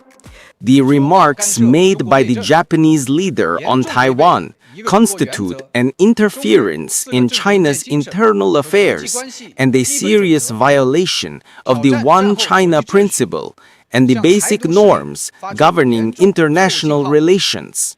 Such words are extremely irresponsible and dangerous in nature and have caused very negative impact. Taiwan is an island of 23 million people, situated about 100 miles off China's southeast coast. China regards it as a breakaway province under the One China principle.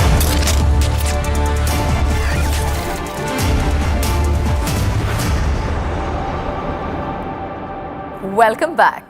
You're watching Our Estate, Building the Nation. It's time to dive into what's new in the market.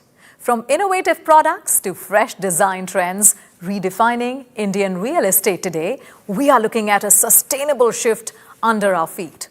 Eco-friendly tiles, where style meets sustainability.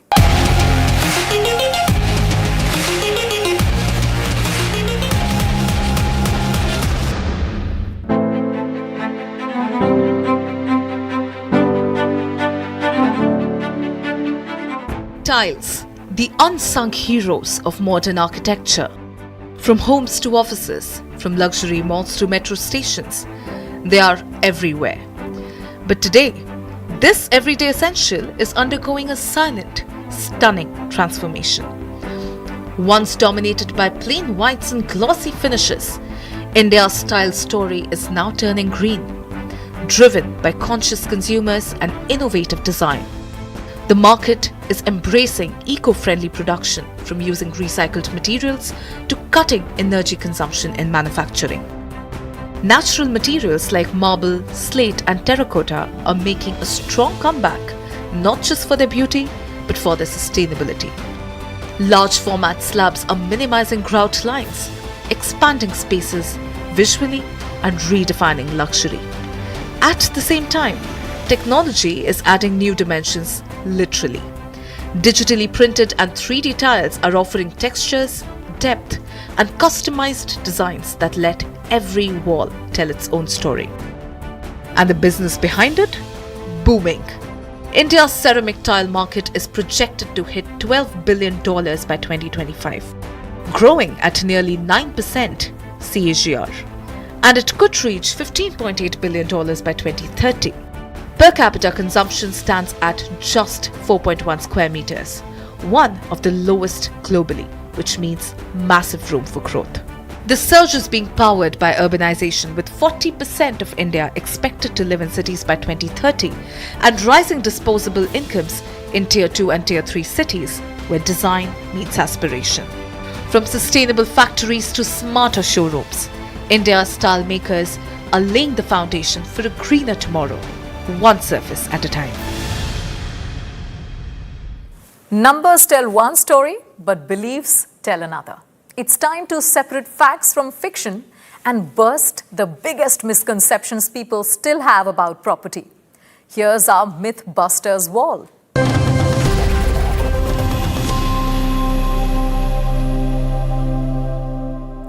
Many still believe property prices only go up. Not true. Real estate moves with market cycles and location trends. Trying to time the bottom or peak rarely works. The best time is when your finances and goals align. For many, renting can actually be smarter. It offers flexibility and protects against uncertain markets. The lowest price doesn't always mean best value. Quality, location, and upkeep count more than cost.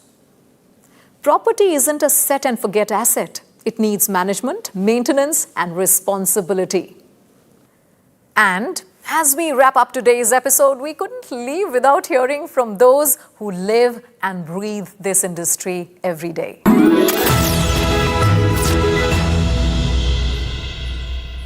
All the very best. Arnab, I am your big fan. I've seen from day one how Republic has shaped up. I'm one of your loyal customers. And I would like to feature also in our estate. All the very best. Extremely intoxicating experiences real estate. Once you enter, you won't be able to exit it. So be mindful of that. I think it's a great news. Congratulations to Republic TV and Arnab. Everybody follows Arnab, even we follow his prime time shows. And in real estate now, nation wants to know what's real estate all about. I think Republic will be able to show that, and all the best to you. A big congratulations to Arnav and his team. They are doing fantastic job in terms of more communication techniques and digital technology, or even this your TV technology everywhere. I wish them good success. A separate vertical of real estate, I says, in future my real estate segment would be 5 to 6 trillion US dollar times to come in next 20 years. So we need these verticals. Everybody need education, transparency, advices, and different portfolios. So young generation need it. Congratulations once again. Thank you. Congratulations to Republic TV for starting the R Estate, and I'm sure that this will bring industry and media together. It is very important for the industry to show to the country and the people that what we are doing, and housing is such an important aspect of the society building. It is a must to have, and so in that context, congratulations for you all to starting this one, and maybe we'll have more conversations with you. And that's a wrap on this edition of Our Estate, building the nation where every story builds India's tomorrow. In our next episode, we are back with another power-packed lineup, from the top 10 headlines shaping the market to our big story with Ashwinder. We'll take you inside dream homes, explore what's new in the market, and map India's next commercial hubs. Plus, investor insights and a legal guest decoding your biggest real estate questions.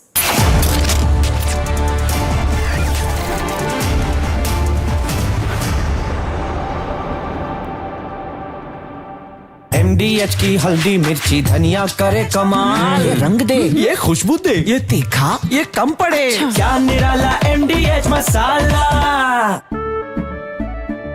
केसरिया से मन जोगी हुआ रे, दिल झूमे देखो मतवारा हुआ रे, केसरिया से मन जोगी हुआ। हर पल मनाओ केसरी त्योहार। विमल, बोलो जुबान Kesari.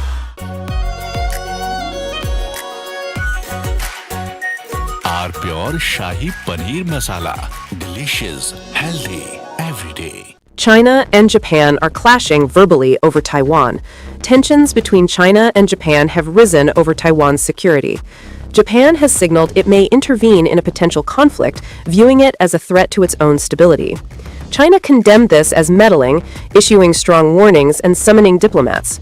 This conflict started when Japan's newly appointed Prime Minister, Sanae Takaichi, issued a direct warning to China during a session of the country's parliament. She stated that a conflict in the Taiwan Strait could represent a survival-threatening situation for Japan, implying that Tokyo might need to intervene militarily to protect its interests. This marked a bold escalation in Japan's stance on the Taiwan issue, signaling readiness to support Taiwan against potential Chinese action. Takaichi's comments, delivered amid rising regional tensions, prompted an immediate and sharp rebuke from Beijing, highlighting the fragile balance in East Asia and the risk of broader confrontation. The remarks made by the Japanese leader on Taiwan constitute an interference in China's internal affairs and a serious violation of the One China principle and the basic norms governing international relations. Such words are extremely irresponsible and dangerous in nature and have caused very negative impact. Taiwan is an island of 23 million people, situated about 100 miles off China's southeast coast. China regards it as a breakaway province under the One China principle, insisting that other countries acknowledge this and avoid treating Taiwan as a sovereign state. Taiwan, however, maintains its own government, conducts elections, and runs an independent economy, a setup rooted in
From Asia's largest news headquarters,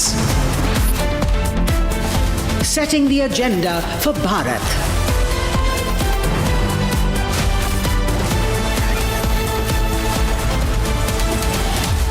You're watching Republic.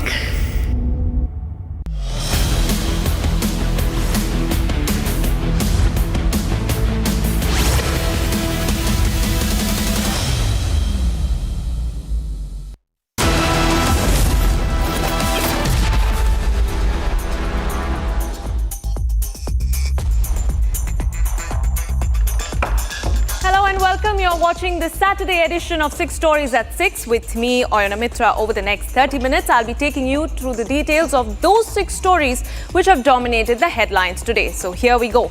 Up first, 4 terror doctors, 1 sinister conspiracy, and a fresh revelation of money trail worth lakhs of rupees. Who was funding these terrorists to target India? Next, are we staring at a major rejig within the Karnataka government, or is all really well with Siddaramaya's MLAs as claimed by his deputy. The details on this show. Third, a 64-second clip, viewers, that takes a closer look at the final maneuver by the Tejas fighter jet before it crashed during the Dubai air show, piecing together what really happened. Next, we go to West Bengal, where a TMC MLA's promise to build a Babri Masjid has the BJP firing the religious appeasement charge on Mamata Banerjee yet again. In Delhi, it's a massive win for the police after a Pakistan-sent weapons consignment was seized. More details on that big operation on this show. And finally, it's a strong start for India at the G20 Summit, with Prime Minister Modi having delivered his opening remarks. So with that, let's get started. Ladies and gentlemen, Faridabad's Al Falah University witnessed chaos today as parents confronted the management amid allegations of fraud, fake accreditation and large-scale financial wrongdoing. The Enforcement Directorate has claimed that the university generated over crores of rupees while collecting full fees. Parallelly, the NIA and the Enforcement Directorate probes have uncovered a money trail of rupees 26 lakhs linked to these terrorists. The question really is, who was funding them? Take a look.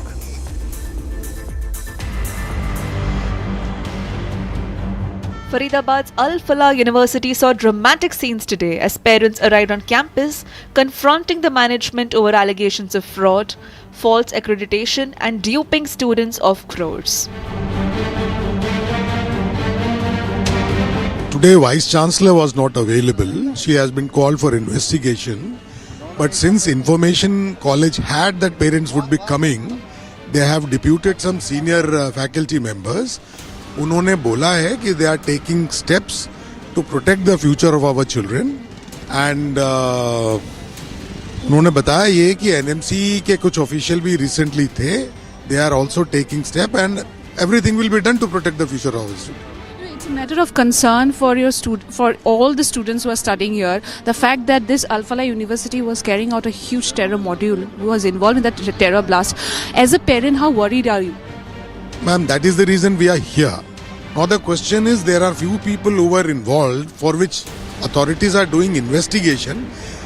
They will certainly come out with their steps in accordance with law. We can't comment anything on that and we don't want to comment anything on that. It is all normal, no problem is there. But they actually shot exactly. Everything is, yes, and they are saying everything is normal, no need to worry about. So there is no issues. Yes, no worries there. आपकी family I थी, आपके parents आए थे? अभी driver आए हुए हैं, उनके साथ आए हैं। हाँ, पता नहीं मैम, अभी तो मैं हॉस्टल से सीधा आया हूँ। यूनिवर्सिटी के आप लोग के ऊपर भी कुछ इम्पैक्ट पड़ा है? आप लोग नहीं, कुछ नहीं अंदर, नॉर्मल है। क्या बोला गया आपको? कुछ नहीं, अपना पढ़ाई नॉर्मल से करो, क्लासेस लग रही हैं 8 to 4 सारी, अंदर कोई दिक्कत नहीं है। The Enforcement Directorate says the university has made huge profits by showing fake accreditation, collecting full fees despite not being authorized. Investigators claim the institution generated over rupees 415 crores in 7 years through forged documents and fraudulent approvals. This is how things unfolded when Republic confronted the management. We are joined in by one of the professor from Al Falah University. Let's just speak to him.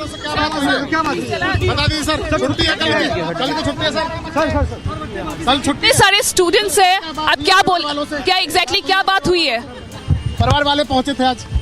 भाई please आप बीच में क्यों? परिवार वाले पहुंचे थे, हम comment क्या डिस्कशन हुई है? थोड़ा सा बता दीजिए, परिवार वालों से क्या बात हुई है?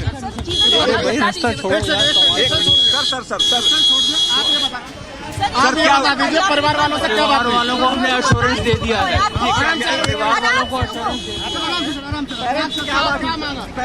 अरे यार आराम से बात करो। दे दिया है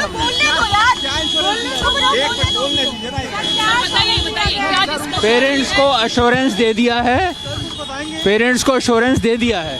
क्या एश्योरेंस दिया है? क्या एश्योरेंस? कॉलेज बंद नहीं होगा। डिग्री को लेकर नैक ने तो बोल दिया कि नहीं, नैक का कोई नैक जरूरी चीज नहीं होती है मेडिकल कॉलेज के लिए। और यूजीसी रिकॉग्निशन भी नहीं है, बताइए। भी है नहीं यूजीसी नहीं, ईडी ने बताया।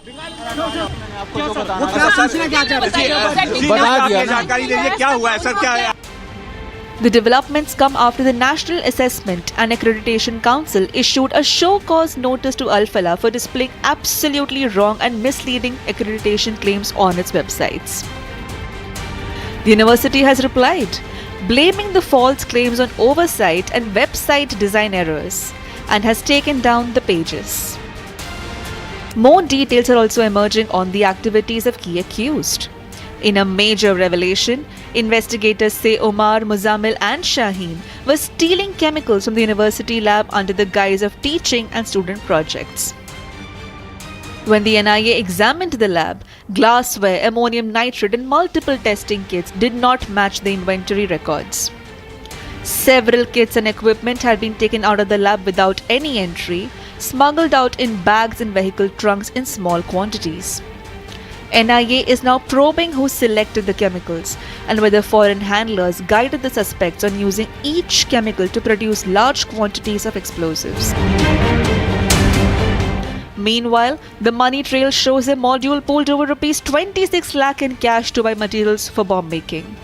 With that money, they allegedly purchased 26 quintals of NPK fertilizers from suppliers across Gurgaon and nearby towns. Investigators say Muzammil purchased an AK-47 rifle for 6.5 lakh rupees, which was later recovered from the co-accused Adil's locker. From stolen chemicals and fake accreditation to foreign handlers and organized funding, investigators say the Al-Falah network is deeper and wider than initially believed. Search operations, seizures and questioning continue as agencies piece together what they call one of the most complex terror modules uncovered in recent years.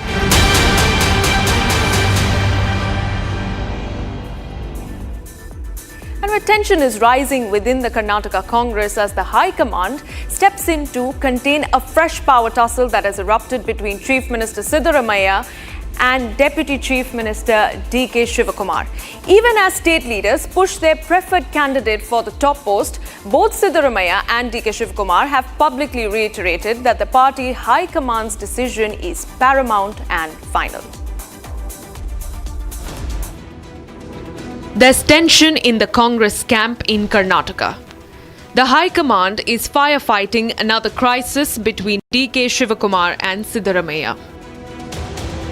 A flurry of activity as both camps meet each leader. MLAs gathered at Siddaramaiah's house this morning. And at D.K. Shivakumar's residence, a key meeting was held between his supporters and his brother, also Congress MP D.K. Suresh. Well, everything was fine in Karnataka state politics until K.N. Rajana, the former minister, mentioned that there would be a revolutionary change in the Karnataka cabinet in the month of November. And yes, we have started seeing that in the month of November because a group of MLAs who are in support of DCM D.K. Shivakumar visited AICC Supreme Mallikarjun Kharge's residence to reiterate on the fact and the importance of elevating D.K. Shivakumar to the position of Chief Minister for the next 2.5 years. While MLAs and senior Karnataka leaders push hard to get their candidate to get the Chief Minister's chair, both leaders repeatedly stress at least no record that the party High Command's decision is paramount. All 140 members are eligible to become minister, chief minister, everything they can become. Now no question is there. Honorable Chief Minister is there. He said that he will come to complete 5 years. I wish him all the best. We will all work with him. High command ಅವರು ಮಾತಾಡಿದಾರ ಏನು ಮಾಡೋಕ್ಕಾಗಲ್ಲ. ಈಗ ಕೆಲವರು ಹಿಂದೇನು ಮಾತಾಡ್ತಿದ್ರು, ಈಗಲೂ ಹೋಗಿದ್ದಾರೆ. ಅಂತಿಮವಾಗಿ high command ಏನು ತೀರ್ಮಾನ ಮಾಡ್ತದೆ ಅದನ್ನು ನಾನು ಕೇಳಬೇಕು, ಡಿ.ಕೆ. ಶಿವಕುಮಾರ್ ಕೇಳಬೇಕು, ಎಲ್ಲರೂ ಕೇಳಬೇಕು.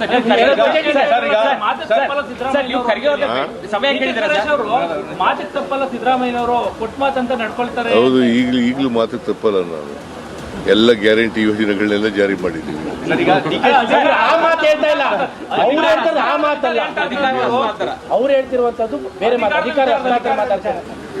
ಅದು ಹೈಕಮಾಂಡ್ ಅವ್ರು ಏನು ತೀರ್ಮಾನ ಮಾಡ್ತಾರೆ ಅದು ಮಾಡಬೇಕು. ಹೌದು, ಯಾವುದು ನೀನು ಯಾಕೆ ಅದನ್ನು ಕೇಳ್ತಾ ಇದ್ದೀನಿ? ಹೌದು, ನಾನೇ ಮುಂದುವರಿತೀನಿ. ಬಜೆಟ್ನು ನಾನೇ ಮಂಡಿಸ್ತೀನಿ. ಸರ್ ಖರ್ಗೆ ಭೇಟಿ ಮಾಡ್ತೀರಾ ಸರ್? ಸರ್ ನೀವು ಖರ್ಗೆ ಅವರ ಭೇಟಿಗೆ ಅವಕಾಶ ಕೇಳಿದ್ದೀರಾ ಸರ್? ಯಾರು? ನೀವು ಖರ್ಗೆ ಅವರ ಭೇಟಿ ಮಾಡೋದಕ್ಕೆ ಅವಕಾಶ ಕೇಳಿದ್ದೀರಾ? ಖರ್ಗೆ ಅವರು ಬೆಂಗಳೂರು ಬರ್ತಾ ಇದ್ದಾರೆ. ಇವತ್ತು ಬೆಂಗಳೂರು ಬರ್ತಾ ಇದ್ದಾರೆ. ಬಂದಾಗ ನಾಳೆ ಭೇಟಿ ಮಾಡ್ತೀನಿ.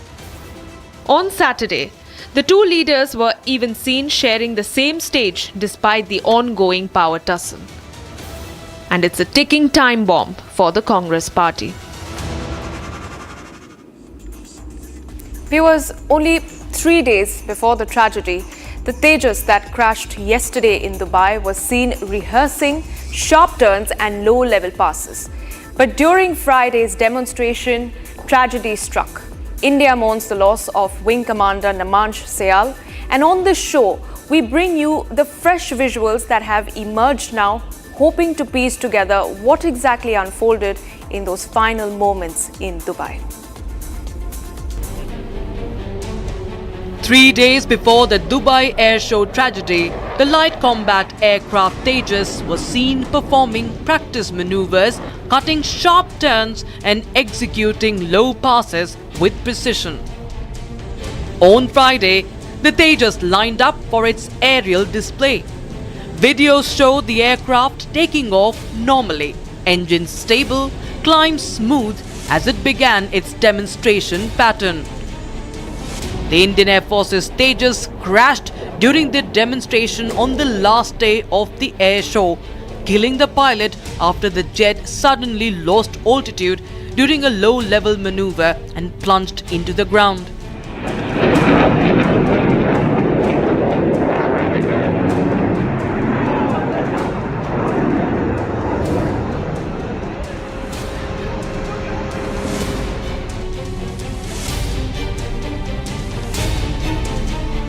The pilot, Wing Commander Namanj Sayal, did not survive the crash.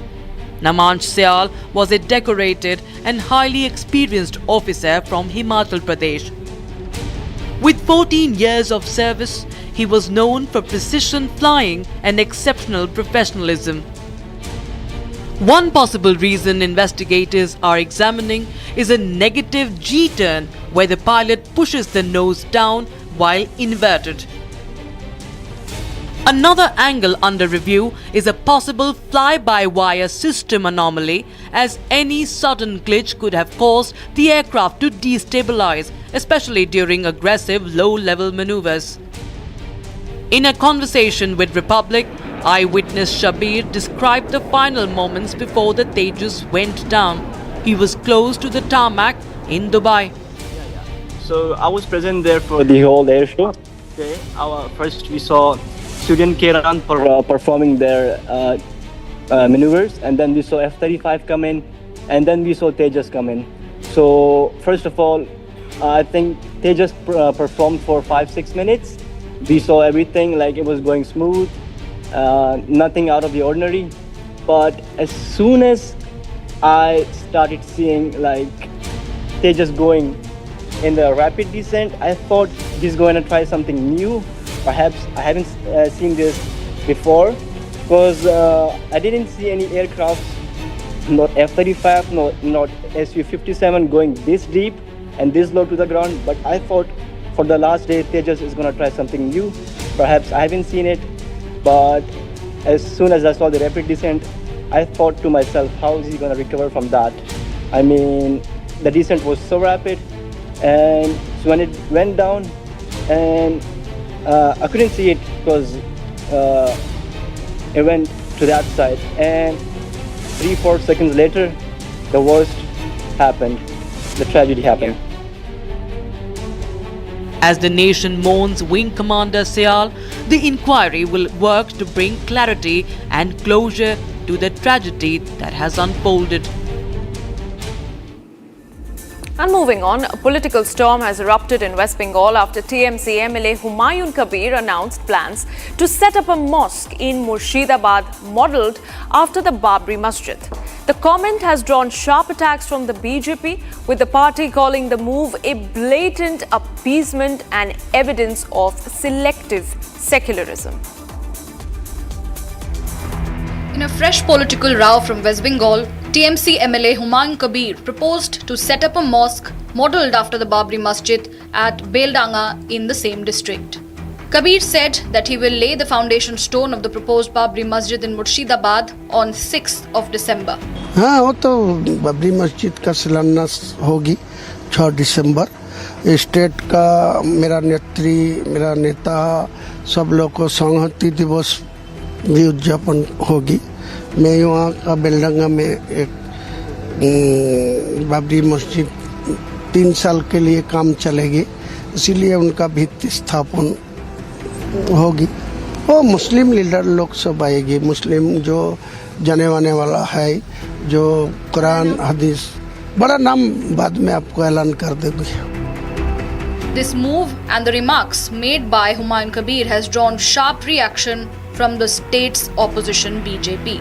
BJP leader Priyanka Tibrewal, while hitting out at the remarks, said that the TMC's secularism is religion specific and called the move appeasement politics. देखिए तो secular country है और waste Bengal और तृणमूल जो है वो तो अपने आप को कुछ ज़्यादा ही सेक्युलर बताते हैं। जब वो ऐसा कहते हैं कि बाबरी मस्जिद की फिर से स्थापना करेंगे, तो मैं ये पूछना चाहती हूँ कि उस स्थापना पर वो किस किस को बुलाना चाहते हैं? उन रोहिंग्याओं को जो SIR के डर से अभी बॉर्डर की तरफ भाग रहे हैं पश्चिम बंगाल छोड़ने के लिए।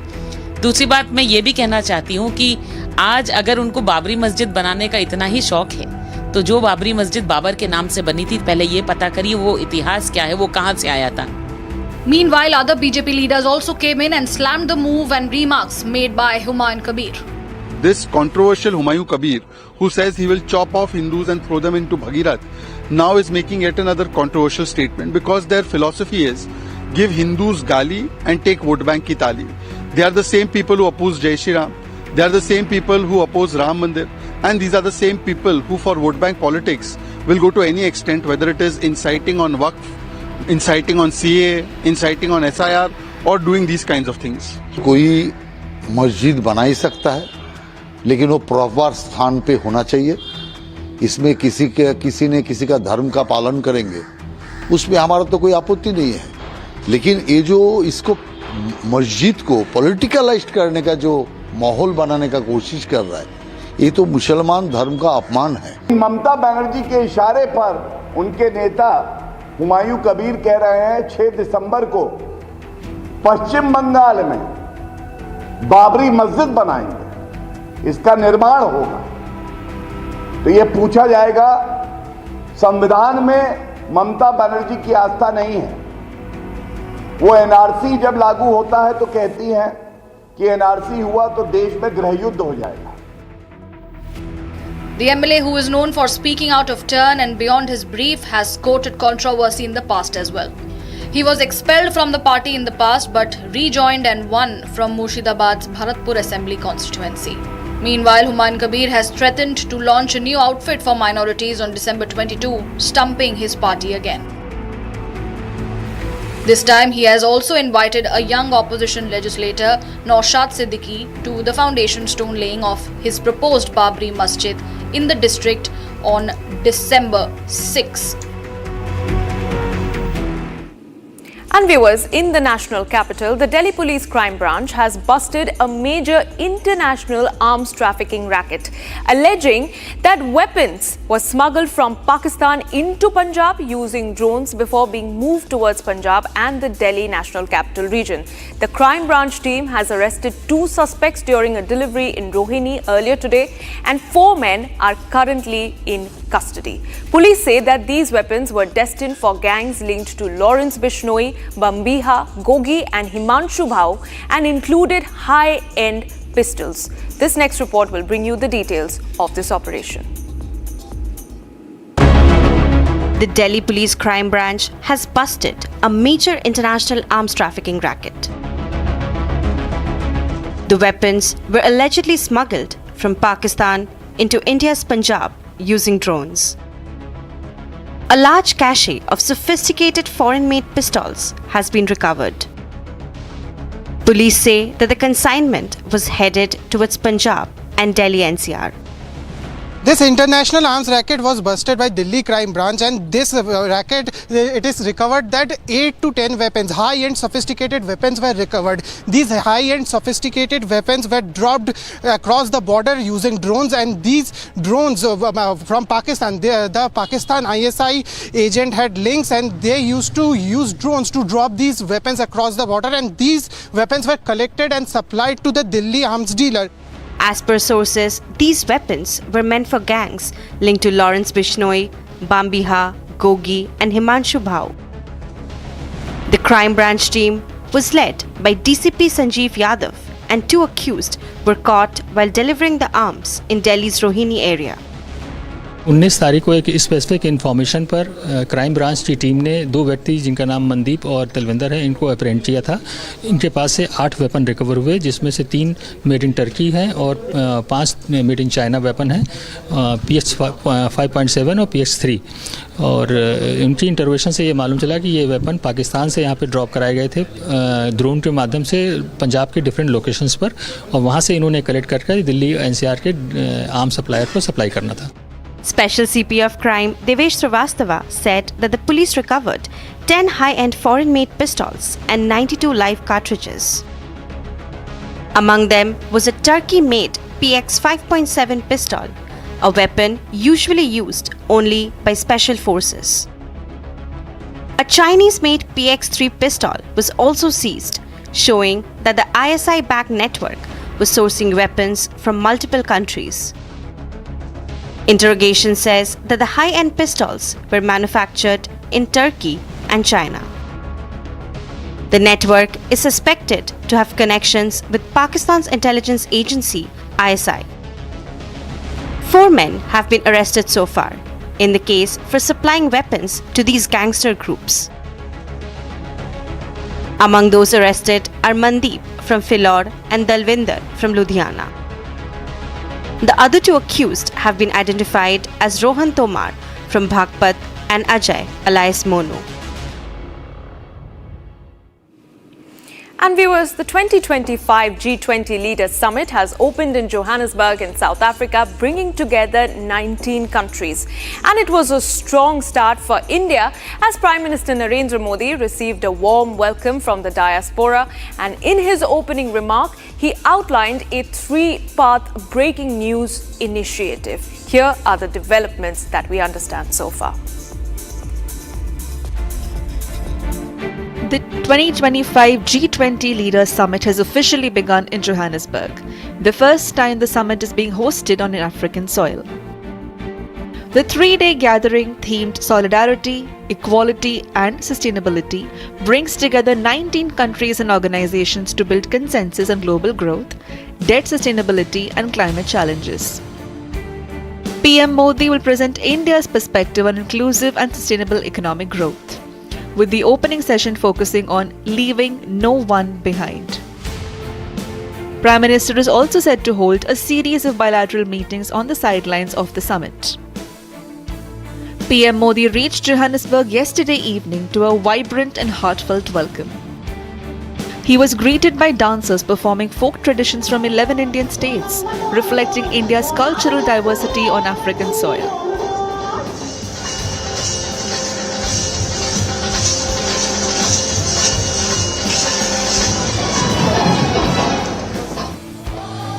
At his arrival, members of the Indian diaspora lined up to welcome him with chants, music and cultural performances.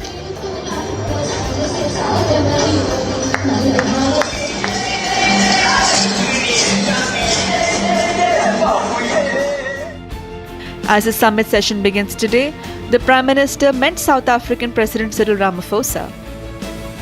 A major highlight and controversy is the absence of US President Donald Trump, as Trump ordered a boycott of the summit, accusing South Africa of anti-white policies, deepening an already tense diplomatic rift.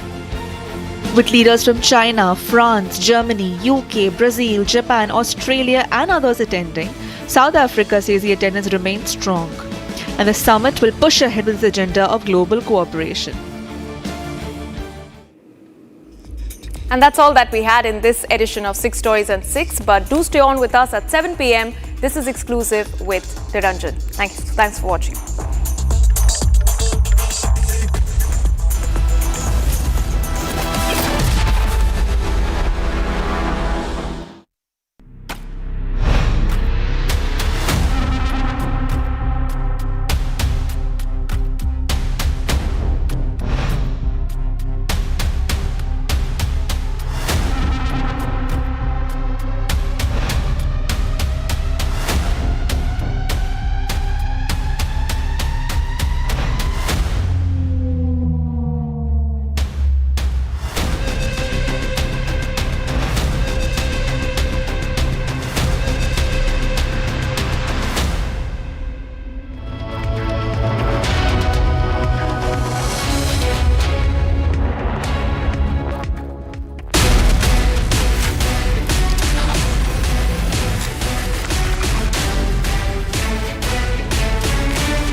Pure sooji pasta उबालो मिलाओ और खाओ 8 minute में तैयार। क्या taste है सबका राजा हार प्योर मसाला।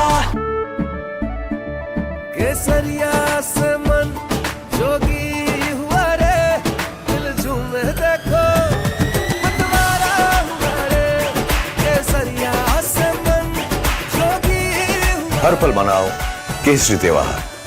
विमल बोलो जुबान केसरी। दादी के हाथों का जादू और खुशबू से महकता घर, माँ की मुस्कुराहट और खाने की सुगंध। MDH गरम मसाला, क्योंकि हर रिश्ता है स्वाद से जुड़ा। MDH की हल्दी मिर्ची धनिया करे कमाल। ये रंग दे, ये खुशबू दे, ये तीखा, ये कम पड़े। क्या निराला MDH masala.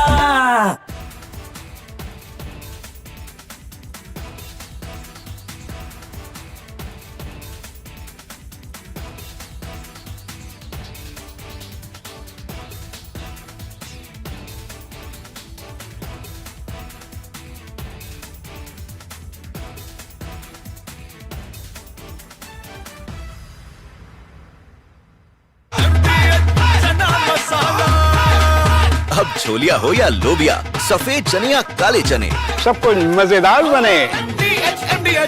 Some places feel like they've been waiting for you, where every piece speaks of legacy, from diamonds that celebrate ambition to festive gold that honors tradition. LD Sons. थोड़े में ज्यादा स्वाद यही तो है इसकी खास बात। वाओ मामा क्या स्वाद है। अरे मेरे राजा सबका राजा और pure masala.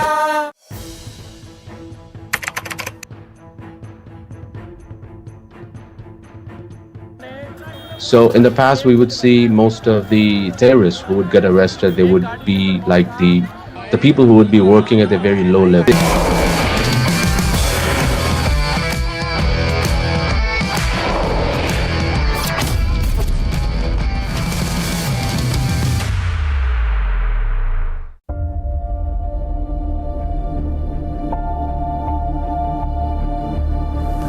We have traveled the length and breadth of India, charting the fields where excellence is forged. From the tracks that breed Olympians to the pitches that cultivate football's new dynasty.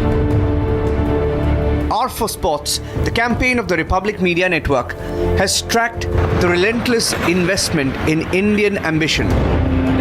But today, our pursuit takes us to a different kind of arena. We leave behind the dust and the grass, journeying to the foothills of the Himalayas.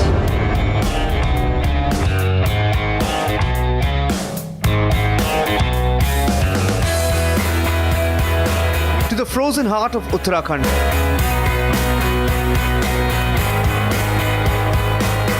We seek a challenge that demands not just power, but perfect balance.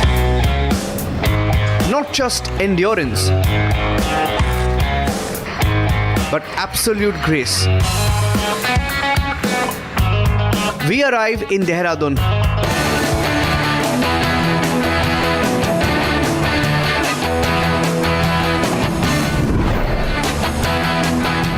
At a facility that holds a unique national distinction. This is the ice rink Dehradun. A frozen marvel and a singular beacon of hope. For those watching, understand this.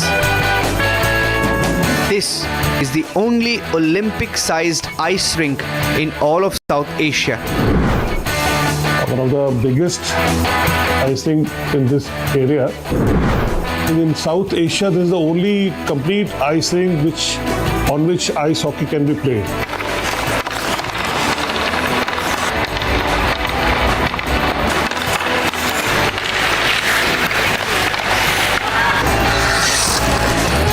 I'm loving it. And it is our immense pride that R4 Sports is the only voice bringing you this exclusive, necessary look at the true infrastructure of Indian ice hockey.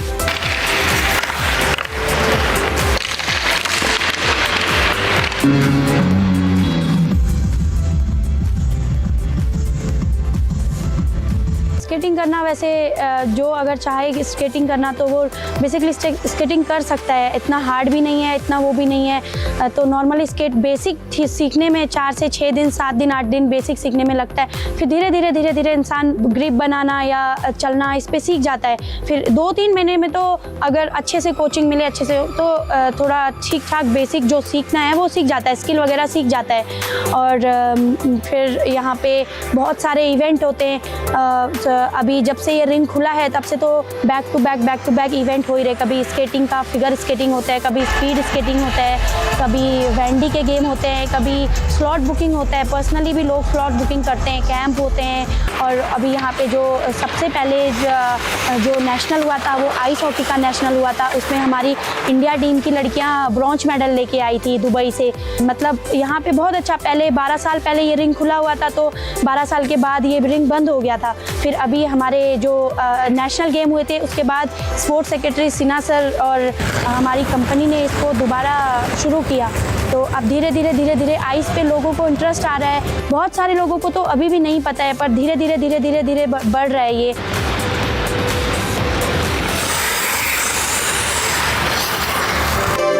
In a nation defined by its tropical climate,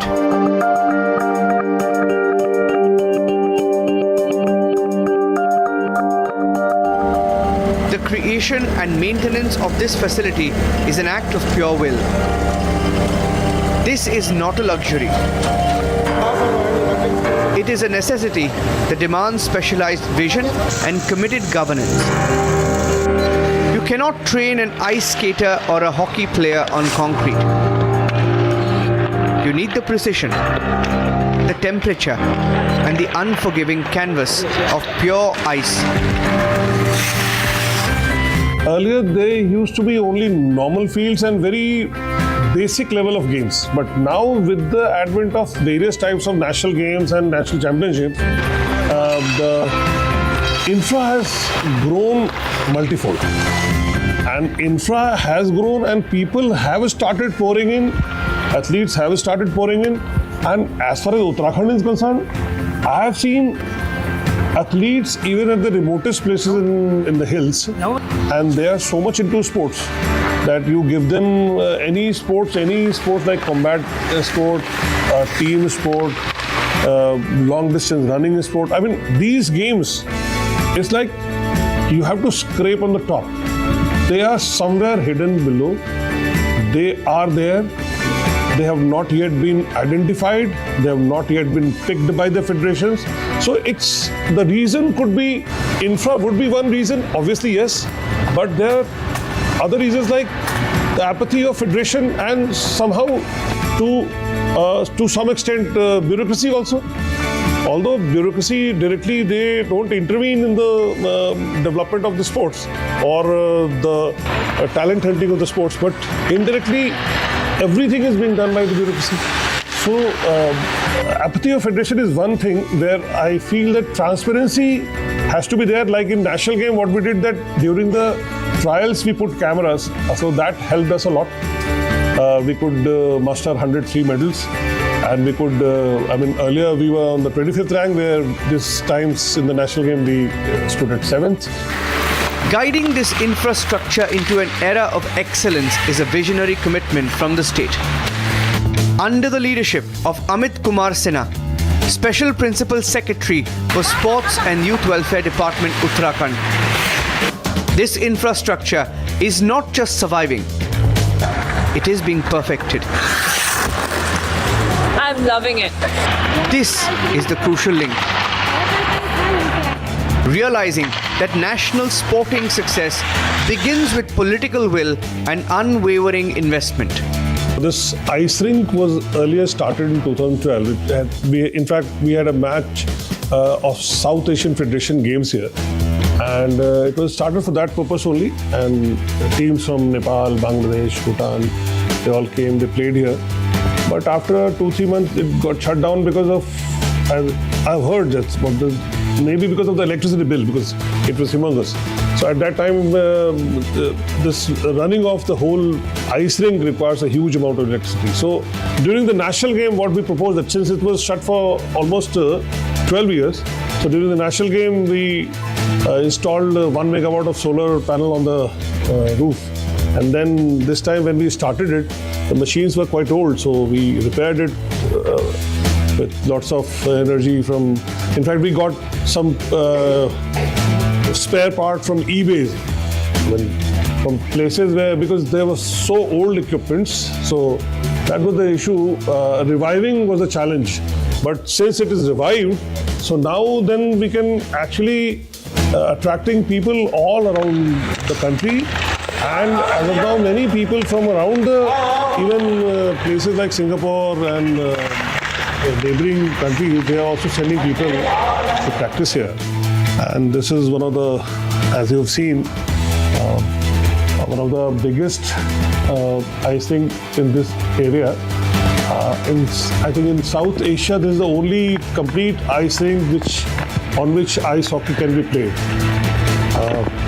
There are smaller ice rinks also, but this is the largest one. Here we have a few coaches who earlier used to play for the Indian team, and he's heading this ice rink as a main trainer. And there are other players also who have played earlier.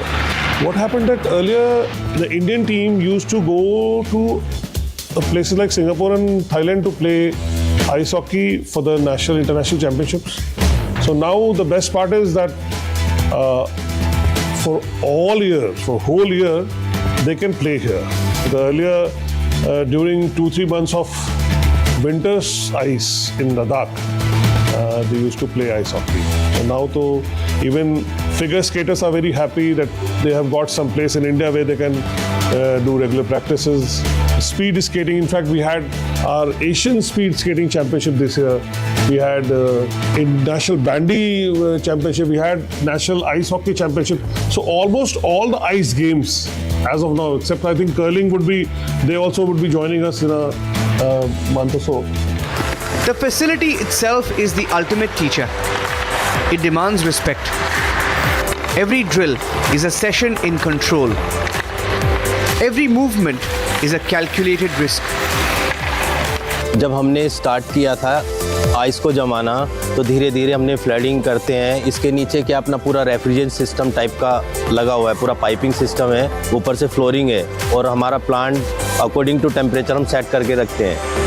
जिस type मान लो figure skating का game चल रहा है तो उसका temperature अलग होगा, स्पीड का गेम चल रहा है तो उसका टेम्परेचर आइस का अलग होगा, हॉकी का मैच चल रहा है तो हॉकी का टेम्परेचर आइस का अलग होगा। तो हमने इस आइस को धीरे धीरे 10 से 12 लेयर पहले स्प्रे किया, वाटर स्प्रे करके, उसके बाद फिर पेंट की स्प्रे की, फिर उसके बाद हमने मार्किंग की इसके ऊपर, फिर उन सबको लॉक कर दिया वाटर स्प्रे करके। उसके बाद फिर हम लेयर बाय लेयर करते रहे, उसको लगभग 1.5 से 2 इंच के आसपास हम रखते हैं maintain. This environment breeds a unique champion, one who is both powerful and impossibly graceful.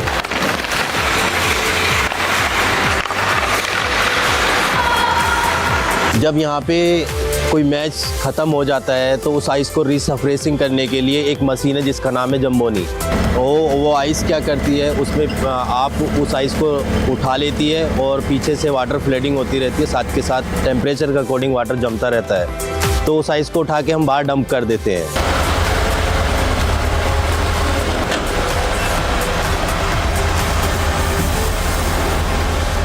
This frozen canvas is home to India's most dedicated warriors, the Indian ice hockey team. Their commitment is absolute. Their struggle immense. They train in an environment that is rare for their homeland, preparing to conquer rivals from nations where ice is a way of life. Cricket has reached a level where actually what you're saying is right, that it's almost on the pinnacle. No one can beat cricket and we don't want even to. But how it happened should be learned by other games also. First would be the involvement of corporate sector. The type of sponsorships, the type of CSR money pouring in, the type of advertisement which they get, that also should go to other sports. So the popularity is it's like a virtuous circle. You deliberately create interest in one game, then the corporate comes in and they start pouring money into it, and in turn again the interest increases. So it's like a circle which builds.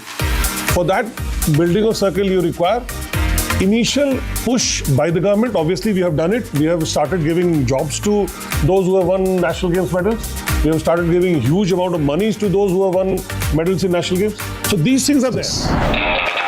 They master a complex fusion of gravity, friction and velocity. Whether it is the dazzling speed of the puck, the intricate stick work or the sudden, necessary aggression, every player here knows the cost of the cold. मेरे को interest लगता है, मतलब बहुत अच्छा लगता है। एक होता है ना, नॉर्मल शूज़ से हम चलते हैं, चलते मतलब चल लेते हैं नॉर्मल शूज़ से, पर एक ब्लेड के साथ चलने में, और बाहर से लोग देखते तो लोगों को इजी लगता है बहुत अंदर आने के लिए, कि वो सोचते हैं हाँ ईज़िली हो जाएगा। जब वो अंदर आते तो वो पैर भी नहीं रख पाते, वो मतलब गिरते हैं और लगता है, फिर वो बोलते हैं हमको बाहर से लग रहा था बहुत ईजी है, पर एक ब्लेड के साथ चलना बहुत मुश्किल है।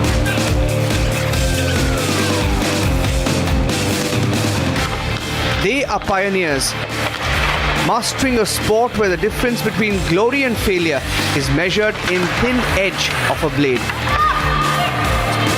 Their dedication ensures that the tricolour will be represented with grit and honour on the global ice. जो इंसान अगर गेम पे आ जाता है, किसी भी गेम को सीखने का इच्छुक रहता है, तो वो अचीवमेंट के लिए सोचता ही है।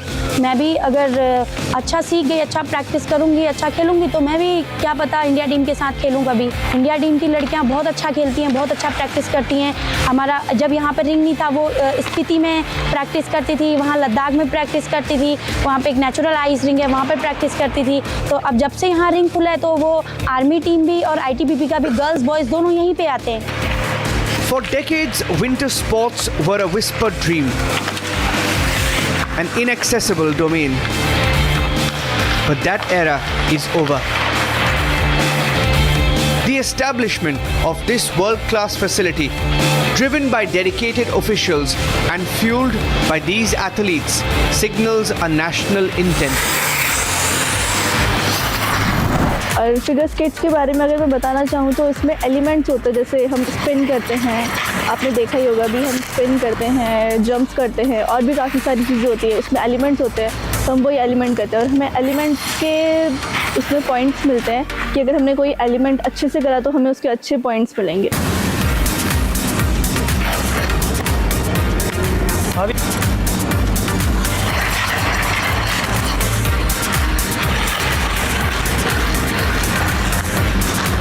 स्पीड स्केटिंग के बारे में अगर मैं आपको बताना चाहूँ तो स्पीड स्केटिंग होता है, उसमें लंबे ब्लेड्स होते हैं, जैसे हमारे में थोड़ा टॉपिक होता है, उसमें एकदम लंबे ब्लेड होते हैं, और उसमें सिर्फ स्पीड करते हैं।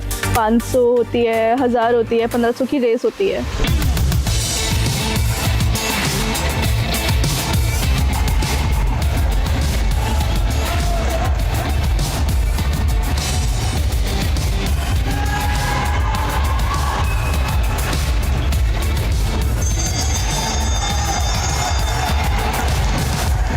और एक है hockey, ice hockey. Ice hockey में हम हॉकी और पक होता है, जैसे बाहर फील्ड हॉकी में बॉल होती है, आइस हॉकी में पक होता है। तो वैसे हम उसको खेलते हैं, जैसे फील्ड हॉकी में होता है वैसे आइस हॉकी में होता है।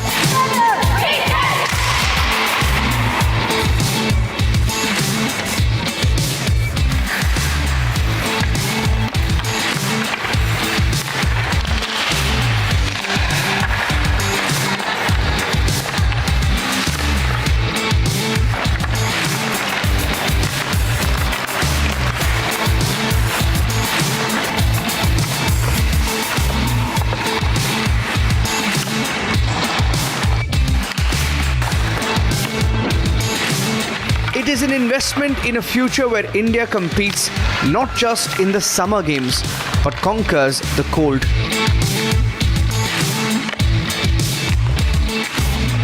What hits the kids by and large is the glamour. How you are recognized in the system. I've seen kids, whenever they do some sport, they want some other people to look at that kid and appreciate that kid, and the medals in his initial stages, that medal gives him or her that boost in energy which no one else can give. It's like because in initial days, if I say that I'm giving money to the winners or I'm giving job to the winners, doesn't make any sense to the kids. So for kids to motivate them to play would be like, firstly, they are by default playful. They want to do some play. Why they don't play? Because the parents, they stop them from play. So for the parents, these two things like job and money is a good assurance. But for kids, to make them come to an arena, to FOP to play, would be like for that, you have to reach out to the kids. I mean, we have to reach out to the kids. We should not blame others. It is our mistake. The federations, the governments, officials, the coaches, the administrators, their mistake. This is the unyielding reflection of a nation, chasing every medal, on every surface, in every climate. I must say that kids should go to whatever game they wish to play, and then from there they can come to know about the best facilities which we have in Uttarakhand, in Dehradun, in which we have hosted the national games, and all equipments are of the international standards.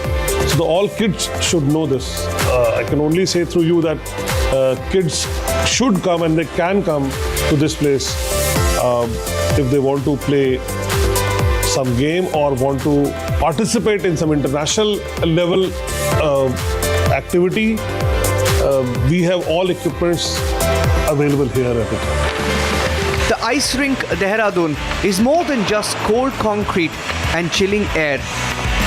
It is the proof that India will leave no field of excellence untouched. It is our frozen frontier, and its champions are ready.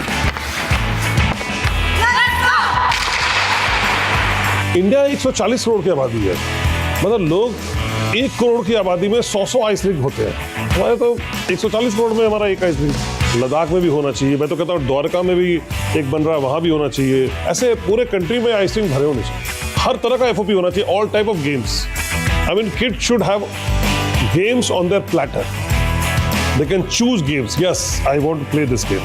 I think I'm good in this game. I should go for this.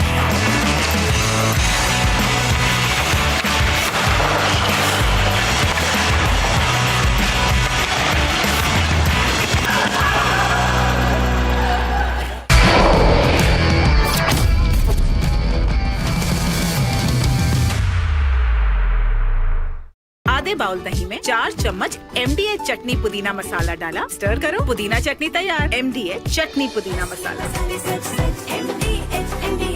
Some places feel like they've been waiting for you, where every piece speaks of legacy, from diamonds that celebrate ambition to festive gold that honors tradition. LD Sons,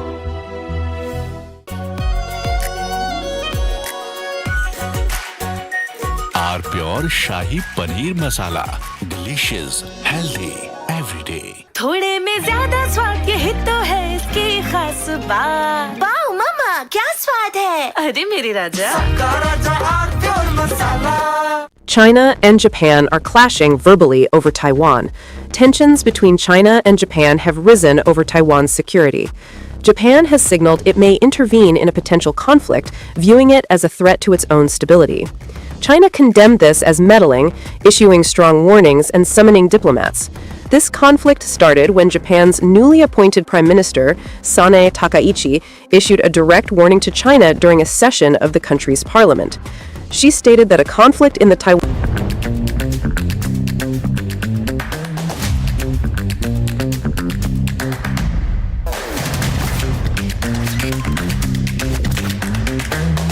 The infrastructure industry, the real estate industry, and everything associated with it eventually is a huge contribution, not just to the country's GDP, but to our overall potential to be a global player.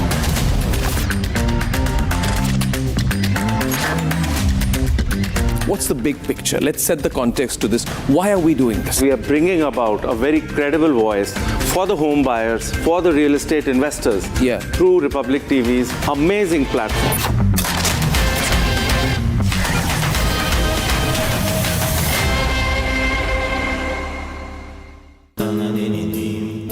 Amity has been ranked among the top universities globally for producing the most employable graduates by the Times Higher Education UK.